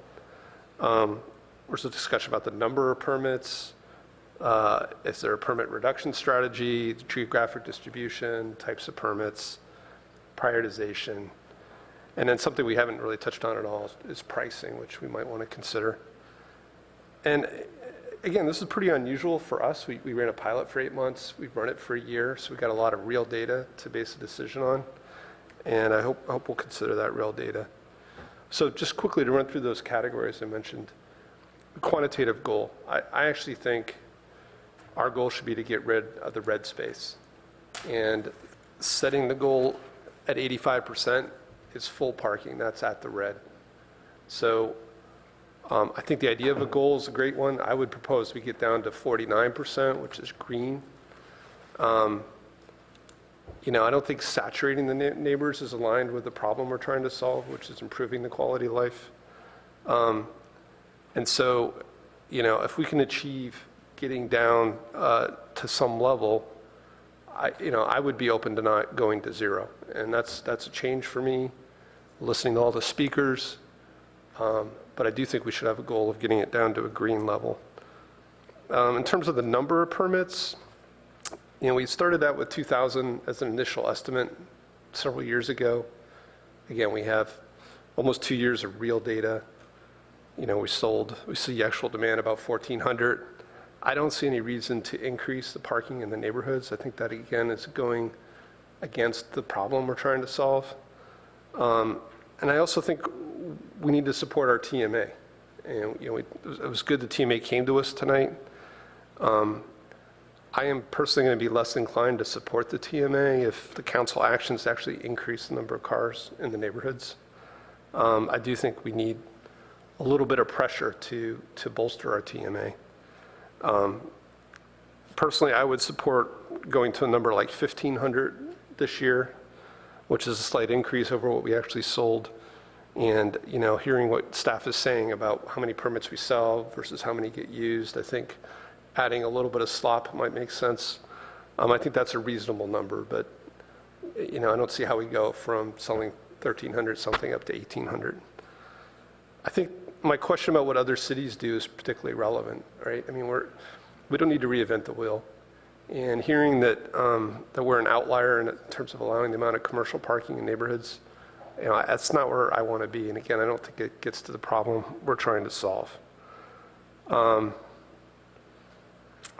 So I'd like us all to be clear about that. So my problem to solve is improving quality parking in the neighborhoods. If somebody else feels that we need more parking in the neighborhoods, we need to help business parking, let's be straight about that, because I think we're going to be talking at odds if we can't agree to what we're trying to do here. In terms about the parking reduction strategy, I think we are committed to building another garage. That's why the reduction happens slowly over a number of years. And as I said before, I'd be okay at stopping at like a 49% saturation level. And I do agree with what Judy Kleinberg said, that this is kind of a conditional thing. We start to reduce it so much per year. We see how we're doing, how our TMA is doing. we're not locked in for 5 years or 10 years. We can change this along the way. I would like to see us clarify the language on the reduction. This happened before where we said 10%, and we switched it to 200 because 10% changes every year. It's 200 this year, it's 180 next year. It just keeps changing. So I think it's more clear if we had clear language. In terms of geographic distribution, we did have a council motion that we froze 9 and 10 and we were only selling residential permits. That changed. We had a pretty big discussion about that. And again, for me, it boils down to what is the outer limit of downtown. I do think we need methods to eliminate clustering. I think staff's made an attempt. I'm not sure it's the best method. It's kind of a gross method. I do think we should maybe even think about enforcing adjacency, which would be, requiring businesses to be within 500 feet of the zone they're buying permits in. I think that's a way you could avoid clustering, and it would certainly help some of the businesses along Middlefield Road, for example. In terms of prioritization, I do think we need to use our business registry and think about nonprofits and locally serving businesses. I think we can do that. I mean, we keep bringing that up, and I think that would help the medical and dental community. I would rather have something more general about locally serving businesses than calling out specific exemptions. I think it gets pretty tricky if we just prioritize dentists. I also think the idea some of the public had about businesses that are eligible for spots in the parking garages, should they also be eligible for RPP? I think that's worth some thought. And I would like to see us over time maybe look at technology that would, even instead of selling in 6-month chunks, if we could deactivate permits and be able to if an employee leaves, even though they still have that permit, it's not valid anymore on a much finer, maybe monthly basis. We could still sell 6-month permits, but it just wouldn't be active anymore. And then finally, I do think, maybe not tonight, but we should think about pricing and types of behavior we want to see. I mean, I don't know what's going on, but these pictures of empty parking garages still makes me think that maybe we want to raise commercial parking in the neighborhoods and make sure the garages are actually being filled. So that's a quick run through, but I hope that framework was useful in terms of thinking about problem to solve and then all the different questions we're looking at. Thanks. Thanks. I have Corey, then Adrian, and then Lydia. And then Karen. So I actually appreciate Councilmember Du Bois's suggestion that we focus on our goal to start. I would say that I think that we do share the same goal of improving quality of life by reducing the parking congestion on the street. But I think it's also important to note that I think from the stakeholder group till today, that we wouldn't want to do that in a way which negatively harms neighborhood serving businesses and which doesn't even take into consideration negative impacts on others. It's our primary goal, but it's not to the exclusion of any other goal. I think there's a way to balance those. So I think it's important to keep that in mind. I don't, we'll see what others say. I'm certainly not going to propose that we increase the number of permits on the street. I'm not sure, threatening to hold the TMA hostage at this point is the appropriate approach, but Councilmember Du Bois is free to make whatever threats he wants.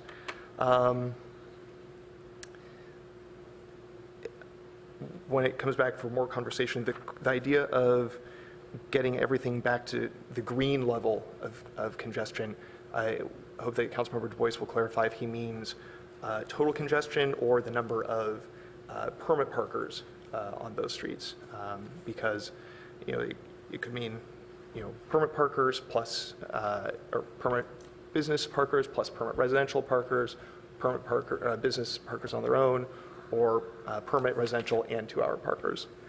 And that goes to an area where I'm not sure we have a ton of clarity, which is, I'm not sure how much confidence we have that everybody who needs a permit is currently trying to buy a permit. We did hear from at least one business tonight, I think it was Watercourse Way, saying that they have employees who are still doing the 2-hour shuffle. I'm not sure exactly what our solution for that is. I think having more flexible options and better promotion of this, but especially having better flexible options about how the permits work is important. I think that having at least an option for 6-month permits is important. I wonder if maybe having 1-month or 3-month permits, at least as an option, might be useful. And I'm thinking about this in the context of the earlier conversation where we heard about how a business with comparatively moderate turnover was looking at 70% turnover in a year. And having worked in some of those fields myself, having worked as a barista and thinking about the people I know who've worked in those businesses or run those types of businesses, running local shops. The degree of confidence that an employee has in some of those lines of work, the degree of confidence that the employee has that they're going to be in that job, in that place in a year, is often a really low level of confidence.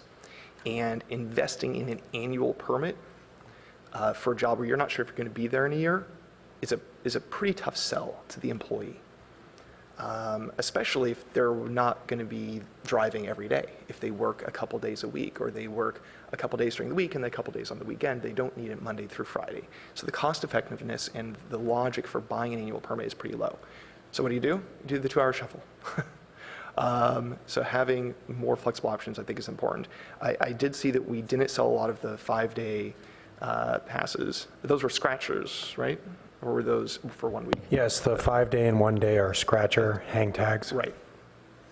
And could staff clarify, are employers allowed to buy the permits now for a year and give it to whatever employee needs it that day? My understanding is we decided not to do that because we were worried some employers would buy up all of the permits. So employers can buy the 1-day and 5-day hang tags. I think we have a limit of 10 per purchase, per person, per year. The stickers are allocated to a specific vehicle, and they need to be purchased by an employee. Some employers will buy permits for their employees, but ultimately they need to be assigned to a vehicle. The employee hang tags are purchased oftentimes by the employers, and they can be transferred between vehicles. And can those be purchased on an annual basis? The hang tags, Yeah. yes. Okay. Yeah, they're. So I think that's actually something that we might want to. I'm not sure how to encourage that more, but for the whole business, right? For the employer and for the employees, having the employer have the hang tags necessary for whatever employees they need on shift during the hours of enforcement, that the employer can then say, okay, you're the one working today, here's your hang tag for today. Or to have something like that. Or if we can get to the point of having, I guess it depends on how many people we have out there enforcing, but say maybe there's 10 hang tag or even sticker permits out there per business, but only 5 allowed to be parked at any one time. Does that make sense? So that an employer might have 10 employees, but only 5 working per shift. Just gross simplification of how the schedule might work. But if we saw, through our parking enforcement, if we saw that they had more than 5 of their employees there at a time, then they would be dinged for that. I'm just trying to keep our options open and think about where we go with this in the future still. I do think it's important to really think about the context that we came to this idea of reduction. And we heard one of the members of the stakeholder committee making something I noticed going through the old resolutions and realizing we've kind of oversimplified step by step as this has gone forward. back on December 2nd, 2014. My colleagues can see this on packet page 393. It's item 10, attachment D, page 4 of that item, so it's 10D4. The 3 just above the middle of the page says reduced allocation. After phase 1, the director may reduce the allocation of employee parking over time as additional parking and transportation options become available. And if we're going to have, either scheduled or up to planning director's discretion, reductions over time, especially if we're heading towards zero, I think that those kinds of criteria are still really useful. Additional parking and transportation options. And additional parking could be new garages, and that's part of the three-legged stool. And it could also be something we could do a lot faster, which is, and I know that there are a couple startups working on this, basically ride sharing but for parking spaces, so that either a resident or a property owner or business in the downtown area that has a space or a driveway that they're not using can put on an app, hey, I've got a space. Somebody wants to come use it, they can come take that space for today. And then an employee who's looking for a place to park, or an employer is looking for a place for the employee to park, and go on that app and say, oh, there's a space over at this address a couple blocks away. Those apps are being developed. That might be another way to get more parking space available and make better use of the parking supply that's out there right now that's underutilized.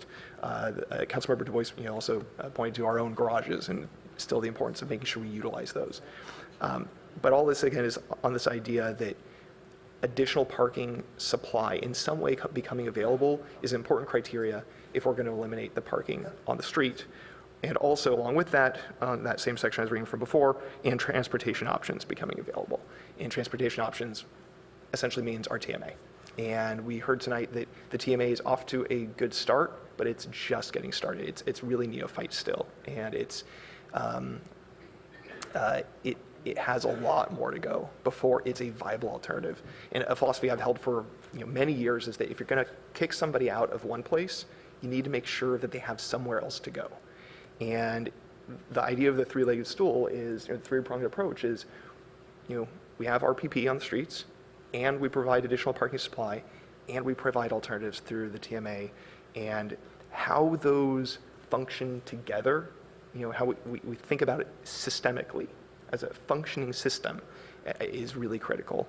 So that was back in December 2nd, 2014. Then on February 23rd, 2016, so just over a year ago, that's attachment 10E, section D on page 4, packet page 399, talks about reducing by 200 permits per year based on parking analysis and mode split analysis. So we went from really clear, what I thought were clear criteria to basically saying we can reduce if there's analysis. And yeah, we've done some analysis. At this point, the current resolution goes even further than that, though, and basically says we can reduce over time, period. And so you see that in 10A, packet page 371, on page 5E, and it doesn't really talk about having a need to have alternative, additional supply and alternative transportation methods in order to reduce. So I do think it's important we continue to work on all three prongs, all three legs of the stool, but I want to make sure that they're working together. Because when we started out on this, it was the question of how do we improve quality of life and reduce parking congestion, but not by throwing businesses, big businesses or small businesses, a tech company, a coffee shop, or dentist under the bus. That wasn't our goal. And I think there is still a way to make this work. And I think that we've heard from the business community that they want to work with us on making it work. And that was the spirit and the direction we got from our stakeholder committee originally. So as we move towards motions, I hope that we'll kind of focus on that. Zones 9 and 10, I'm sorry, I know I've been talking a long time here, but zones 9 and 10, I'm open to options on that. I'll listen to my colleagues' thoughts on that. I do feel like that's pretty far afield from the core of the downtown area, and if we can reduce it or eliminate and move towards full residential permits in those zones in the not too distant future, I think that's probably the right move. But concordant with that, I think we need to figure out how to reduce some of the bunching, the grouping that we see in the other zones. Maybe whether that's splitting up the zones that we currently have, moving to block by block or whatever.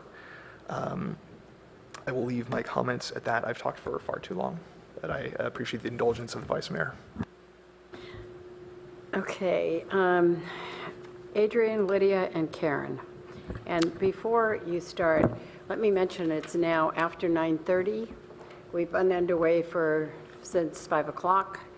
I need to look at staff and ask, do we have to do number 11 tonight, which is the comments on the EIR for Stanford?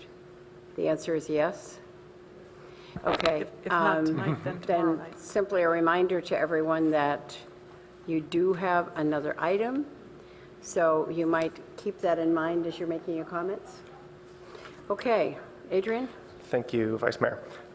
So first, I want to thank all the folks in the public who came out to speak to us today, residents, business owners, dentists, folks from Channing House. I really appreciate it. I think you've given some great input.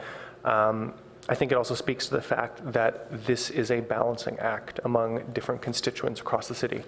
As Councilmember Du Bois pointed out, the focus of this program is preference for residents, and I think we need to keep our focus on that.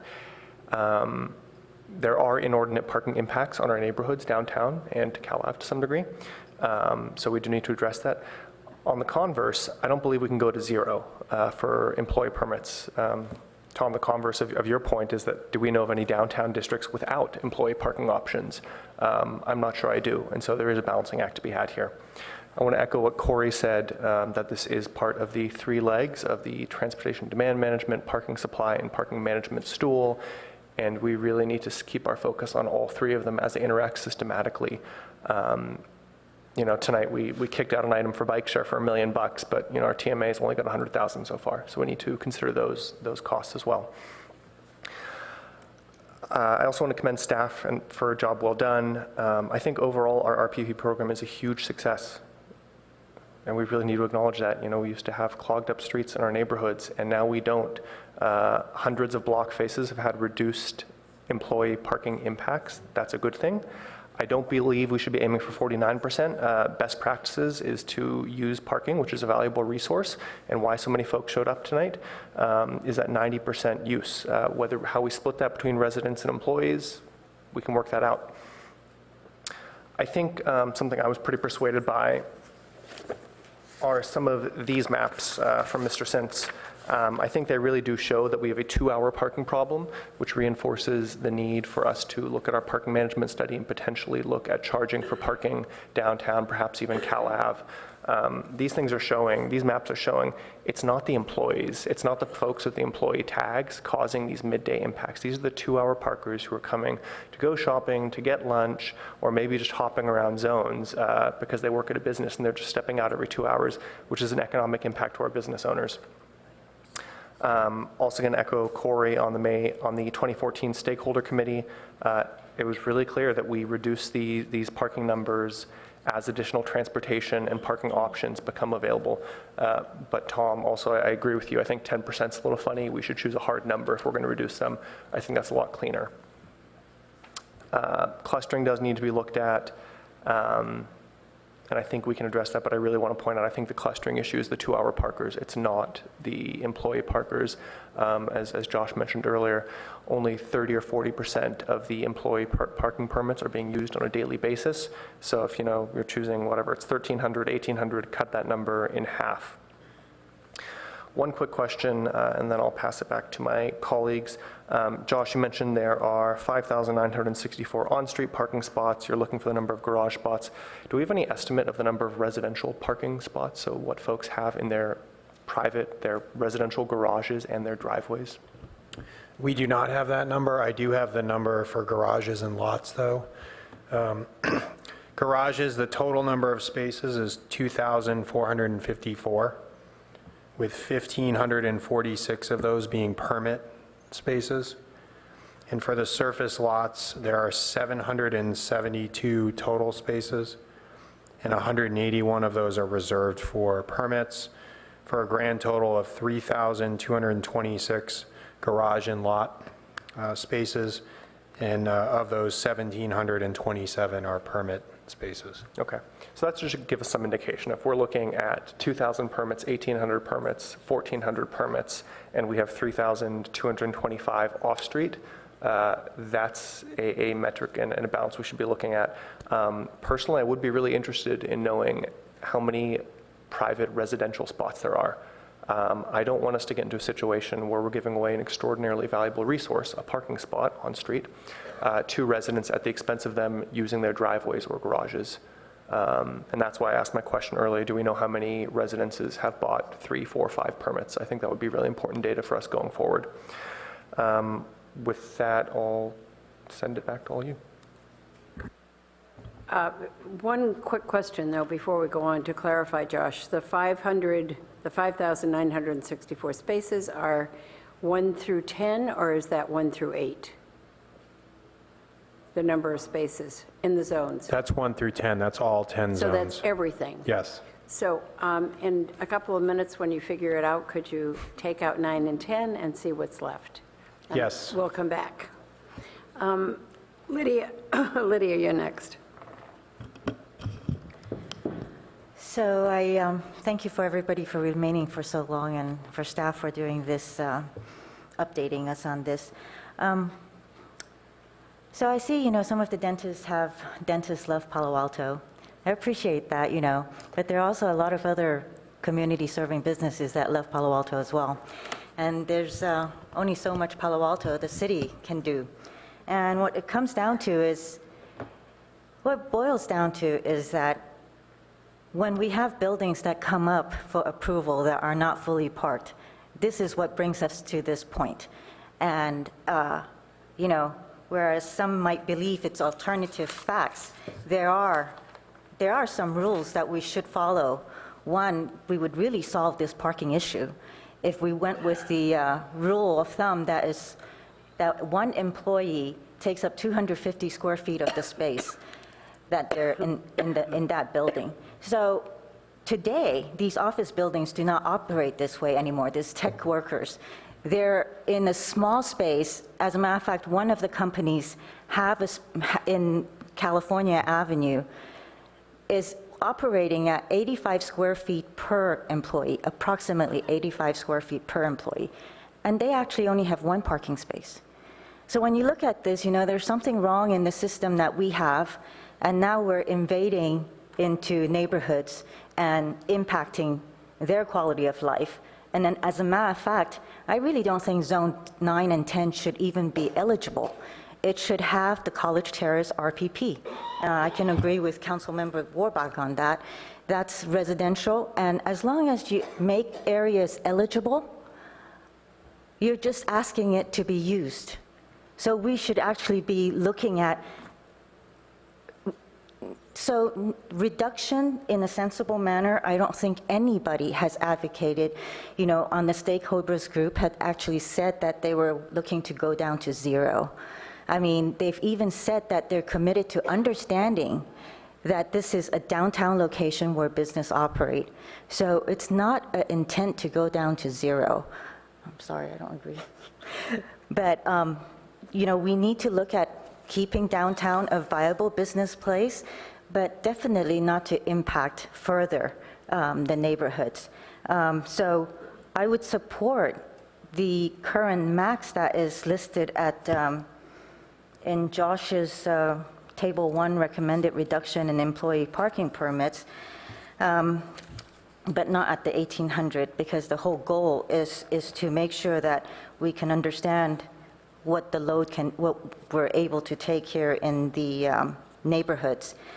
And then I just want to say I appreciate everybody talking, and I hear you.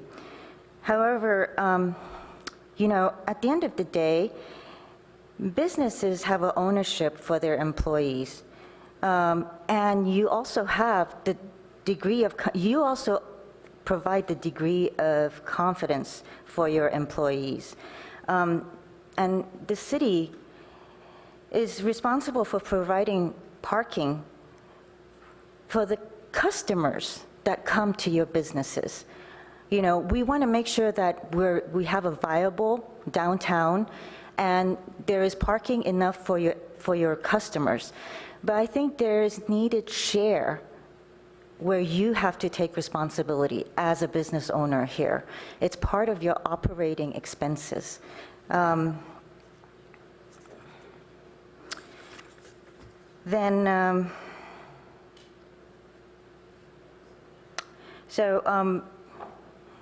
anyway, private, I wanted to find out, Josh, you gave some numbers about the garages and the surface parking lots, but how about the private commercial spots?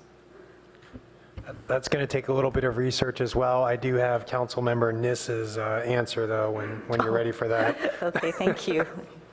I'm done. Thank you. So zones 9 and 10 have 1,811 on-street spaces. So if you subtract those out, along with the bike boulevard spaces that'll be removed, that leaves 4,110 spaces in zones Okay, 1 through 8. Good. Thanks very much. That's very helpful. That was 4,000 and change. 4,110. Yeah, good. Thank you. Did you say zone in 9 and 10 total were 1811 street spaces? That's correct. Yeah. Okay, Lydia, were you done? Okay, thanks. Karen and then Greg, Great, thank you. and then Eric. Thank you, and I'll try to save some time here with, I agree with pretty much everything that Tom started with. I agree with Corey about dealing with the clustering issue.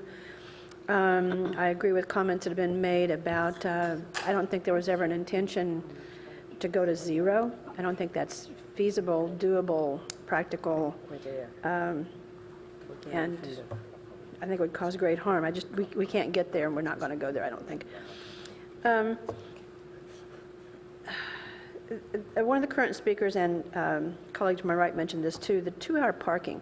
So if we reduce the number of permits that we're selling, how do we know that those spaces aren't just going to open up to 2-hour parking intrusion again? If we reduce the number of employee permits in a particular zone, how do we know that they won't be taken up by 2-hour parkers? I don't think we know the answer to that. Well, it seems to me that would be a critical thing to understand, because it could just land us right back where we started. So we have to figure that one out. We have to figure that one out. In terms of supply, we will, well, people have talked about this, the downtown parking garage, the TMA, will be increasing the supply. Councilmember Koo mentioned, and I've brought this up a number of times, is like there are a good number of privately held parking lots and garages that should be made available, one would hope, to the public. I was really appalled the other night. I ran downtown and went into Prolific Oven for maybe 10 minutes to pick something up. And I came back and they were issuing tickets at a private surface parking lot at night. And I said to the person, the poor guy who was, issuing tickets, he was just hired by the bank, but it's like, this is anything but a community kind of activity, because the bank's not open, right? But they're issuing tickets. So, restaurant workers can't park there, nobody can park there. What would be the harm? So just a side comment, but I was anything but pleased because of the kind of message that sends. Adjacency, I don't want to be an outlier, as other people have said. Zones 9 and 10 is still going to sound like I'm self-serving because I live in one or the other of those. But it doesn't satisfy the definition of adjacency. As far as prioritizing permits, I agree with the low income, and maybe the service workers and retail workers get captured by the low income, but I'm not sure how the medical and dental office workers might or might not be captured by that. but that needs to be addressed. Don't know how we're going to get to a motion here, by the way. I still think the medical and dental community especially, ought to look at something I'd mentioned before, which was looking at some kind of partnership with, local cab companies or Lyft or whoever to provide means for patients to get to their offices to free up some portion of the parking lots for employees. As terms of distribution, I don't know why some neighborhoods are being put upon, I guess is one way of putting it, like zones 7 and 8 only having a 5% reduction doesn't seem realistic, or if you look at it from a fairness standpoint, not fair to me. So I would want to adjust that up to 10 and maybe reduce some of the others to 15 to balance out to 10. And in terms of a maximum number of permits, I'd go with 1,400 or 1,500. I'll stop there. Oh, I'm sorry, one last thing. I do agree also with comment that was made earlier about sharing of permits. It's more economic for the employees and more economic for the employer to be able to share permits. Okay, thank you. And I think, Greg. So yeah, I wanted to thank staff for your work on this. It seems like a very difficult problem, and I also want to thank everyone for coming out to speak. This is not an easy problem here. So I want to ask staff questions about pricing. So Josh, can you tell me, how does the pricing work? I would like to know how the pricing works for the RPP, how the pricing works for the garages today. So a full-priced resident parking permit in the RPP is $50. They're entitled $50 per year. And when they buy 1, 2, 3, it's $50 for each. They're entitled to one free permit, Okay. and then every additional permit is $50. Okay. A full-price annual employee parking permit in the downtown RPP is $466. A reduced price employee parking permit in the downtown RPP is $100. And for the downtown garages and lots, an annual parking permit is $466, and there is no reduced price option for the garages. And then there are daily permits available for the garages for $17.50 per day. And the daily scratchers for the downtown RPP are available for $5 per day. Okay. And I heard someone say that the garages are empty.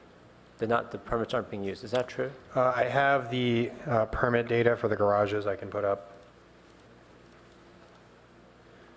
So there's currently a wait list of 25 folks for the Civic Center garage and 10 for the 800 High garage. And then there are 174 permits that are available as of February 27th in the remaining garages and lots. Okay. I guess my question, though, is not just this, but also actual usage. Like someone said, had photos of empty garages. Are the permit parking garages not being used? We have fairly detailed occupancy data that we can share with you for each of the garages by time of day. That would be much too much information to go over. Right now, I could, pull that up possibly and put one of the tables up on the screen. But we do our best to monitor. It's a manual process right now. We recognize that we need to automate this a little bit more. That's why we'll be moving towards the automated parking guidance system for the garages to manage the permit space allocation in real time.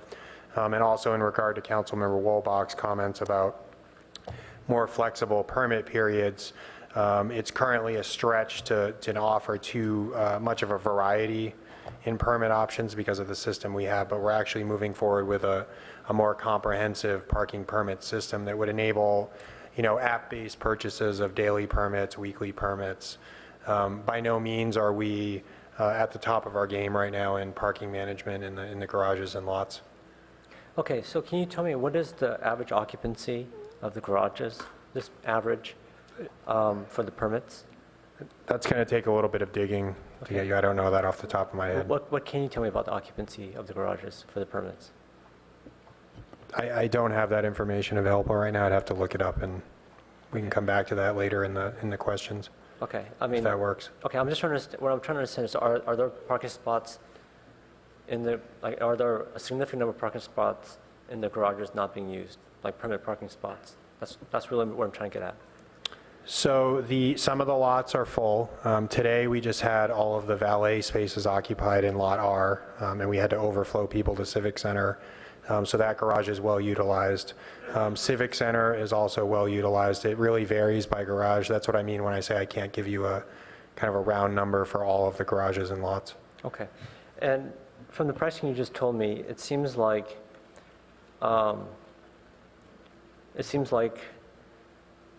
because reduced employee parking is not available for garages, it's actually cheaper to park on the street then. Is that right, or am I missing something? That's correct. It's an annual permit for the garage is $466. An annual permit for RPP is $466. What differs is RPP offers a reduced price option, which the garages don't for low-income employees. Okay, and why don't we offer that for the garages? It's a big difference.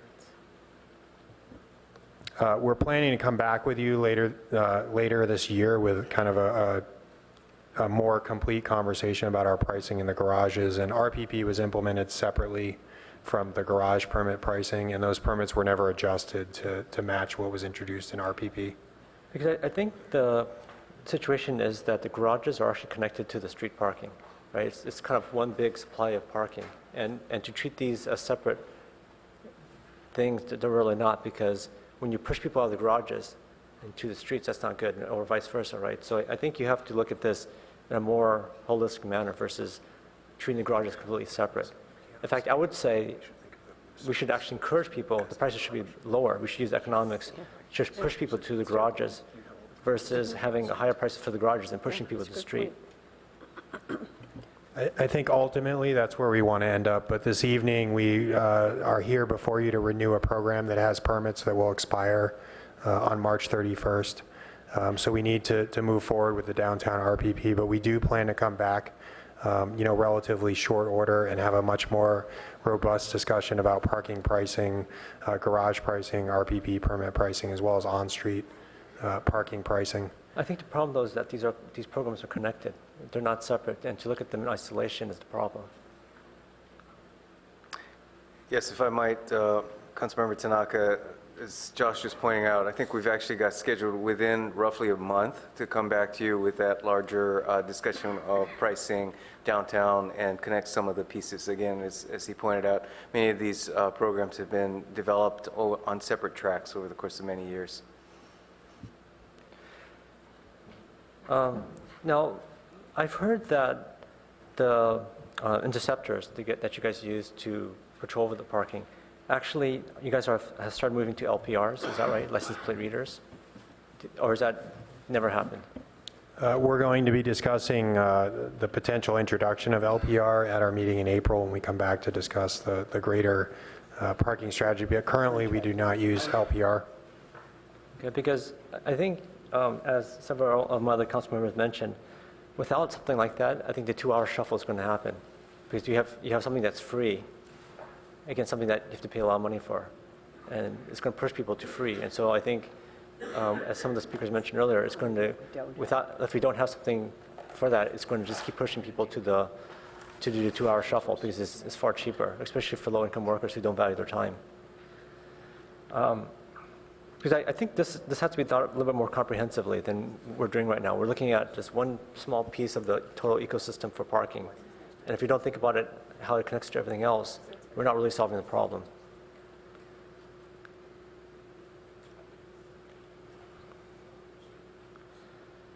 So what's the schedule for the LPR? Thank you, Councilmember Tanaka. As Acting City Manager Ed Shikata just said, we have an item coming to council in April sometime to talk about parking management more broadly, and we'll be prepared to discuss it in that context. Okay, well, I mean, my opinion would be then maybe we should talk about this then and look at it holistically versus make changes or reduce parking now. I think we should look at this in a holistic fashion, look at parking not as a RPP program, but it's a downtown parking problem. How does it work with the garages, the parking lots, the LPR, right? Because it's kind of like, I think someone used the idea of a balloon, right? You squeeze one end, go out the other. And so I think that, I mean, in some ways, no matter what we do, it's going to push parking. If we start reducing the number of permits, it's going to start pushing parking to the 2-hour shuffles, right? And You're very astute, Councilmember Tanaka. These things are all related, and obviously the council could decide to defer a decision tonight until a later date, but then we'd have a lapse in this program, so we wouldn't be able to carry out enforcement after April 1st. That's entirely up to the council, but there is some interrelationship between all of these aspects, and that's part of what makes this such a challenging and really interesting problem for the council and all of us to address. Yeah, I mean, for me, I think I would be in favor of keeping it the way it is until we look at this more comprehensively. Because I think the other thing that's not really contemplated in this program is we're not really using one of the biggest levers we have, which is economics, right? We're not using the fact that we're keeping the pricing kind of flat rate, and which doesn't actually make sense to me. I think really we should be thinking about like the zones that are near the core, they should be more expensive perhaps as you go out. I mean, so the clustering can be solved with pricing, but I don't think staff has thought about this. We have a flat rate pricing, which kind of doesn't make sense, right? I mean, if you want to watch a hockey game and you want to sit in front row, it's going to cost you more, right? And the way you control that clustering is with pricing. But staff here has a very simple pricing mechanism that doesn't take that into account. And so I think I, for one, would like to just see this program maybe kept the same until staff has time to actually think about a more integrated program that contemplates variable pricing depending on where things are happening, thinking about LPRs to prevent the 2-hour shuffles. I mean, even on the residential side, I mean, if someone has like, how many permits can they have? Up to 4 permits or 5 permits? What's the limit? 4? Okay. So if someone goes for 4 permits, maybe they should be paying more for that 4th permit, right? I mean, maybe we should start thinking about economics so that it becomes more fair and balanced. Because right now, I think the problem with the idea of caps, right? Saying, okay, we're only going to sell this many permits. The problem with that is that it could be wrong. We have a total lack of data in many cases of what's really happening, and the caps might be just totally off. But if we use economics, it could self-balance. So I for one, would like to just maybe see it kept the same. And maybe first give staff time to think about this in a holistic fashion, think about the garages, the parking lots, LPR, think about variable pricing so that it's more fair and balanced for everyone, and then let economics kind of balance it out versus trying to make a wild guess as to what is the right number. Because like some simple questions that my colleagues have answered, we don't know. And the advantage of having more of a market-based system versus a guessing-based system, which is what we're trying to do now, we're trying to guess, is that we could be dead wrong. It could kill downtown, it could put a lot of dentists out of business, it could, it could cause a lot of other problems. So I think rather than for us to try to like make difficult predictions, I think we should table this, let staff do more work, and come up with a more holistic program that has pricing contemplated in this. And that way we're really solving the problem versus just looking at this program in a very narrow lens tonight and getting it wrong. So I have the occupancy data for the downtown garages, if you're still interested in that. It's 73% to 94% during the day. Those were taken in May, September, and October. In afternoon, mid-afternoon, and evening. So fairly highly utilized. Less usage in the morning, 46% to 54% in the morning, but the garages are fairly well utilized, upwards of 70% utilization through most of the day. Good. Thanks, Josh, and thank you for getting the answers to this as we have gone along. Thank you, Greg. And lastly, Eric.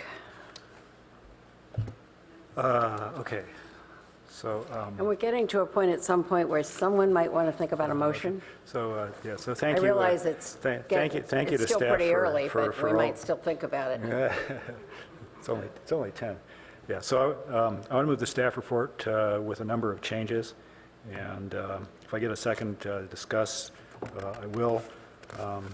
I would encourage further shaping on the staff motion by amendments, but I think the staff recommendation is a good framework to build on. So I Looking wanna- to see a second? So I'm going to I'll second.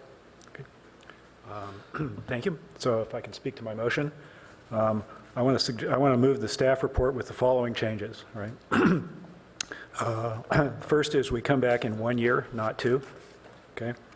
The second is we allocate 150 permits out of the total to community-oriented services as follows: 75 to dental and small medical employees, and 75 to Channing House employees.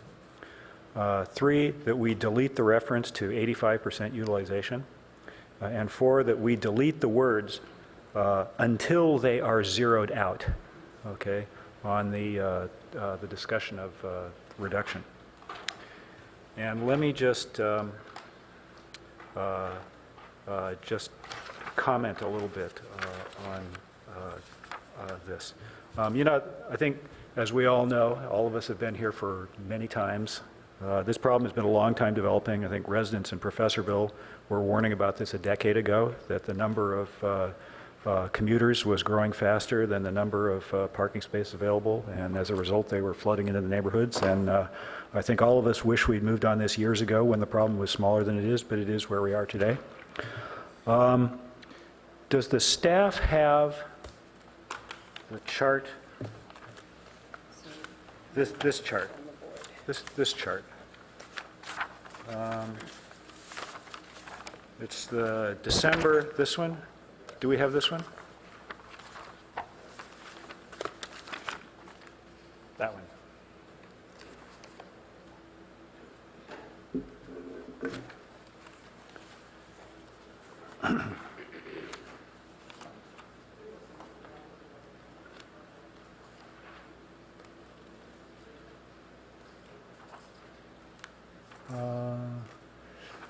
It's the one dated December 1st, 2016, from 12 to 2 p.m. I don't think that's it. It's on page 69 of the staff report. It's This is the table you're talking about, right? That's the, Just to be sure. yeah, yeah. This is the chart I'm looking for. Yeah. 12 noon to 2 p.m. Is that it? Okay. Yeah, it is. That is it. Can we see the whole thing? Okay. Yeah. All right. There. Perfect. Okay. I guess it's sort of hard to tell the green from the yellow up there, which is too bad. But so this is a complicated beast with a lot of moving parts, right? But this is the problem we're trying to solve, okay? Which is, we got a lot of heavily congested streets and neighborhoods, right? And I think, this represents a lot of progress from where it was before. I see Josh frowning there. Are we in the right place? Yeah. Okay.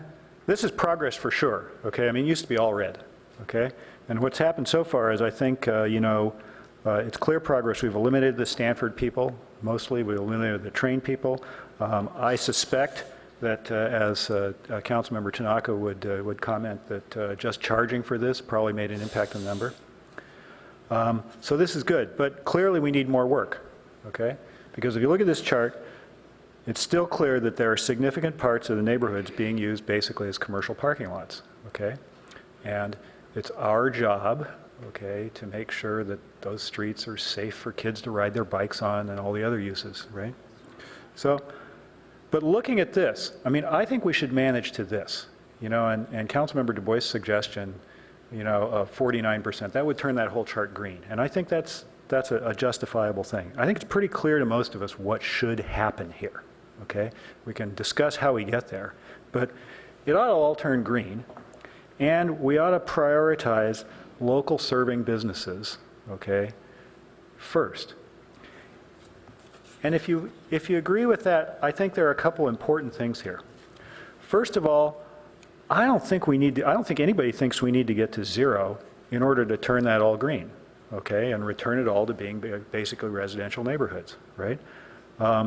In fact, I think, what staff's trying to do with the roll down and the 20% in some places and the 5% in other places, is attempting to spread out some of that red stuff, and we can discuss whether it'll work or not, okay? But I think that's the intent, is to sort of spread this out.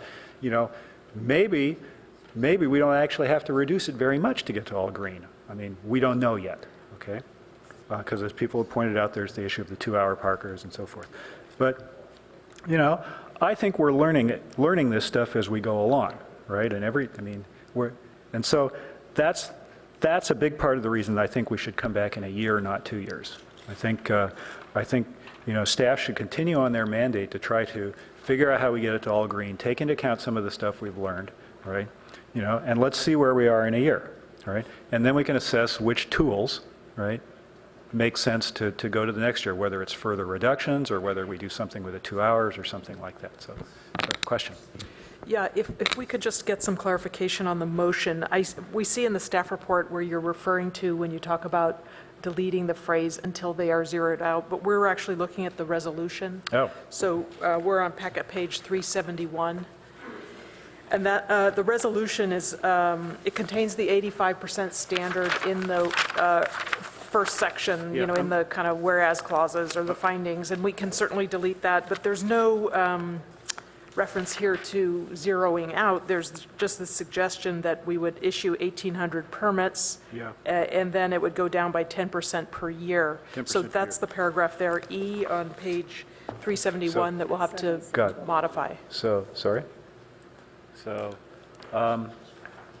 okay, so there's nowhere in the ordinance that says we go to zero. It's really just this paragraph, so Right. we would want to modify this paragraph to say that following the first-year allocation of 1,800 six-month employee permits, Right. the staff will return to council to discuss further adjustments based on whatever the data on. I think that's the intent. I think staff should, in a year, should, see how we're doing on the congestion here, right? And assess the impact of another 10%, right? Along with the impacts of potentially other kinds of tools. And let's have a discussion on what to do next.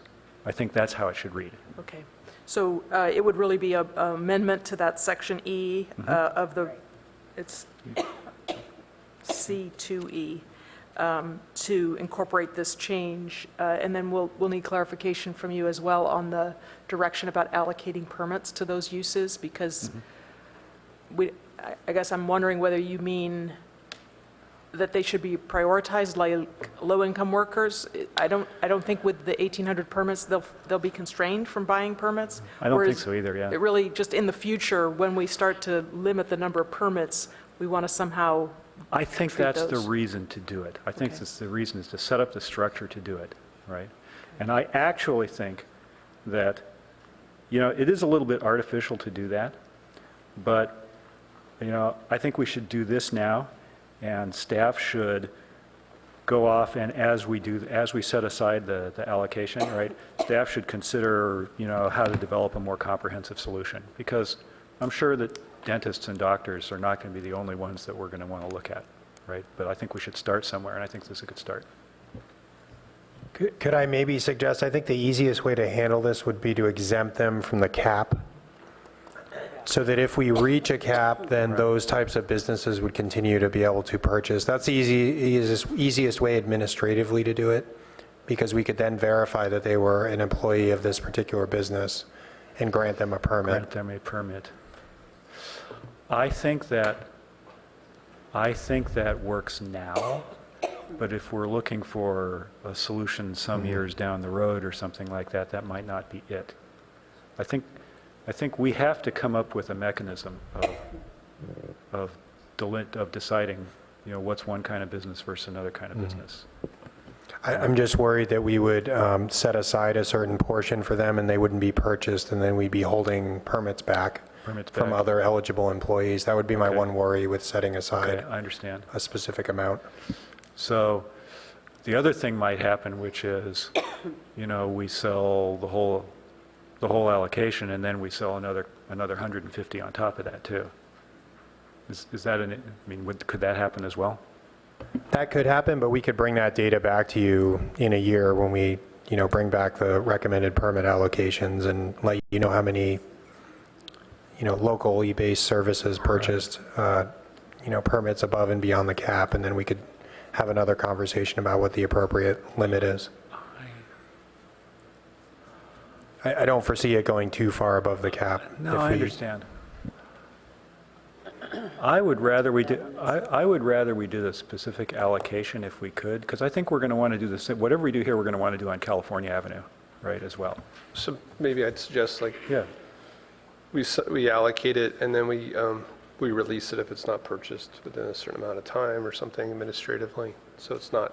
How about that? Could we do that? Yes, for the low income allocation, we're now going to revisit that monthly. Okay. And we're going to release, extra full price permits for low income if the low incomes ones sell out. That was a problem we had during phase 2. Okay. So we could do a similar rebalancing with these. I'd be okay. I think that would work. I think after 6 months, would that be appropriate? That sounds reasonable. We'll have to see what the language to do that is. Is that okay? Let's see. Right. Council members, if I might, as you go down this road, and I recognize that we're going to go down this road, I wouldn't be doing my job if I didn't throw down the acknowledgement that this program already runs at a deficit, and the administrative complexity would certainly not help in terms of our ability to continue, much less to scale this as it grows. So I would caution the council to try and keep it simple for the purpose of administration going forward, so that we are able to keep it in a sustainable mode. I agree. I understand that completely, but I would hope that people recognize that this is actually a pretty important issue, okay?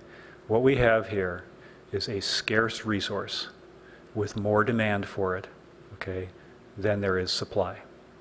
And the days in which everybody who wants to park, out in Professorville has a space, those days are gone and they're probably not going to come back, okay? So we're going to have to manage this resource. And at the moment, with the exception of the low-income things, we're basically managing it first come, first served, right? And I think we are going to have to be more proactive about this. I think the city is going to have to actively manage, and that means we're going to have to figure out this class of business versus that class of business and so forth. So we're going to have to do it, right? So I understand the administrative complexity issue, right? We should keep it as simple as possible, but not simpler, right? Sorry. Yes, please. So Councilmember Philseth, I just want to see if the clerk has captured the intent here. I think if the clerk has gotten Section A of the motion correct, we're hoping that Section B is no longer relevant. And then Section C would refer to the recitals in the resolution. Yes, I think Section small b is replaced by Section big B. Is that what you're saying? Well, actually, we were hoping small b would stay, and we could potentially add Channing House to that list, but big B would no longer be relevant. Rather than allocating a, but I thought what we said we'd do the opposite, which is release them as they.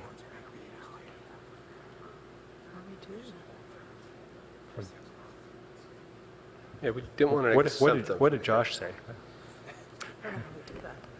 Well, so originally, the way we, thought this might perhaps work is to exempt them from the employee cap and use their own professional organizations to verify whether they were in fact a dental office. And our vendor could check to make sure they're on a list provided by their professional organization. But what I think you recommended was that instead we hold 150 out of the 1,800 for dental and medical, or just dental and Channing House. And then we release them if they're not sold within 6 months to the general permit supply. Okay, permit supply. Does that work if we're doing these things in a 6-month cycle?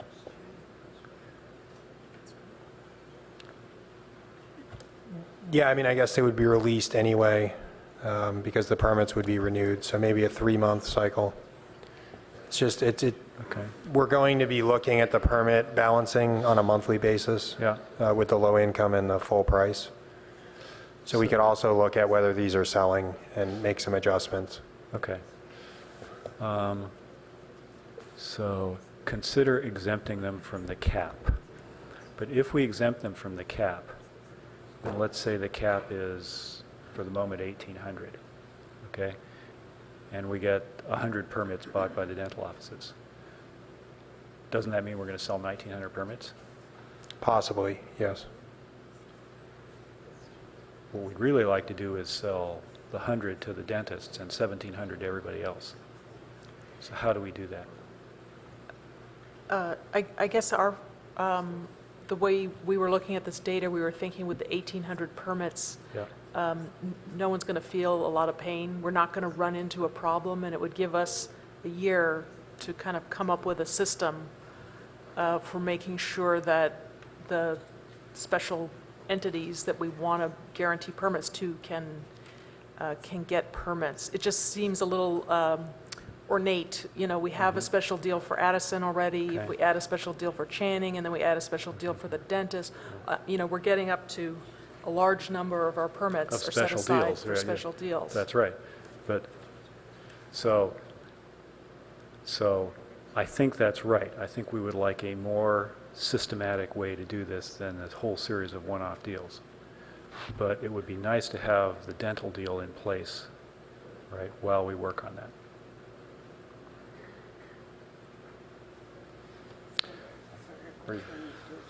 So, little b.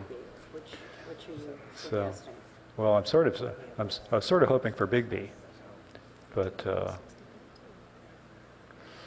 It's your motion. right. I mean, just to add to this, I think Yeah. we heard from one of the speakers, there were Yeah. 260 dental employees. I understand. If we have 600 plus low-income permits, Right. 260 dental permits, 40 Addison permits, 80 Channing House permits, Right. we've just, you know, we're getting down there, so Right. there are only a small number of permits left for everybody else. But this is where we're going, right? I guess I'm wondering whether this is a change you want to make now, or whether it's one you'd like us to come back with some further analysis of to make next year when we think people are going to start feeling this permit reduction. So Eric, maybe if I could speak to my second, if you're done, or? Yeah, go ahead. Well, actually, one more comment. We can come back to this. Yeah, I understand. Yeah, which is, I just want to comment on the 85% thing, and let's come back to this. I don't think the 85% thing makes sense in this context. 85% is parking utilization is a number which has come out of a number of urban planning studies to what makes for efficient traffic circulation in downtown areas. I would prefer that efficient traffic circulation is not the top priority in residential neighborhoods, which is what we're talking about here. So I don't think the 85% number makes sense in this context, and that's where that came from. I'm sorry, go ahead, Tom. Yeah, so super quick, and I'm going to get to maybe some amendments which you can either accept, or I'd suggest we just quickly maybe move through. I want to resolve the One of them issue. is maybe a proposal to resolve this thing. Yep. So super quick, I think we still need a goal if it's not 85%. And when I was saying 50%, I was including all uses, 2 hours, residence, business. Yep. You know, again, and kind of you said it, it's not a resource to fill completely. I think it's a benefit of the neighborhood. We all said we don't need to go to zero. I hope I was clear that I was saying that as well. 2-hour parking to me is not a problem. That's a benefit. And we want people to come downtown to shop. Right. And street parking near retail should be for that. And so I see that as a priority to provide spots for shoppers. Right. In terms of the caps, Councilmember Tanaka was suggesting we need data. You know, we've been doing this for 3 years. We actually have real data. This is one of the few times we've had almost 2 years of real data. So I do think we need to make a decision. You know, this is renewing, this ordinance is renewing. So starting with some amendments. Well, wait a second. I want to resolve the little b so versus I'm getting to big those. B thing. Okay, sorry. So Channing House said they only used 55 permits. So I feel like this is getting overly prescriptive. I mean, I'd like to say something like 150 permits for locally serving nonprofits and small office medical and dental, and just doing that. And either we reduce the total cap by that amount so we could keep little b and just say, you know, just reduce to 1,800 by that amount. It's the same effect. If I can interject, just from administration perspective, I just pity the Joe parking permit issuer who has to decide who's an eligible nonprofit. We really would like to try and be Yeah, I think we want to be careful of scope creep, okay, at this point in time. I think if we do the eligible nonprofits, then we're going to look at retail, and then we're going to look at some other stuff. So I think we should stick strictly to dentists and Channing House for the moment, right? What I'm hoping is that we can pipe clean some kind of solution with them that maybe can scale to other people too. So if you modified A to B to say 150 permits, and then you reduced AI by that 150, you would, and then delete your big B, you would essentially have the same thing.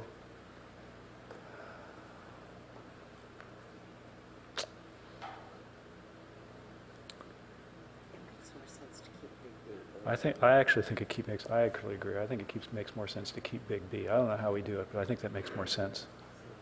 Okay. Well, so then I guess you're suggesting you delete small b. Little b.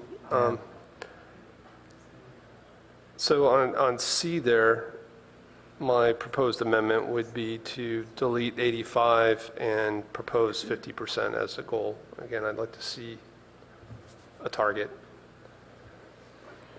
I think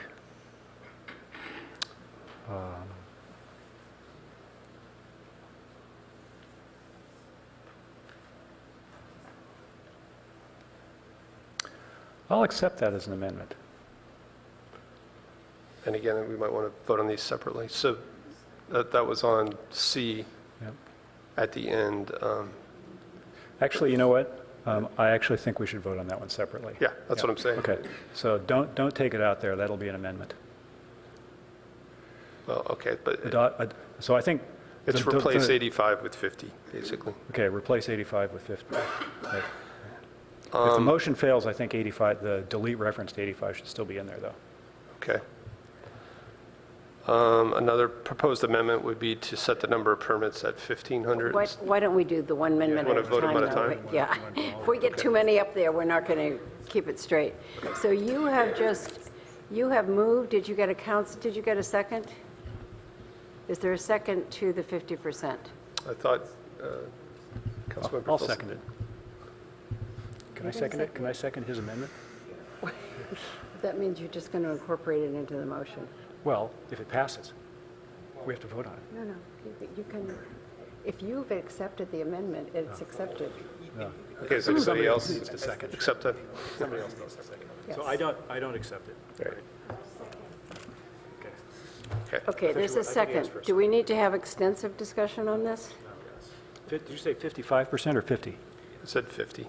50. It's now gone from 85 to 55%. I think a fair question at this point is to say to staff, what would it take to get to 50% as far as number of spaces? And I think that's something we could work out pretty quickly.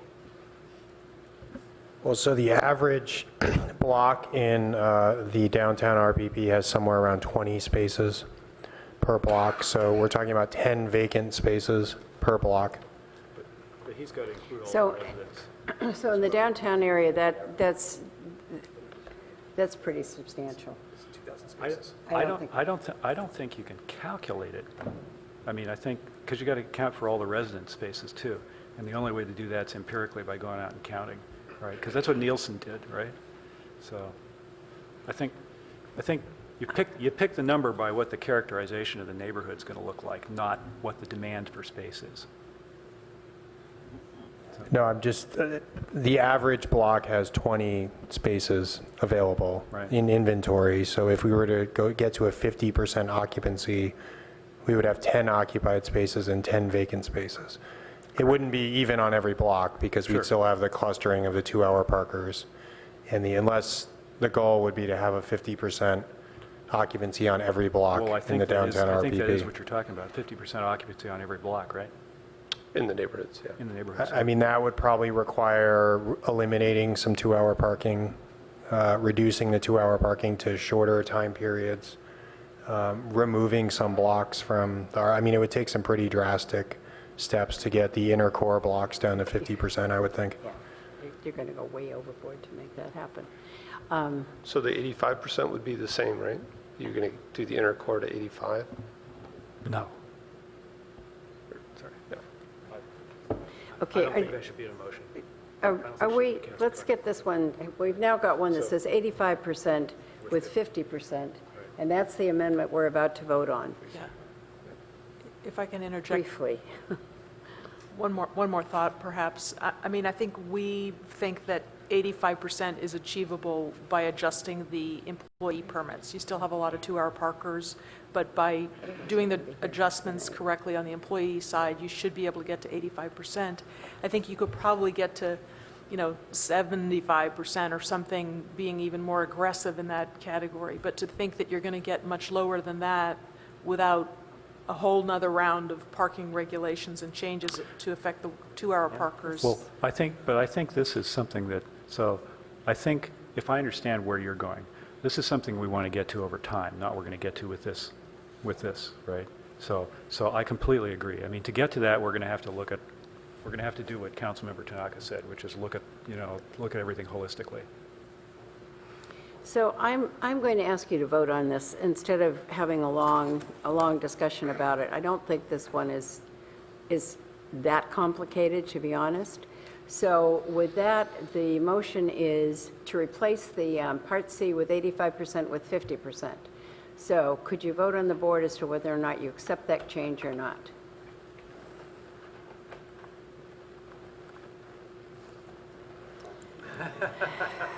So, Molly, we think we're going to run into this occasionally tonight. That would say that that's a no. Yes. So that one, that amendment fails. Okay, so let's keep it moving. So just one quick, would it help us move that one along one way or the other clearly if it just said 50% over time, achieved over time? Would that help change any votes? I think because we're going to end up parsing everything tonight, let's leave that one and go on to what's probably going to be a number of other amendments. Can I make a suggestion? If we're going to do what Councilmember Tanaka said, which is look at this holistically, right? Maybe that belongs as part of a discussion of that. I still think we need a quantitative goal, and we've had that discussion multiple times. So my second amendment would be to change AI to make the cap at 1,500. And then to bring back some of the language that Councilmember Wolbach mentioned of directing staff to return in a year to look at a reduction of 200 based on occupancy analysis and mode split analysis. Yeah. Yeah.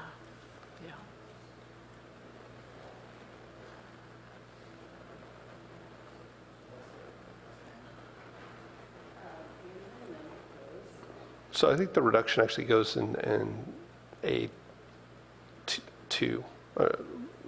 AII. So I'm not going to accept the amendment because I think we should vote on it separately. So if it could be. Okay. Right.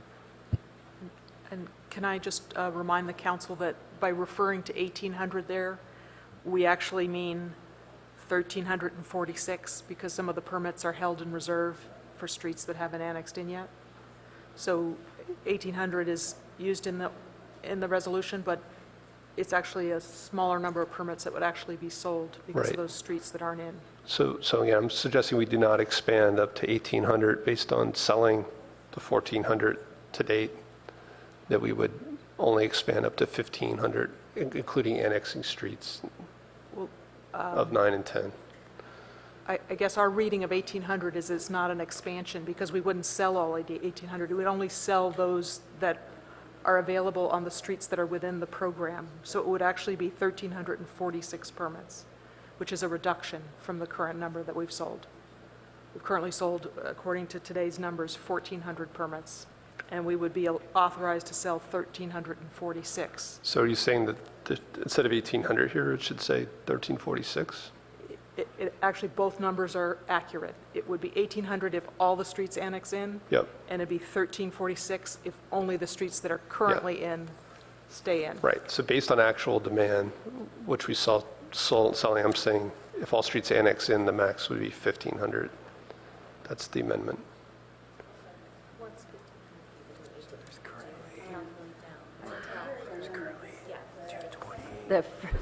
The maker of the motion doesn't accept it. Is there a second?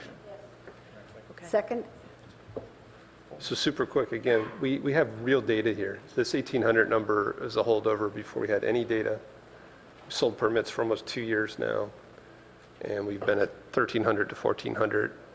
I'm suggesting an extra 100 spots, which is more demand than we've seen. But capping it, I don't think we should pass tonight the ability to actually expand up to 1,800 from selling 1,300 some in the last year. We're Okay. doing the math to figure out what that would translate to in actual permits. You can give us a moment. So all of 9 and 10 could opt in to get to the 1,500, right?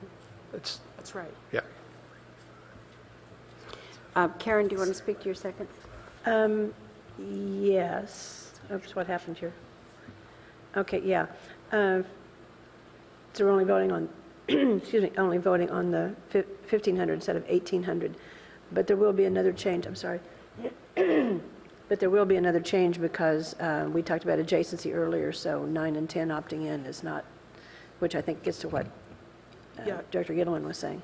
If I can just interject, so if you change the 1,800 to 1,500, then we would only be issuing 1,015 permits because a lot of those streets haven't annexed in. So instead of the 1,400 that we've issued, we would be issuing 1,015. That's a significant reduction. Why couldn't you just issue the same number as you did this year?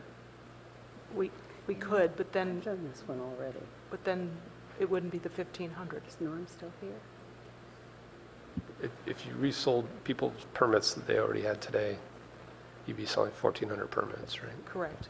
So you would need to authorize us to sell 1,400 permits and then eliminate all of the permits that are in reserve in zones 9 and 10. Yeah, so I was trying to be a little higher level than that to say, can I- rebalance it across the zones. Are you saying we reduce you reduce the reserve in zones 9 and 10 to 150? Is that what you're saying? That's not what I was saying. I was saying just take the new total and allocate it across the 10 zones.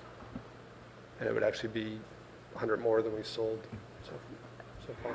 I think we have a challenge because a previous council direction was to create this eligibility area where streets could annex in, and they haven't all annexed in. But we've set up an administrative process where these streets could be added at any time over the course of the year. And the 1,800 number that we are recommending was based on an assumption that over the course of the year, they would all annex in. And so we could issue up to 1,800 permits, and that would constitute a slight reduction from what we issued this year. So if no other streets, under the amendment, if no other streets opt in, how many permits do we sell? 1,015, which is significantly less than the 1,400 we've sold. You changed the entire dynamic. Karen, you want to speak? So clarification on, that still doesn't jive for me, but the other thing is, if you're saying that zones 9 and 10, the streets that hadn't opted in, which is not my block, it's already in, would those be employee or resident only, or anything? First come, first served. Well, we're just talking about the number of employee permits right now, but of course, any household in that, on those streets, any residents would be eligible to buy 14 resident permits. I'm sorry, 4 per residence. So, Councilmember Du Bois, it's, I rather appreciate what you're trying to get to, that's why I seconded it, but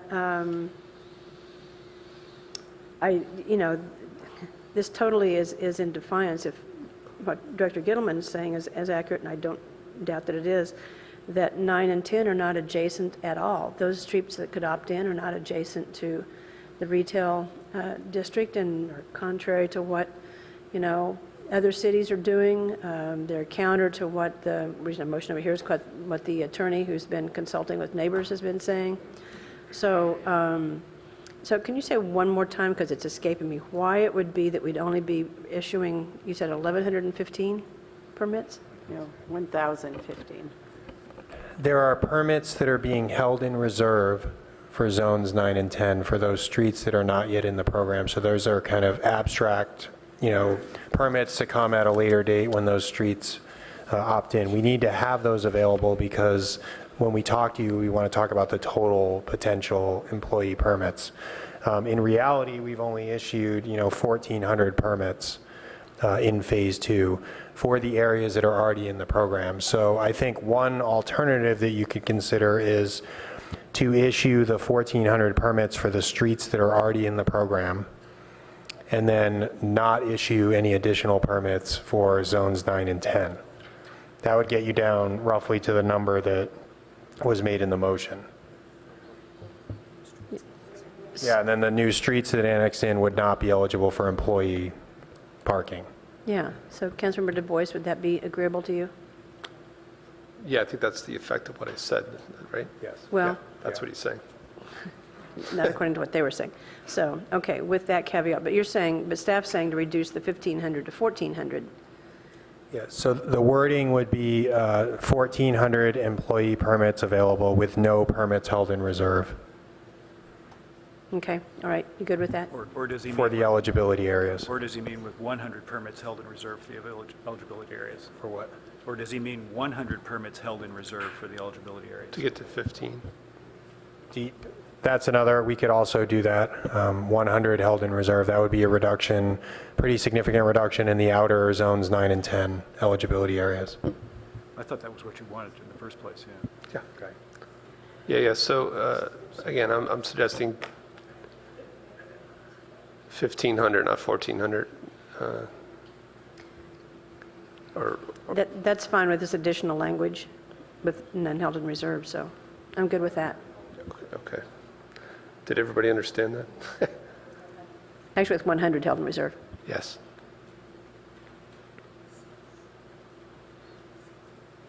So 1,400 permits and 100 in reserve, right? Yep. Unless somebody really needs to speak to this amendment, I'd like to suggest, So David, I should say 1,400? Yeah, there you go. And then the only other change there was not just the TMA, but also a parking occupancy analysis. Where you have the question marks.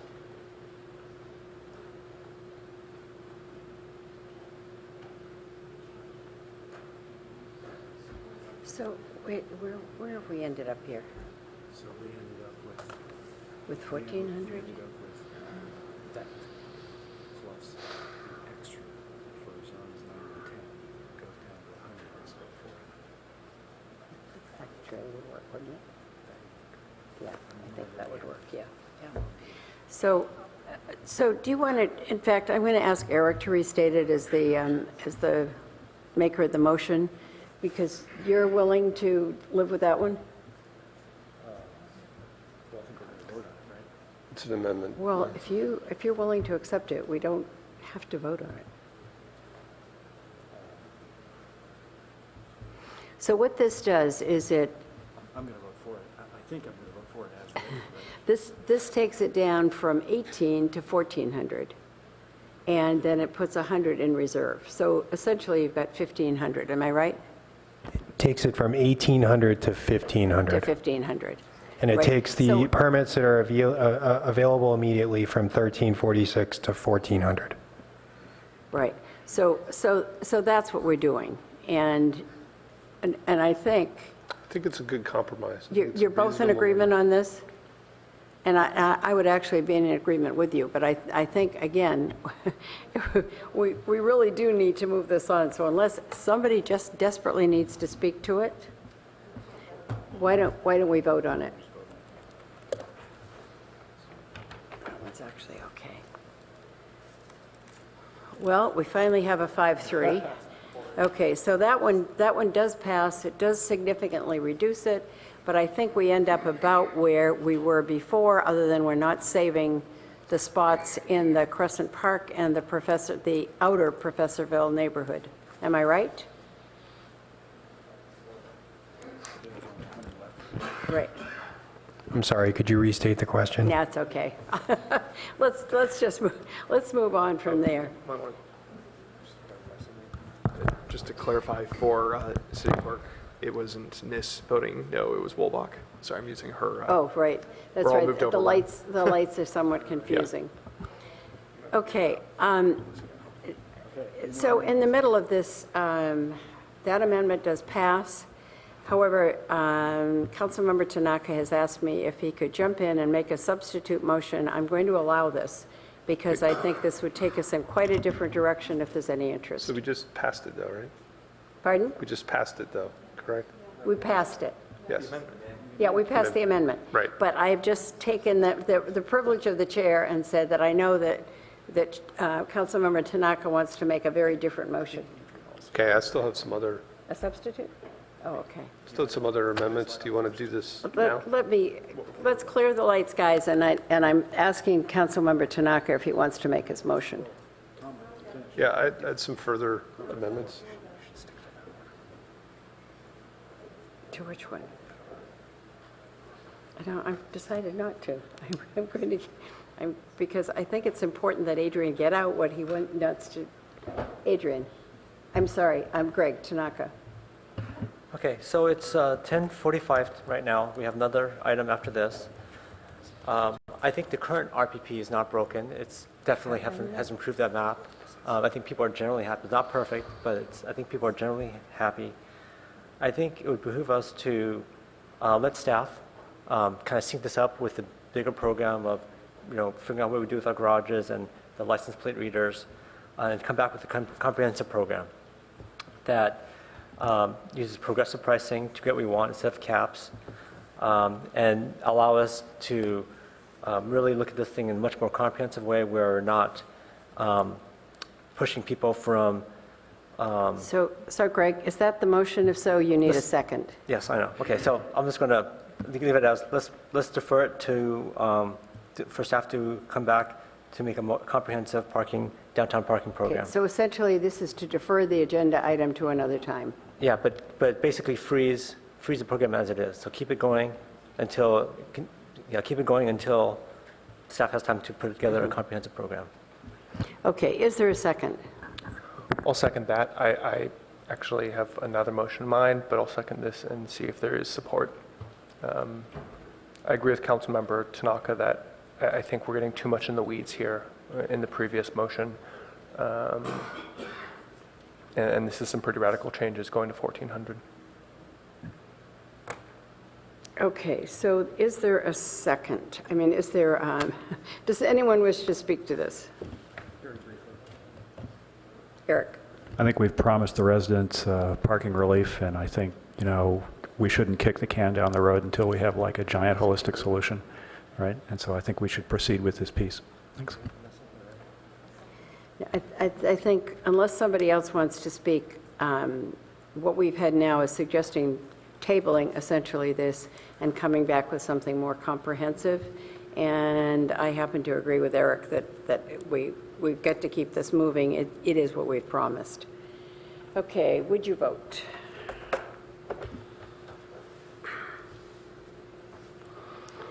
Okay, so So if I could continue, I just had two you more can, but things. first I want to report the vote, Tom. So the vote on the substitute is Councilmember Fine and Councilmember Tanaka voting yes, and the remainder voting no, with the mayor excused from this item. Okay, now, we're back to you again, Tom. So I do think the pricing discussion is important. It's getting late. I was going to make a motion about pricing, but I think I'll defer on that unless somebody else would like to. But I do think we should increase street parking, including the daily parking above the garages. But my last motion would be to have staff analyze and come back with a proposal that new commercial buildings or commercial parts of mixed-use buildings not be eligible to purchase RPP permits. So we would just understand that as not a legislative item for tonight, but a direction that will report back on options to Yes, accomplish that goal. that's all I'm asking for. Correct. That doesn't need to be an amendment. What I'm hearing Molly say is this could come back in a different form. We understand that it's important that council understand the parameters on this question, so we'll bring it back in a different form. Good. So do you need direction from council to vote on that? I don't think we need a specific vote Okay. on it tonight, thanks. All right, then I'll stop there. Okay. Councilmember Fine. No, that's for another motion I want to make, but I think we should vote on. Okay, well, I'll just make a substitute motion then. So I'm going to move that we adopt the resolutions to make the RPP permanent and find them exempt from CEQA. However, we reduce employee permits by 100 permits per year for 2 years and reassess annually based at council upon additional parking and transportation options becoming available and based upon parking occupancy analysis and mode split analysis. And then additionally, that we reassess within a year and study it over the year. This is the part I'm going to need some help with. Explore ways to find neighborhood serving medical, dental, and senior care as exempt or allowed to purchase beyond the capped.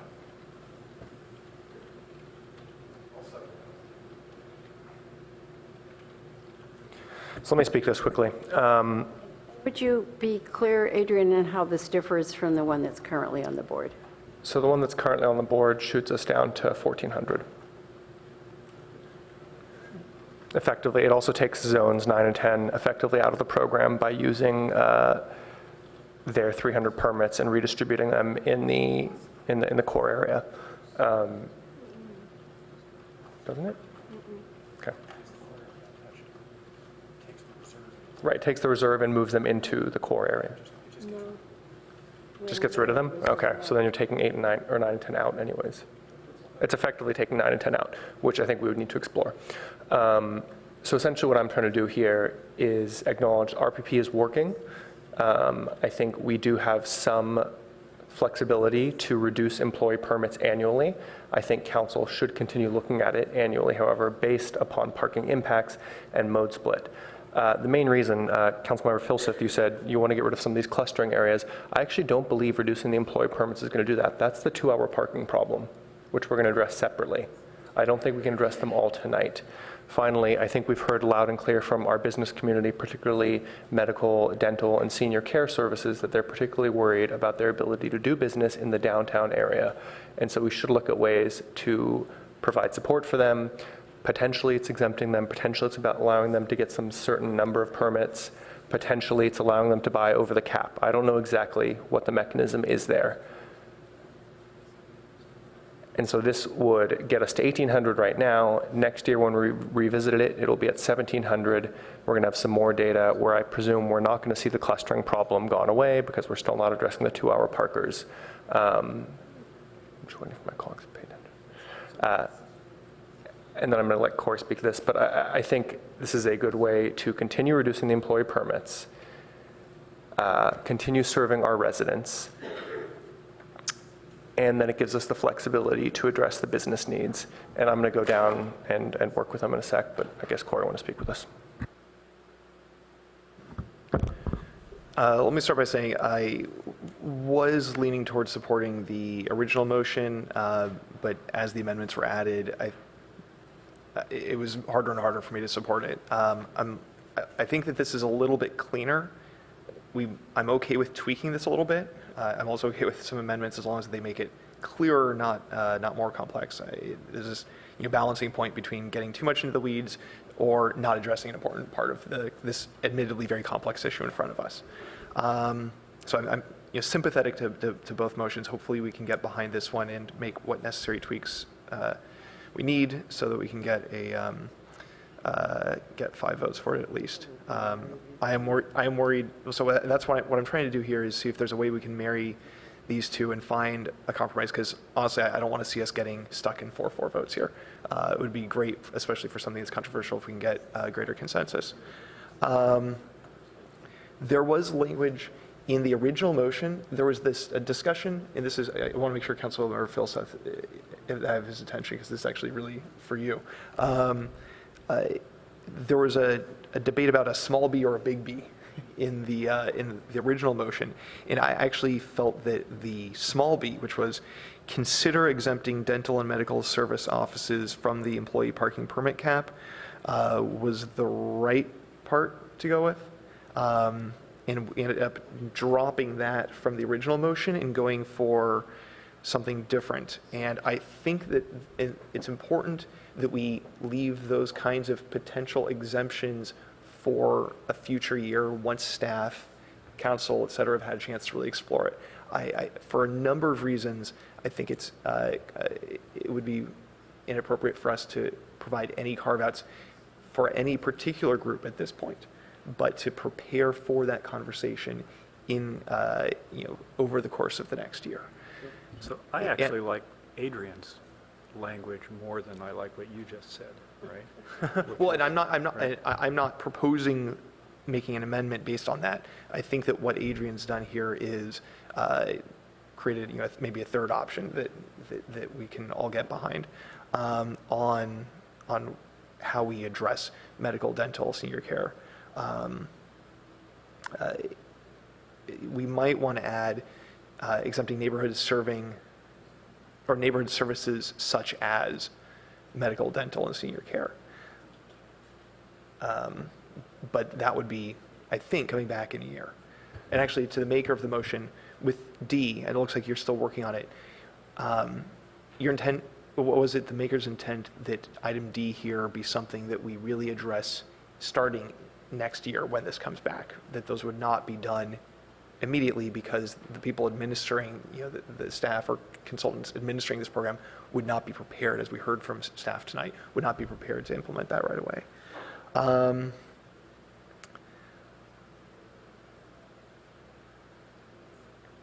I do think that we might want to make changes around zones 9 and 10. I think there is some division on the council and some lack of clarity about what we want to do with zones 9 and 10. My honest preference is that we find a way to get to zones 9 and 10, having essentially the College Terrace style RPP if they want it on a block by block basis. I don't think we need to do that right now. I think that might be another thing we could come back with in a year. But I would like to be able to get to that point, right? That they were added as optional opt-ins to the existing downtown RPP for the time being. As we're continuing to work through this, it's an iterative process, right? We did a couple phases of a pilot. It's going to continue to iterate as we deal with unintended consequences and expected ones. And so, I do think that we want to get to the point where what are zones 9 and 10 in the current system can go to having no employee parking. I don't think we need to do that right now, but I think we can set that up so that we can have that happen in the future.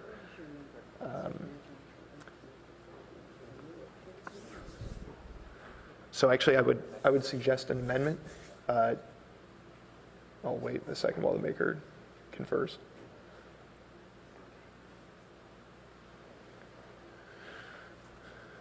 And maybe this is one we vote on separately, because it might be one we want to have a quick round of discussion on, as much as I'm loath to suggest at this point. But for zones but let me know if you think we should vote on it separately or just if you'd be willing to incorporate it. But for zones 9 and 10, direct staff to explore ways of converting them to College Terrace style or residential only RPP. I'd accept that. Over time. Yep. So to convert to a residential only RPP over time. And do what with them in the meantime, though? And use the existing system for the time being. And beyond that, open to amendments by others as far as how many amendments we apply there. I mean, I think the purpose here is that much of zones 9 and 10 are the reserve, which we don't necessarily have to access yet. Yeah, so I think this is clear. It addresses most of the key issues here. You know, if people want to offer other friendly amendments, I'd be open to listening to them. But I do like the direction this motion is going, more than the original, but I was pretty sympathetic to the original one too. But at least as it started. Could we see the original again, if there's a way to go back and forth?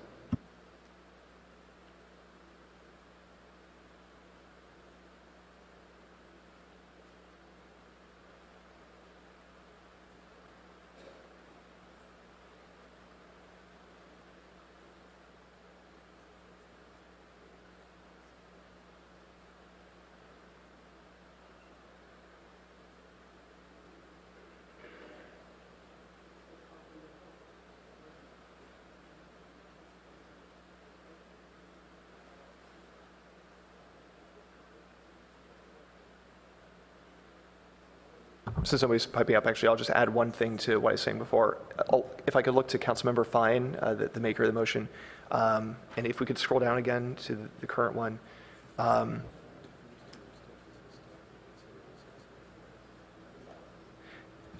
item D, would you be comfortable with changing it to consider ways to exempt or better serve businesses such as? And then neighborhood serving, et cetera. But before the word neighborhood, or yeah, neighborhood serving businesses such as medical, dental, and senior care uses. Thanks.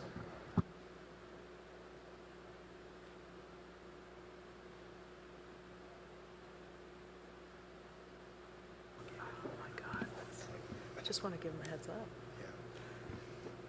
Hey, council members, if I can just add, sorry, one more complexity. I guess we're concerned that if you just make 9 and 10 residential only, then the reductions that we're going to see in employee permits are going to be in zones 9 and 10. They're not going to be in the inner area where we've noticed the red block faces. So the reason we had sort of tilted the reductions toward the inner core is to try and achieve a better result in those zones. Right, but I think that what we're suggesting is that as you come back to us in a year, that we have an opportunity to look at a change for zones 9 and 10, and with the understanding that there will be trade-offs. But the point is well taken. Thank you.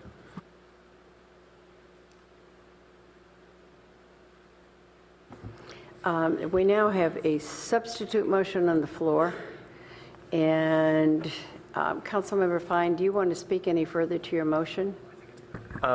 So I think this is a nice way of slowly chunking away at the employee parking issues downtown and easing our business community into it, while also taking care of our residents. I'll just put it out there, I would be willing to make letter B start us at 1,800 this year. I thought that's what I did originally, but I didn't actually. So essentially, we're taking off 200 right now. We go to 1,800. Next year, we go down to 1,700. I'd accept that right now. Okay, I'm gonna change that. So on letter B, we go to 1,800 this year, right now overall, and then reduce by 100 per year. Yeah, I'd accept that as well.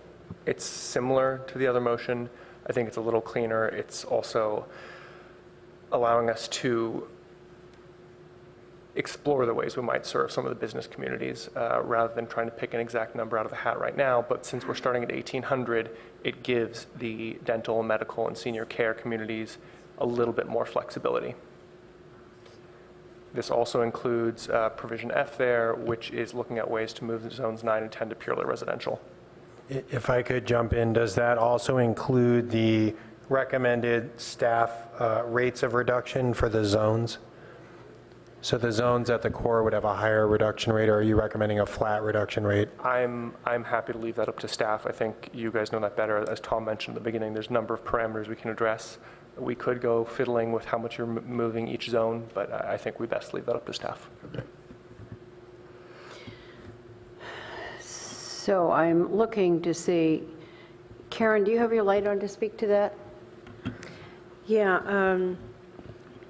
don't know where this is going to end up, but if this one is the one that passes, I'd like to offer an amendment, which is that the minimum reduction in any zone would be 10%.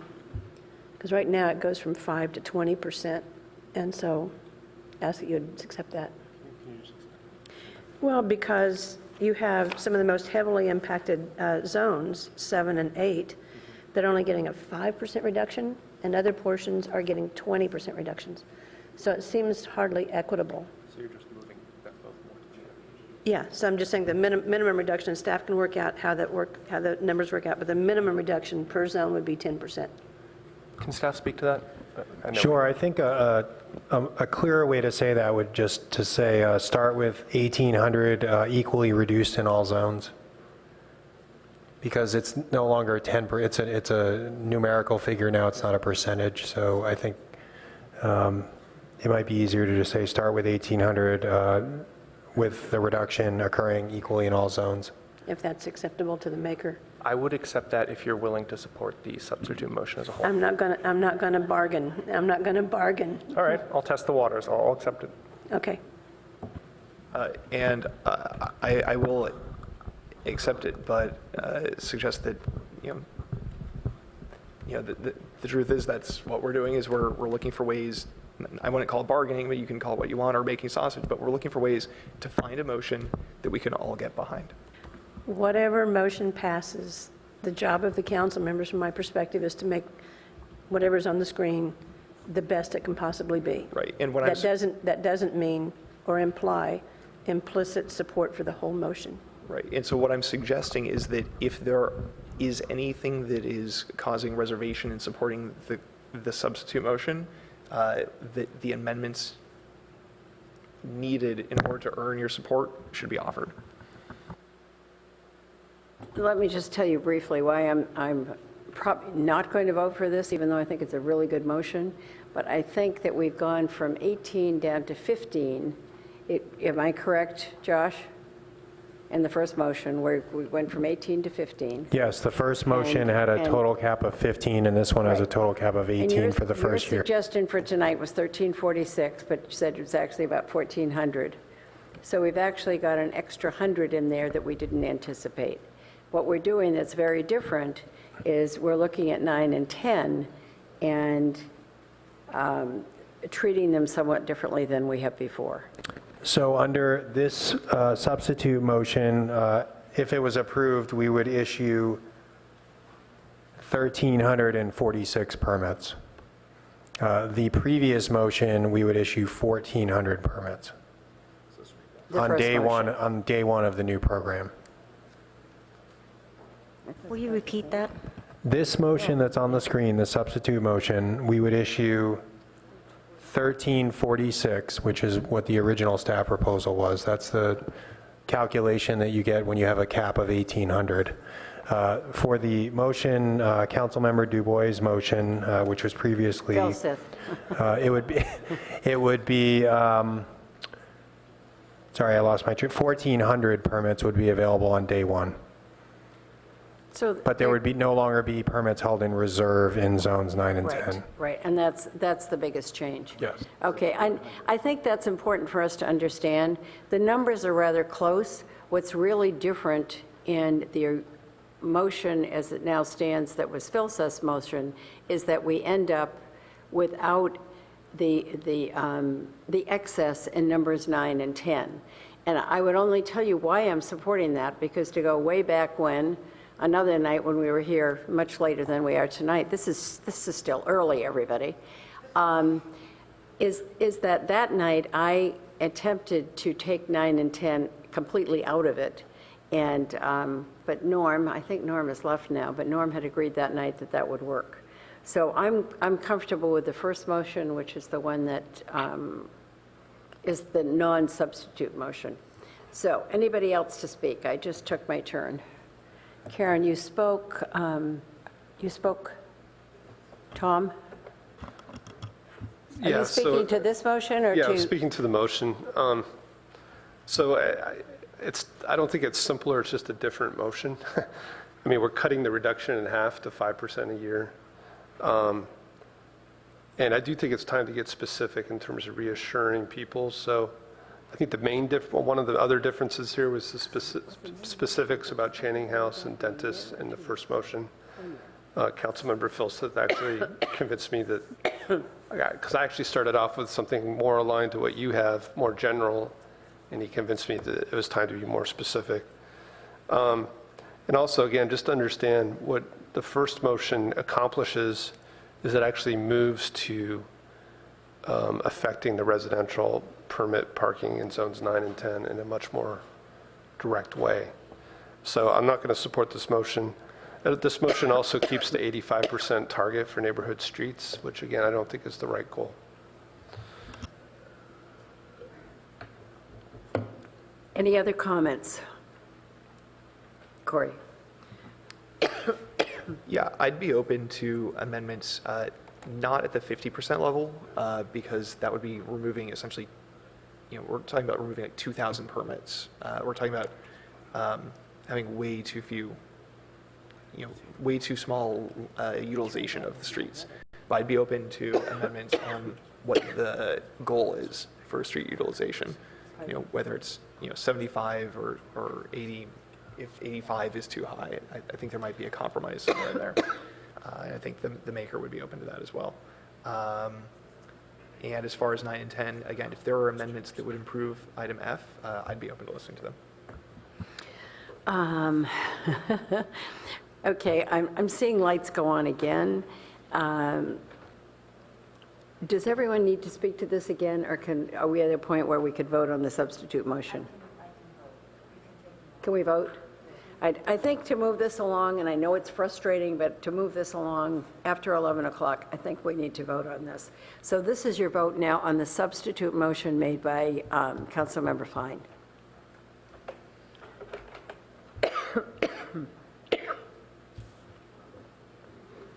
So this one is a 5-3. I won't read all the names on the board, but this one is a yes from Councilmember Walbeck, Councilmember Fine, and Councilmember Tanaka.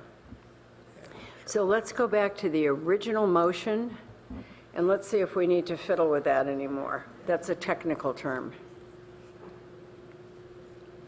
So can you bring the original back up?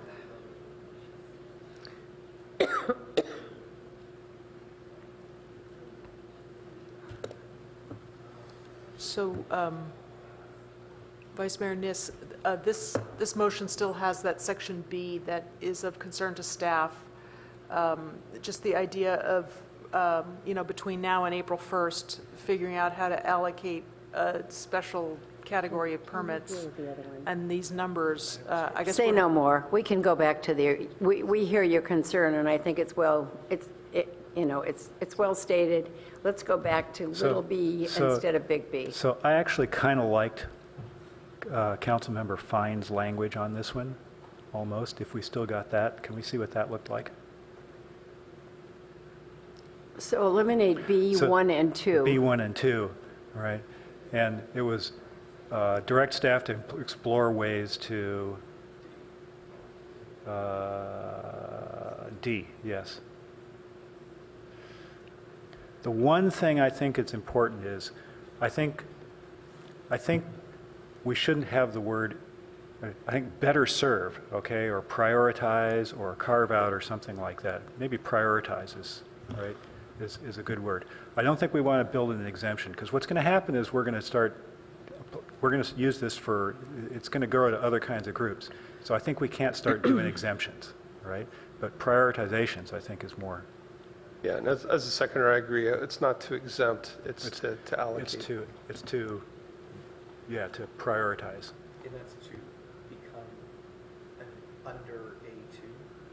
Yeah, but you want Yeah, B, then, 1 and 2 then to big come B, out of there. big B goes away, Eliminate big B, both sections, please. right? And that becomes A2B. Yeah, that's right, A to B.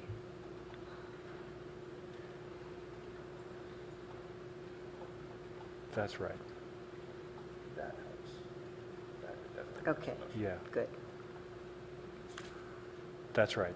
Second, are you okay with that? Should we just include schools as well? Because they're kind of separate right now. Well, they're already in I there. mean, it's Addison, right? It's such a, I think we've already taken care of that. Okay. Okay, what else is this? What else is there in this? speak to this motion, actually.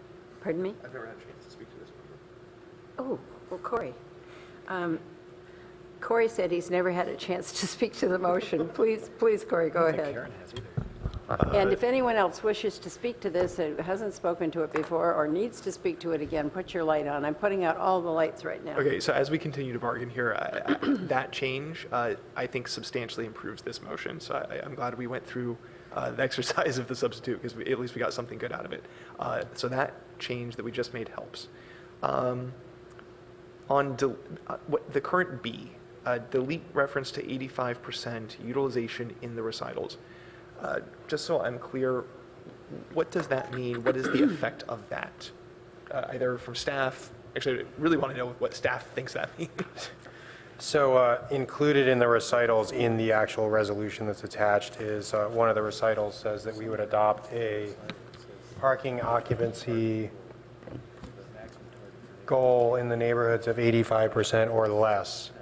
And the intent on that was so that when we come back to you, we have some performance measure that we can relate. You know, we're collecting all these parking occupancy surveys. We'd like to be able to come back to you and say, we are meeting the performance measure, we are not meeting it. Here are some recommended changes in order to meet that performance measure. And if we deleted that performance measure, what would goes be in its place? It would be a qualitative standard, so that section would read, "It is the goal of the city to reduce the impacts of non-resident overflow parking from the downtown commercial districts on the surrounding neighborhoods." So I would look to council members Philseth and Du Bois and ask if they would be comfortable with a friendly amendment to delete B. If we want quantifiable goals, we should keep the 85% utilization or change it to another number. Again, I'm not comfortable with going very low, but at least it's something, right? And so if we get rid of it, we lose all specific goals. I think Can you having propose the number? I tried to propose the number. Yeah, so I'd say change 85% utilization recital to 80%. I'm not going to accept that, and 80% is essentially 100% capacity utilized, and we've promised people parking relief, and 80 or 85% does not do it, and that's why I think we should take it out. And I think what the effect of not having anything in there just means we're going to wrangle with it some more, but that's how it is. So my understanding was that 85% was a standard that we got from somewhere. Does anyone remember off the top of their heads? 85% is a number that comes from a number of urban planning studies and is quoted by Donald Shoup in The High Cost of Free Parking as being an optimal number by which, if you get any higher than that, traffic gets backed up, okay, as people jockey for parking spaces. So it's the 85% is an optimal to encourage smooth, rapid traffic flow in urban areas. And I would submit that encouraging smooth, rapid traffic flow is not the object of residential neighborhoods. Well, I would argue that it's one of our goals, because having people backing up, stopping on the streets, circling over and over again is in residential neighborhoods? Is something we do not want to see in residential neighborhoods, right? We don't want people circling around looking for parking. We don't want people stopped up blocking the road, especially on some of our narrow roads. The point I'm trying to make is that 85 is better than 100, and there might be a number that's better than that, right? And so I think that we can have... I think I'm not explaining this correctly, but I'm not going to accept the amendment. Okay, well, I'm going to make it as I'm going to suggest that well, I'm looking for something we can all get behind here, right? And Can I so- suggest that there's such little difference, if I might be so bold here, there's such little difference between 85 and 80, and it's 11:20, and we have a significant item yet to come, that I think we're, dancing around the maypole here in the month of October, so. Okay, well, I'll offer another one, which is 75. I still think it's important to have some kind of a number. I think 50 is too low. I think 85 is too high. I think 75 is a compromise. It's for now, it's for a year. But staff wanted to have a number in there so that we have something quantifiable to work with, so that we have a goal and we can judge ourselves against that goal. So I'd suggest, whether it's friendly or not, replace 85 utilization with 75%, and that would replace B. Well, let's just jump in here. Can staff make a comment regarding the utilization? Well, it was really the council's direction the last time we were here to come back with a quantitative standard, and so we put out the 85%, which is the standard we've been using in all our data collection efforts. Okay. If you want to set a different standard, then that's your prerogative. Okay. So again, I'll offer that as an amendment, friendly or unfriendly. I'm not going to accept that either. I think if we approve that, then we're going to get neighbors out here with pitchforks. And I think if we don't have anything, we're going to get neighbors out here with pitchforks. Is there anyone who'd be willing to second it as an unfriendly amendment? We can discuss it more or vote on it. They're not jumping up and down, Corey.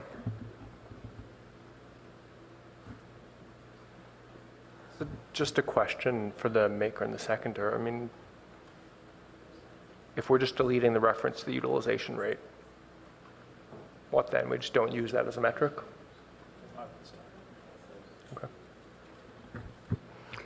So there isn't support for it? Sorry, Corey, let's get that one out. Let's see if we can actually get this someplace. So B is now gone? We want to delete that reference? No, that's there. B stays. B stays. Pardon? B stays. No, you do want that deleted. You want B to stay deleting the reference. Got it. Okay. Okay. Okay, what else is this? Who else needs to speak to the main motion at this point? Put your hand up, because by now, so Karen and then Adrian. Except here it is. And Lydia. A2B.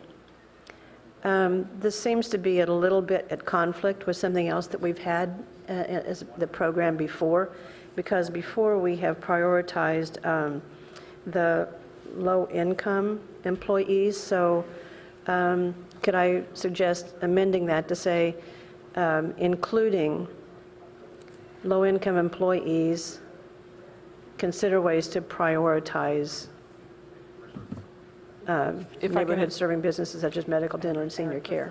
If I can interject, Vice Mayor Niss, that the suggestion is already dealt with in another section of the resolution, so I'm not sure that the amendment is required. The low-income employees? I just want to make sure that this language, though, doesn't supplant the other language. So, I mean, we can't prioritize two different sets of employees, low-income and the medical, dental, and senior care.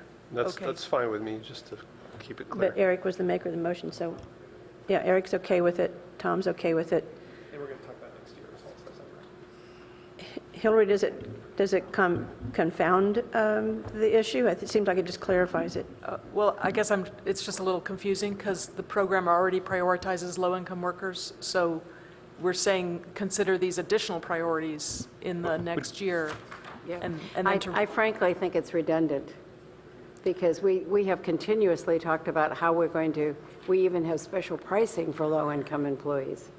So I don't, if you guys are determined to have it in, I just don't think it adds anything. It's fine, we're just saying it doesn't supplant it, as long as you understand. Yeah, we just don't want to Yeah. supplant the other. I would just eliminate it, just keep this as clean as we can at this point. So the maker of the motion has accepted it, and so has the seconder, though, so. I'm saying, I don't know why it's in there. The program is about low income.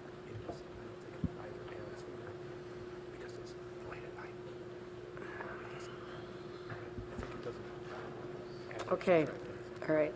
We're trying to get to a vote here at some point. Adrian? One amendment, I'd like to modify A.I so that we, instead of 100 held in reserve, change it to 200 held in reserve. For zones 9 and 10? Yeah, for A.I, yeah. Do I have a Okay, that's an amendment, and that would change the 100 100 to 200? to 200. Okay, is there a second? Okay, there's a second on that. Do we need any discussion about it? Just to speak to it quickly, right now, there's 300 in reserve in those two areas. I think 200 seems like a fair balance if we are trying to reduce them. 100 seems a little bit restrictive in the long term. Okay, any other, did you want to speak to that, Craig? Anybody else? Are you okay voting on this? I'm actually okay with that. Two of us want to speak to it. Oh, can you not just vote? Okay, go ahead. No, I can't just vote on this. I mean, I thought the whole purpose of this was residential preferential parking, and at the end of the day, we're trying to reduce the number so that the residents are not affected, and zone 9 and 10 are eligible areas that should not be eligible. So why are we holding 200 in reserve when we already have 100? I think that if we need to come back to 200 and to bring this up again, in 1 year, this is coming back.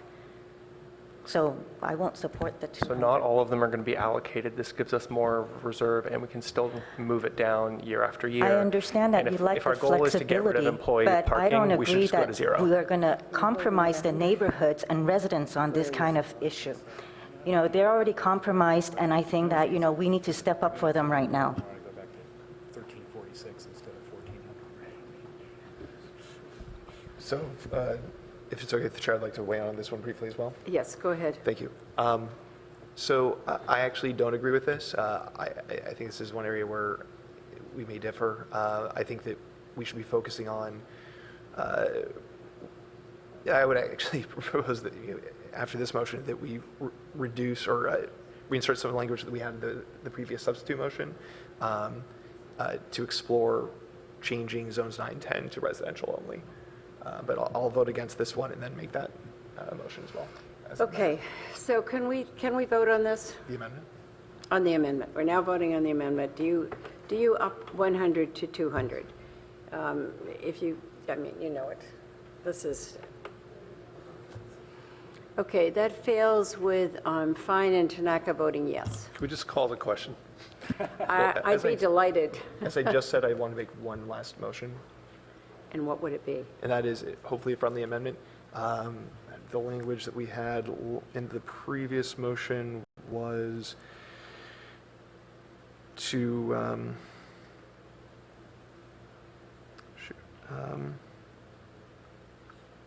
Which part does it deal with? zones 9 and 10, direct staff to explore ways to convert zones 9 and 10 to residential-only permitting over time.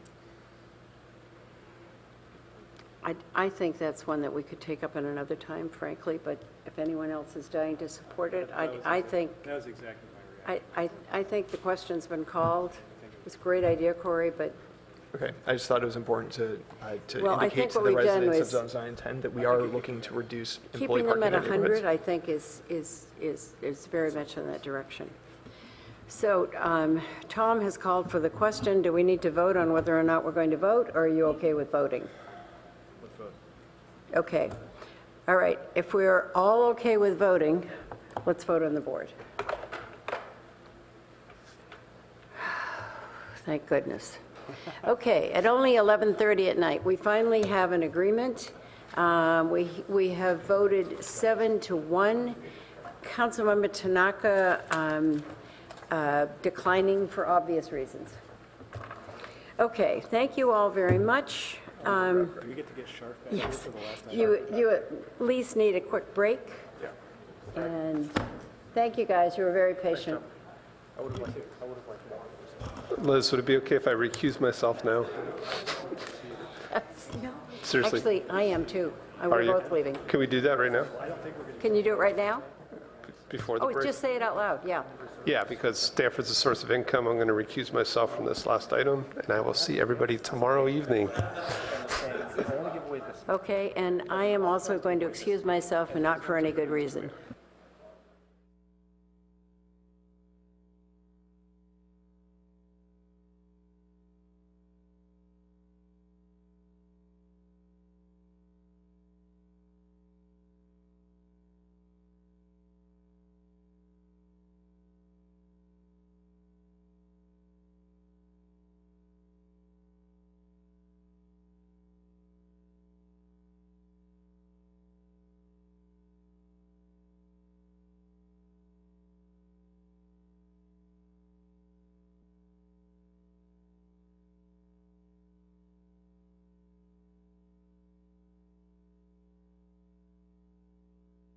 Have any public comment? We do.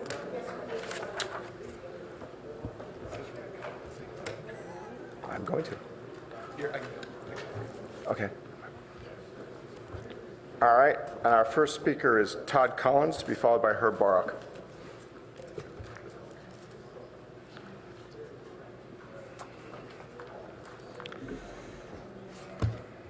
You ready? Go ahead. Good evening, or should I say good morning? I'm Todd Collins. I'm a member of the Palo Alto School Board, though tonight I'm speaking on this as an individual. I do have the benefit of having led the major part of the district's recent enrollment planning effort, which gave us significant insight into the impact of Stanford on-campus housing during the current GUP. And I want to bring to your attention some concerns about the impact of the proposed GUP on our city's schools and on our traffic. The proposed housing under the GUP will likely have a very significant impact on enrollment in Palo Alto Unified. My estimate, based on what I've seen so far, is that it could produce up to 1,000 additional students out of 12,000 total. Aside from the impact of 1,000 additional students, the location of the housing creates additional issues, particularly the 550 faculty housing units proposed for Quarry Road across from Stanford Shopping Center. This housing would be in an area that is not well served by our current schools and has few, if any, students living in it today. Many of those students would likely be driven to and from school, as are almost all the students currently residing at Stanford West. Virtually none would be able to walk to our existing schools. To reach the nearest elementary school to that proposed housing, which is Addison School, requires crossing a state highway, active train tracks, Alma, our downtown district, twice each day. The second nearest school is over 2 miles away. So up to 2,000 additional car trips could be added to the current load. An alternative approach, of course, would be to bring the school to the students rather than the students to the school. If Stanford plans to continue to build housing on the west side of campus, it may make sense to build them a school. That requires land, of course, and Stanford owns the land. So we'd need to work with them to set aside land for the school, as of course we have done before with Escondido and Nixon schools. In addition, the plan calls for almost 1,000 units of graduate student housing. While Stanford is telling us that the housing will not be for families, it will nevertheless lead for more students. Oh. Can I continue or no? Nope. Nope, okay. I'll email the rest. Thanks. Herb Barak?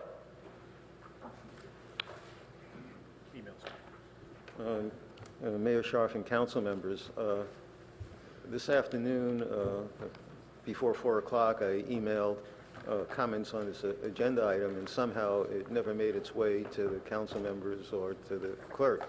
So the first opportunity I had to forward a copy from my inbox, where I did receive my copy, was about 8 o'clock this evening, and so it apparently did arrive this time and went through the normal forwarding, and I don't know how many of you had a chance to see it. It says it's something that was forwarded about 8 o'clock, and the item is timestamped 11. That's being forwarded because it's in universal time for my email box. So I tried to get you something in writing so I can talk about it, and I don't know, I normally would say someone looking at their computer for communications wouldn't work, but this would be something that was originally sent earlier, and I hope you could all look at it. Essentially, it's more detail on the development within Palo Alto that's Stanford development. There's general language in the staff proposal, and I'm suggesting that it be more precise. And secondly, I believe that we need to know in the EIR what land Stanford has that it can sell, that is land outside the founding grant, that's alienable land, because that can be turned into anything, or we may have creative ways of using or trading that land for future development. And I suggested in my letter that my letter and others be attached to your comments. So rather than trying to wordsmith or make changes to the staff's draft letter, it would just attach those. Thank you. Thank you very much. And now we'll return to council for questions, comments, and motions, and I'll take the chair's prerogative and move the staff, the attached draft comment letter regarding the preparation. I'll second that. Okay. All right. I think that was Councilmember Fine, but I couldn't hear you both shouted, so that's it. All right. So just briefly, I'll speak to it and say that I think that staff did a really good job taking all the feedback we had when we last had a study session. I think I read almost everyone's comments in this letter. I think it's important to get it out, and I think staff did a good job. I think the mayor has summed it up well, and I also think it's important to get home. Exactly. That's what I was thinking. Councilmember Holman. Yes, since I thirded this motion. So thank you. I think the staff actually did a very good job with this. I do have some additions, though. But truly, I think you captured a lot, but I think there are some things that are important to add in here. On page 2, under aesthetics and cultural resources, in the third to last line, it says performance standards should be identified to minimize or avoid, I would add, potential impacts through alternatives. So adding the words or avoid. So I'm confused. Where exactly are you? I'm under aesthetics and cultural resources, page 2. Third line from the bottom, it starts in that section. Performance standards should be identified to minimize or avoid potential impacts through alternatives and mitigation measures. Okay, that's fine with me. Okay. And I have these written down if that's going to be helpful later. Well, it depends how many you have. I have a few. Under air quality and greenhouse gas emissions, noise and vibration, the DEIR should also provide numerical analysis of greenhouse gases created through demolition and construction. In other words, existing buildings being replaced by new. And this is aside from construction activities. Yes. Yes. Say this where? I'm sorry? Say it again.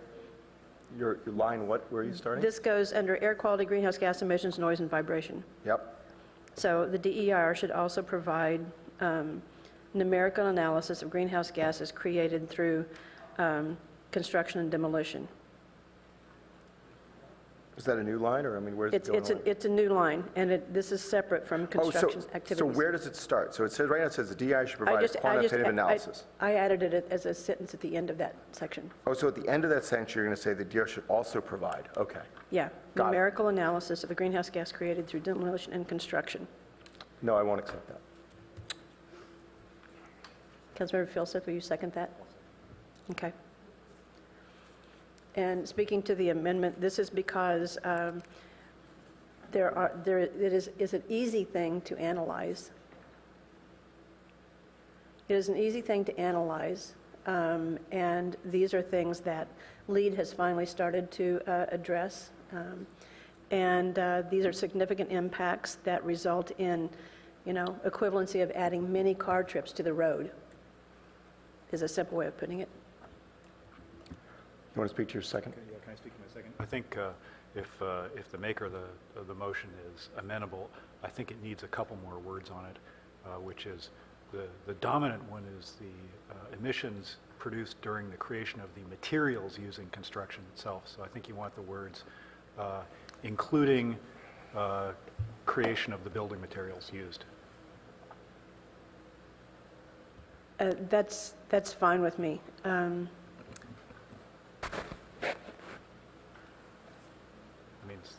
manufacturing cement and steel is what you're talking about.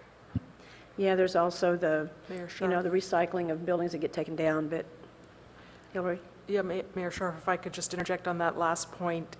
If we add that sentiment about the emissions inherent in building materials, we would be holding Stanford to a different standard than we hold ourselves. We haven't thus far quantified life cycle emissions as part of our accounting. Just FYI. Yeah, I actually, when we were talking about the GUP last week, I actually mentioned that and asked them to be the leader, because acknowledging that we don't yet do that, and we sure as heck should be doing it. So I asked them to be the leader, as they are on many, many environmental fronts. And they didn't say no. So you've both spoken. I will speak to my opposition to this. My opposition is based on what Director Gittleman just said. We don't hold ourselves to that standard. I think it's I think we'd have to think about to what purpose. Are we basically going to try and decide that anytime anyone builds anything that we shouldn't be using concrete and steel? And so I'm not sure that without a discussion of, and not without us doing it ourselves, why we should hold Stanford to a higher level than what we do when we've had no council discussion about this, we've had no staff report on it.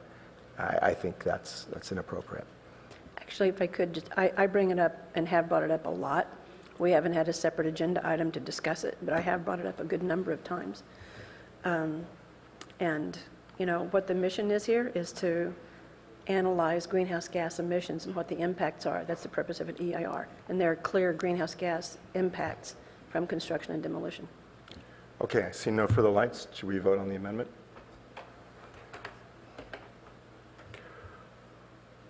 And that fails on a 4-3. Okay, I have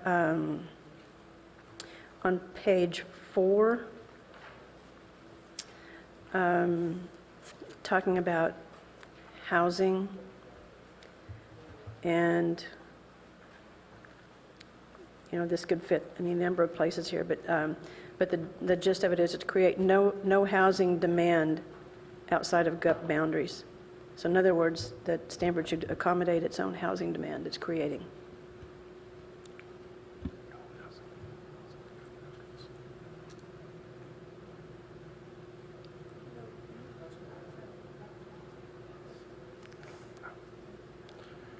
So I'm not going to accept that either. I think that's too amorphous. That's not what an EIR does, it just measures the physical. That's correct. Well, it makes Stanford, for the jobs that they create and the housing demand that they create, they provide the housing. It's pretty simple. That's not what the EIR does. EIR gives the council. Well, it would be an impact on Palo Alto or Menlo Park or some other community if it has a housing demand impact. Don't you want it to have Is it quantified housing demand? microphone? Don't you want it to say quantify housing demand as opposed to create no housing demand? It's the EIR, it's just an analysis. It's not a directive. Okay, yeah, quantify, that would be good. Okay. Quantify housing demand outside of GOP boundaries. Is that acceptable then, Mayor Scharf?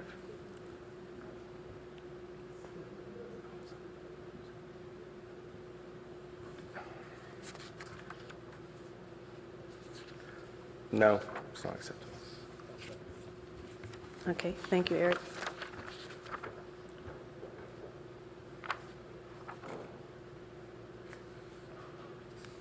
All right, seeing Councilmember Fine. So I'm not going to support this. I think it's an interesting exercise, but again, this actually gets back to the last one where we don't even do this ourselves in the city of Palo Alto, where we're quantifying that housing demand and forcing ourselves to meet it. So I don't think we should do the same with Stanford. All right, seeing no further lights, do you want to vote on the amendment?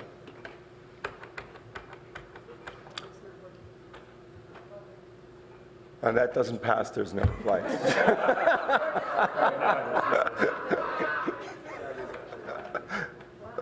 Wow, it's still not working. Ah, there we go.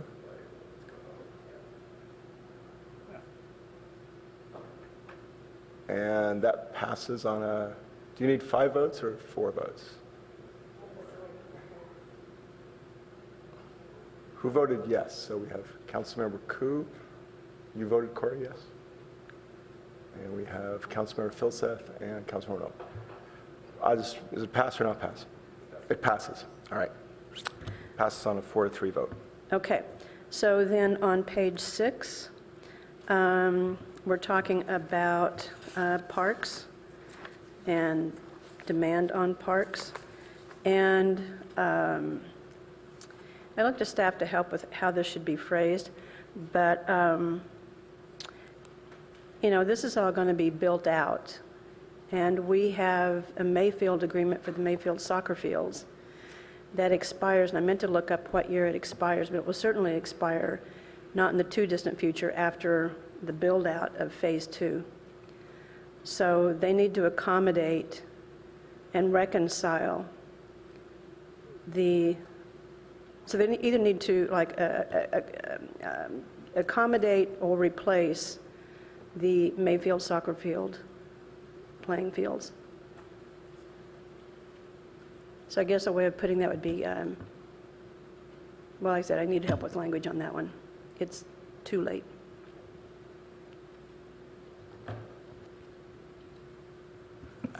If I could suggest, maybe we just pose it as a question, ask them whether their proposal includes preservation of the soccer field. That's an excellent way of putting it. Yeah. Okay, that's acceptable. Okay, great, thank you.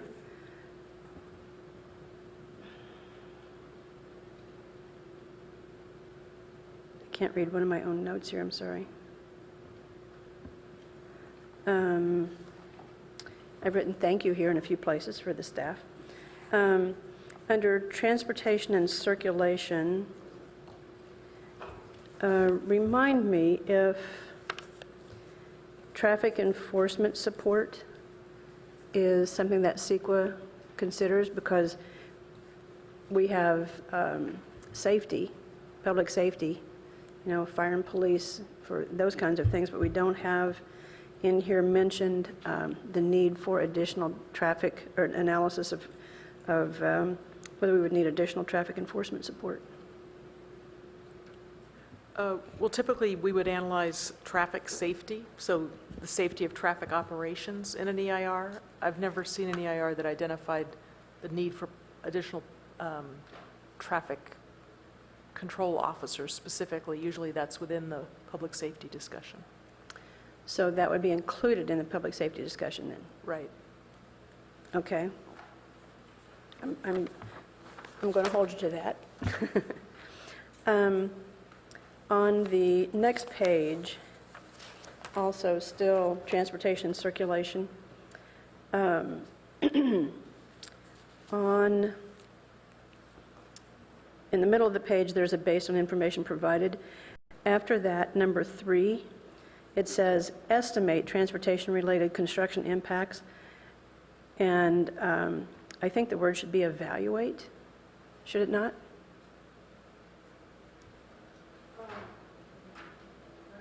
Either one, if you prefer I'm evaluate. more comfortable with evaluate because estimate doesn't seem to hold any, so what? I'm fine with evaluate. Okay. And then on number 4, it says pending review of daily vehicle volumes. It says consider resetting to the no net new trips. I would suggest that it would be pending review of daily vehicle volumes, reset the no net new trips.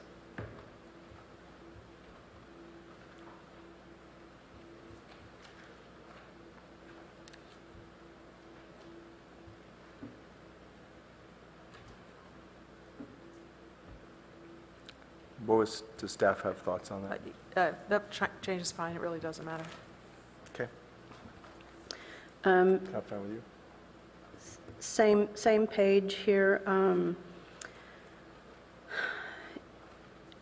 I'm sort of assuming here, and don't have anything that convinces me otherwise, that this DEIR might use only VMT and not LOS. Does staff know? No, the county's committed to using LOS as well. Okay, all right, good. And that's good to hear. And I didn't have a chance to go back and look up to see what roadways were being analyzed. It talks about the campus drive, but do we know what roadways are being analyzed? The county actually consulted with our transportation staff when they selected the corridors and intersections, so we feel pretty good that they have have cast a wide enough net. So just quickly, it's like, I put down here, it's like 101, 280, Sand Hill, El Camino, Willow Road, University Avenue, and Stanford Avenue. I don't have the list on the top of my head, but I know that our transportation professionals were consulted, and they were happy that... Okay, all right. On page 8 then, after number 9, the second paragraph says the traffic analysis should also study the extent to which Stanford commuters are avoiding cordon counts by parking on local streets in adjacent neighborhoods. This was something I did bring up last week too, that Stanford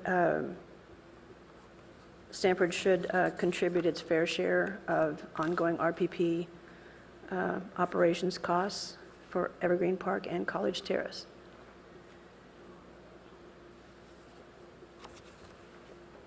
So that would go in, wouldn't that go in, as we have a comment section later, don't we? We're talking about other issues? If you want to put that in the other issues section. Other issues, that's fine. Actually, you know what, that's where I'd put my note, my expanded note. And I have just almost done here. I haven't been watching the screen. Are you guys okay? No? Okay, we'll come back to you then.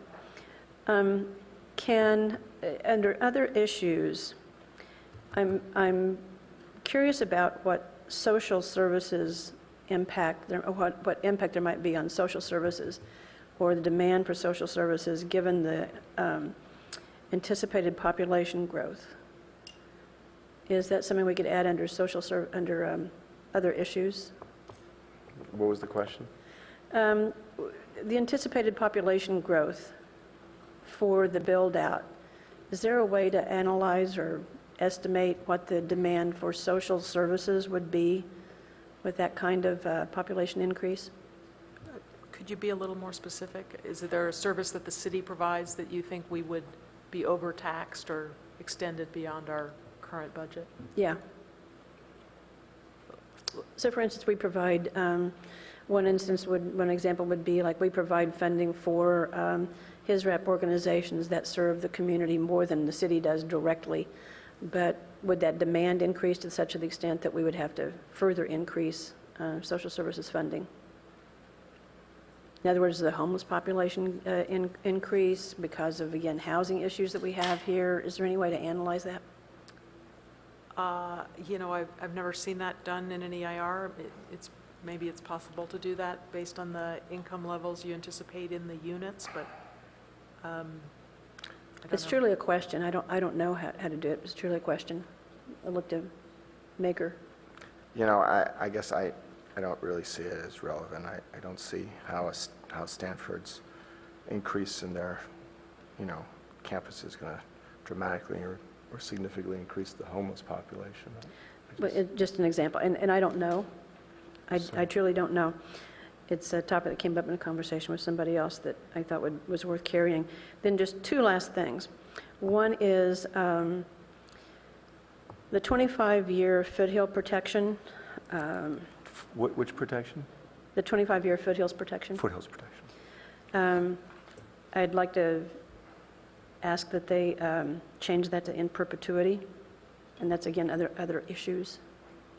Yeah, I'm not going to accept that. Stanford would never agree to in perpetuity. I mean, maybe if we asked for it to be, maybe if we asked for a longer period, they might agree, but that's not part of the EIR in studying. No, these are other issues. These are other issues. So I think this is not our only shot at this issue, and I don't think now's the time to draw that line in the sand. So do I have a second from anyone else? Okay. Do you want to speak to it? Yeah, I think this is something that, was really sought the last time this went around, and I think given that it's just, 17 years later, and Stanford's asking for an additional 2 million square feet, and they can't answer the question of what their maximum build-out is, I think it's important for us to try to achieve protection in perpetuity for the foothills. Councilmember Koo? What Councilmember Holman said, if they can't give us a maximum build-out, we don't know what their population is going to become. And in this letter, it states that Stanford doesn't really think, I mean, they state that we have a lot of regional parks and open space, but with their growth, we don't know. So I think it would be great to have that open space forever. Anyone else want to speak? Seeing no lights, I'll just basically say, I agree it would be great to have it nailed down forever, but I think this is a longer conversation and not something to just throw out there at the end. I think we're much more likely to end up with, saying we want another 25 years. I think we should think about that seriously and ask for something that's achievable. I can tell you that Stanford probably would not support that. In fact, they chose to pay the $5 million themselves on the Stanford Trail rather than give an easement in perpetuity when they would have agreed to an easement for 50 years, 70 years, but they weren't going to agree to in perpetuity. So the language of in perpetuity is really inflammatory. So if this should fail, I'll come back with another amendment that it gets closer to what you're saying. Well, I think we're going to have other shots at this, and this is about the EIR, and I'd want to think about what the right number is. Well, I think the supervisors are also looking to get direction from us about what we want to see. Okay. Councilmember Walbach, did you have your light on?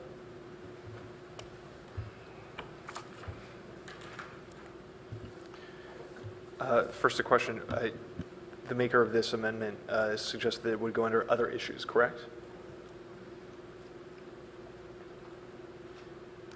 The language in the EIR now says that they'll protect it for an additional 25 years beyond the date of implementation of the draft EIR, or when would the 25 years expire? Right now, when staff can speak to this, right now, the 25-year protection period is got the clock ticking on it. It's not an additional 25 years. I didn't read an additional 25 years. Yeah, it's what we have now, period. Yeah.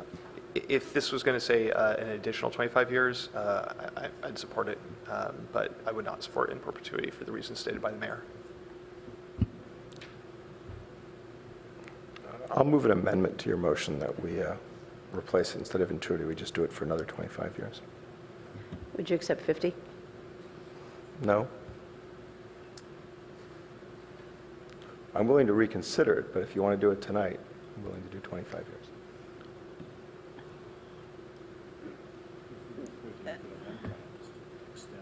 I'm happy to just say extend it. That probably makes the most sense, actually, of where I'd like to be. Okay, I could go with that. Extend it. Yeah. Okay. Extend the foothill protections. And you're fine with that? Councilmember Fines with that? So we would just go with that. Okay.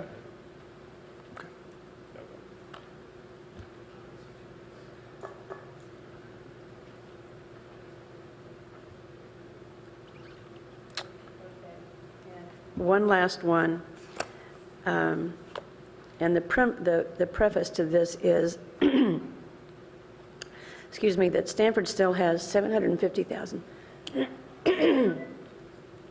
Stanford still has 750,000 square feet. I'll have to come back to you, Beth, and clean up some of these, I think. Stanford still has 750, round numbers, 1,000 square feet of the 2 million square foot academic buildings that haven't been built. So we have yet to see or realize the impacts from that 750,000 square feet. So under other issues, I would like to ask Stanford to, as alternatives considered as a part of the DER, to consider to look at alternatives that are for 750,000 square feet and for 1.25 million square feet, as opposed to 2 million square feet. No, I won't accept that. Looking for a second.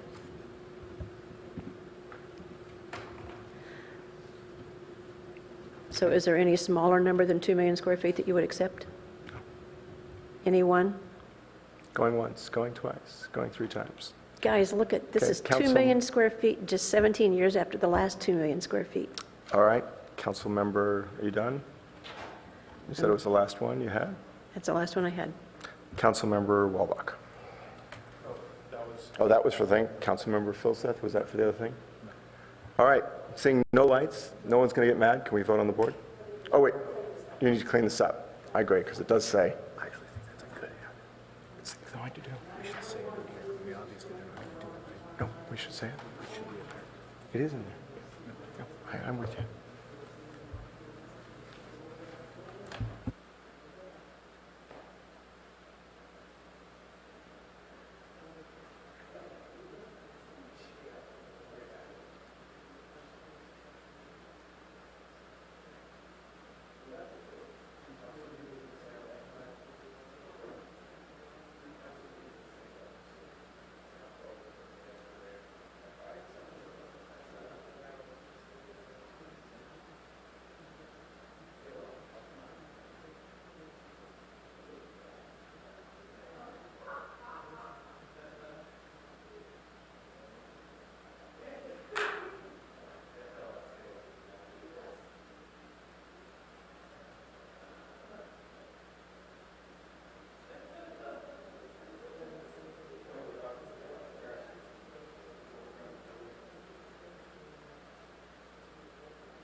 So I just want to make sure F, Stanford to pay its fair share of College Terrace and Evergreen Park, isn't that, can we make sure the language also states Mayfield because it's the Evergreen Park and Mayfield RPP?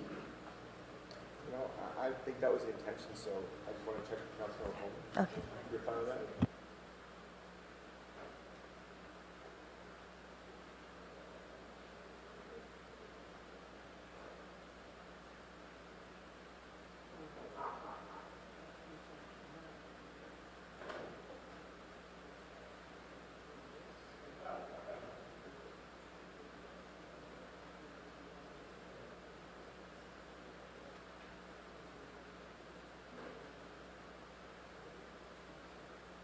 I will ask staff while we're waiting, is there anything in this letter we should send a message on the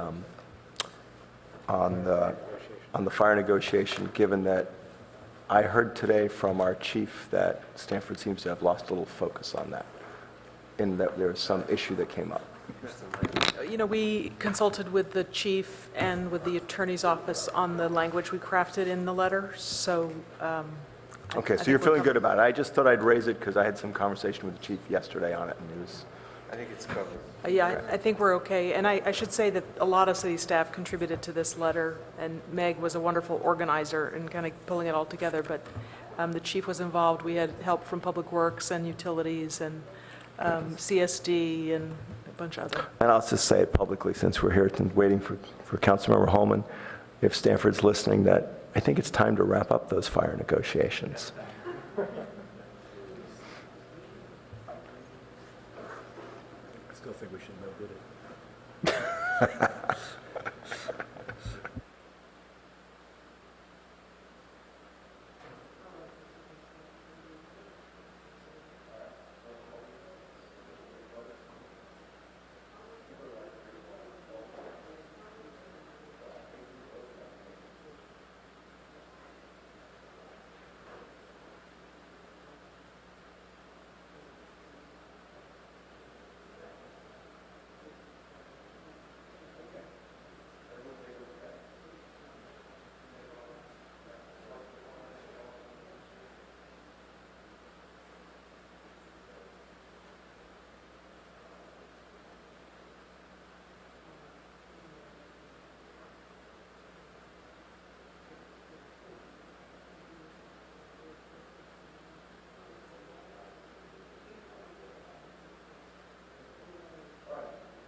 I guess we're going to adjourn the meeting and do what we normally do, councilmember questions, comments, announcements tomorrow.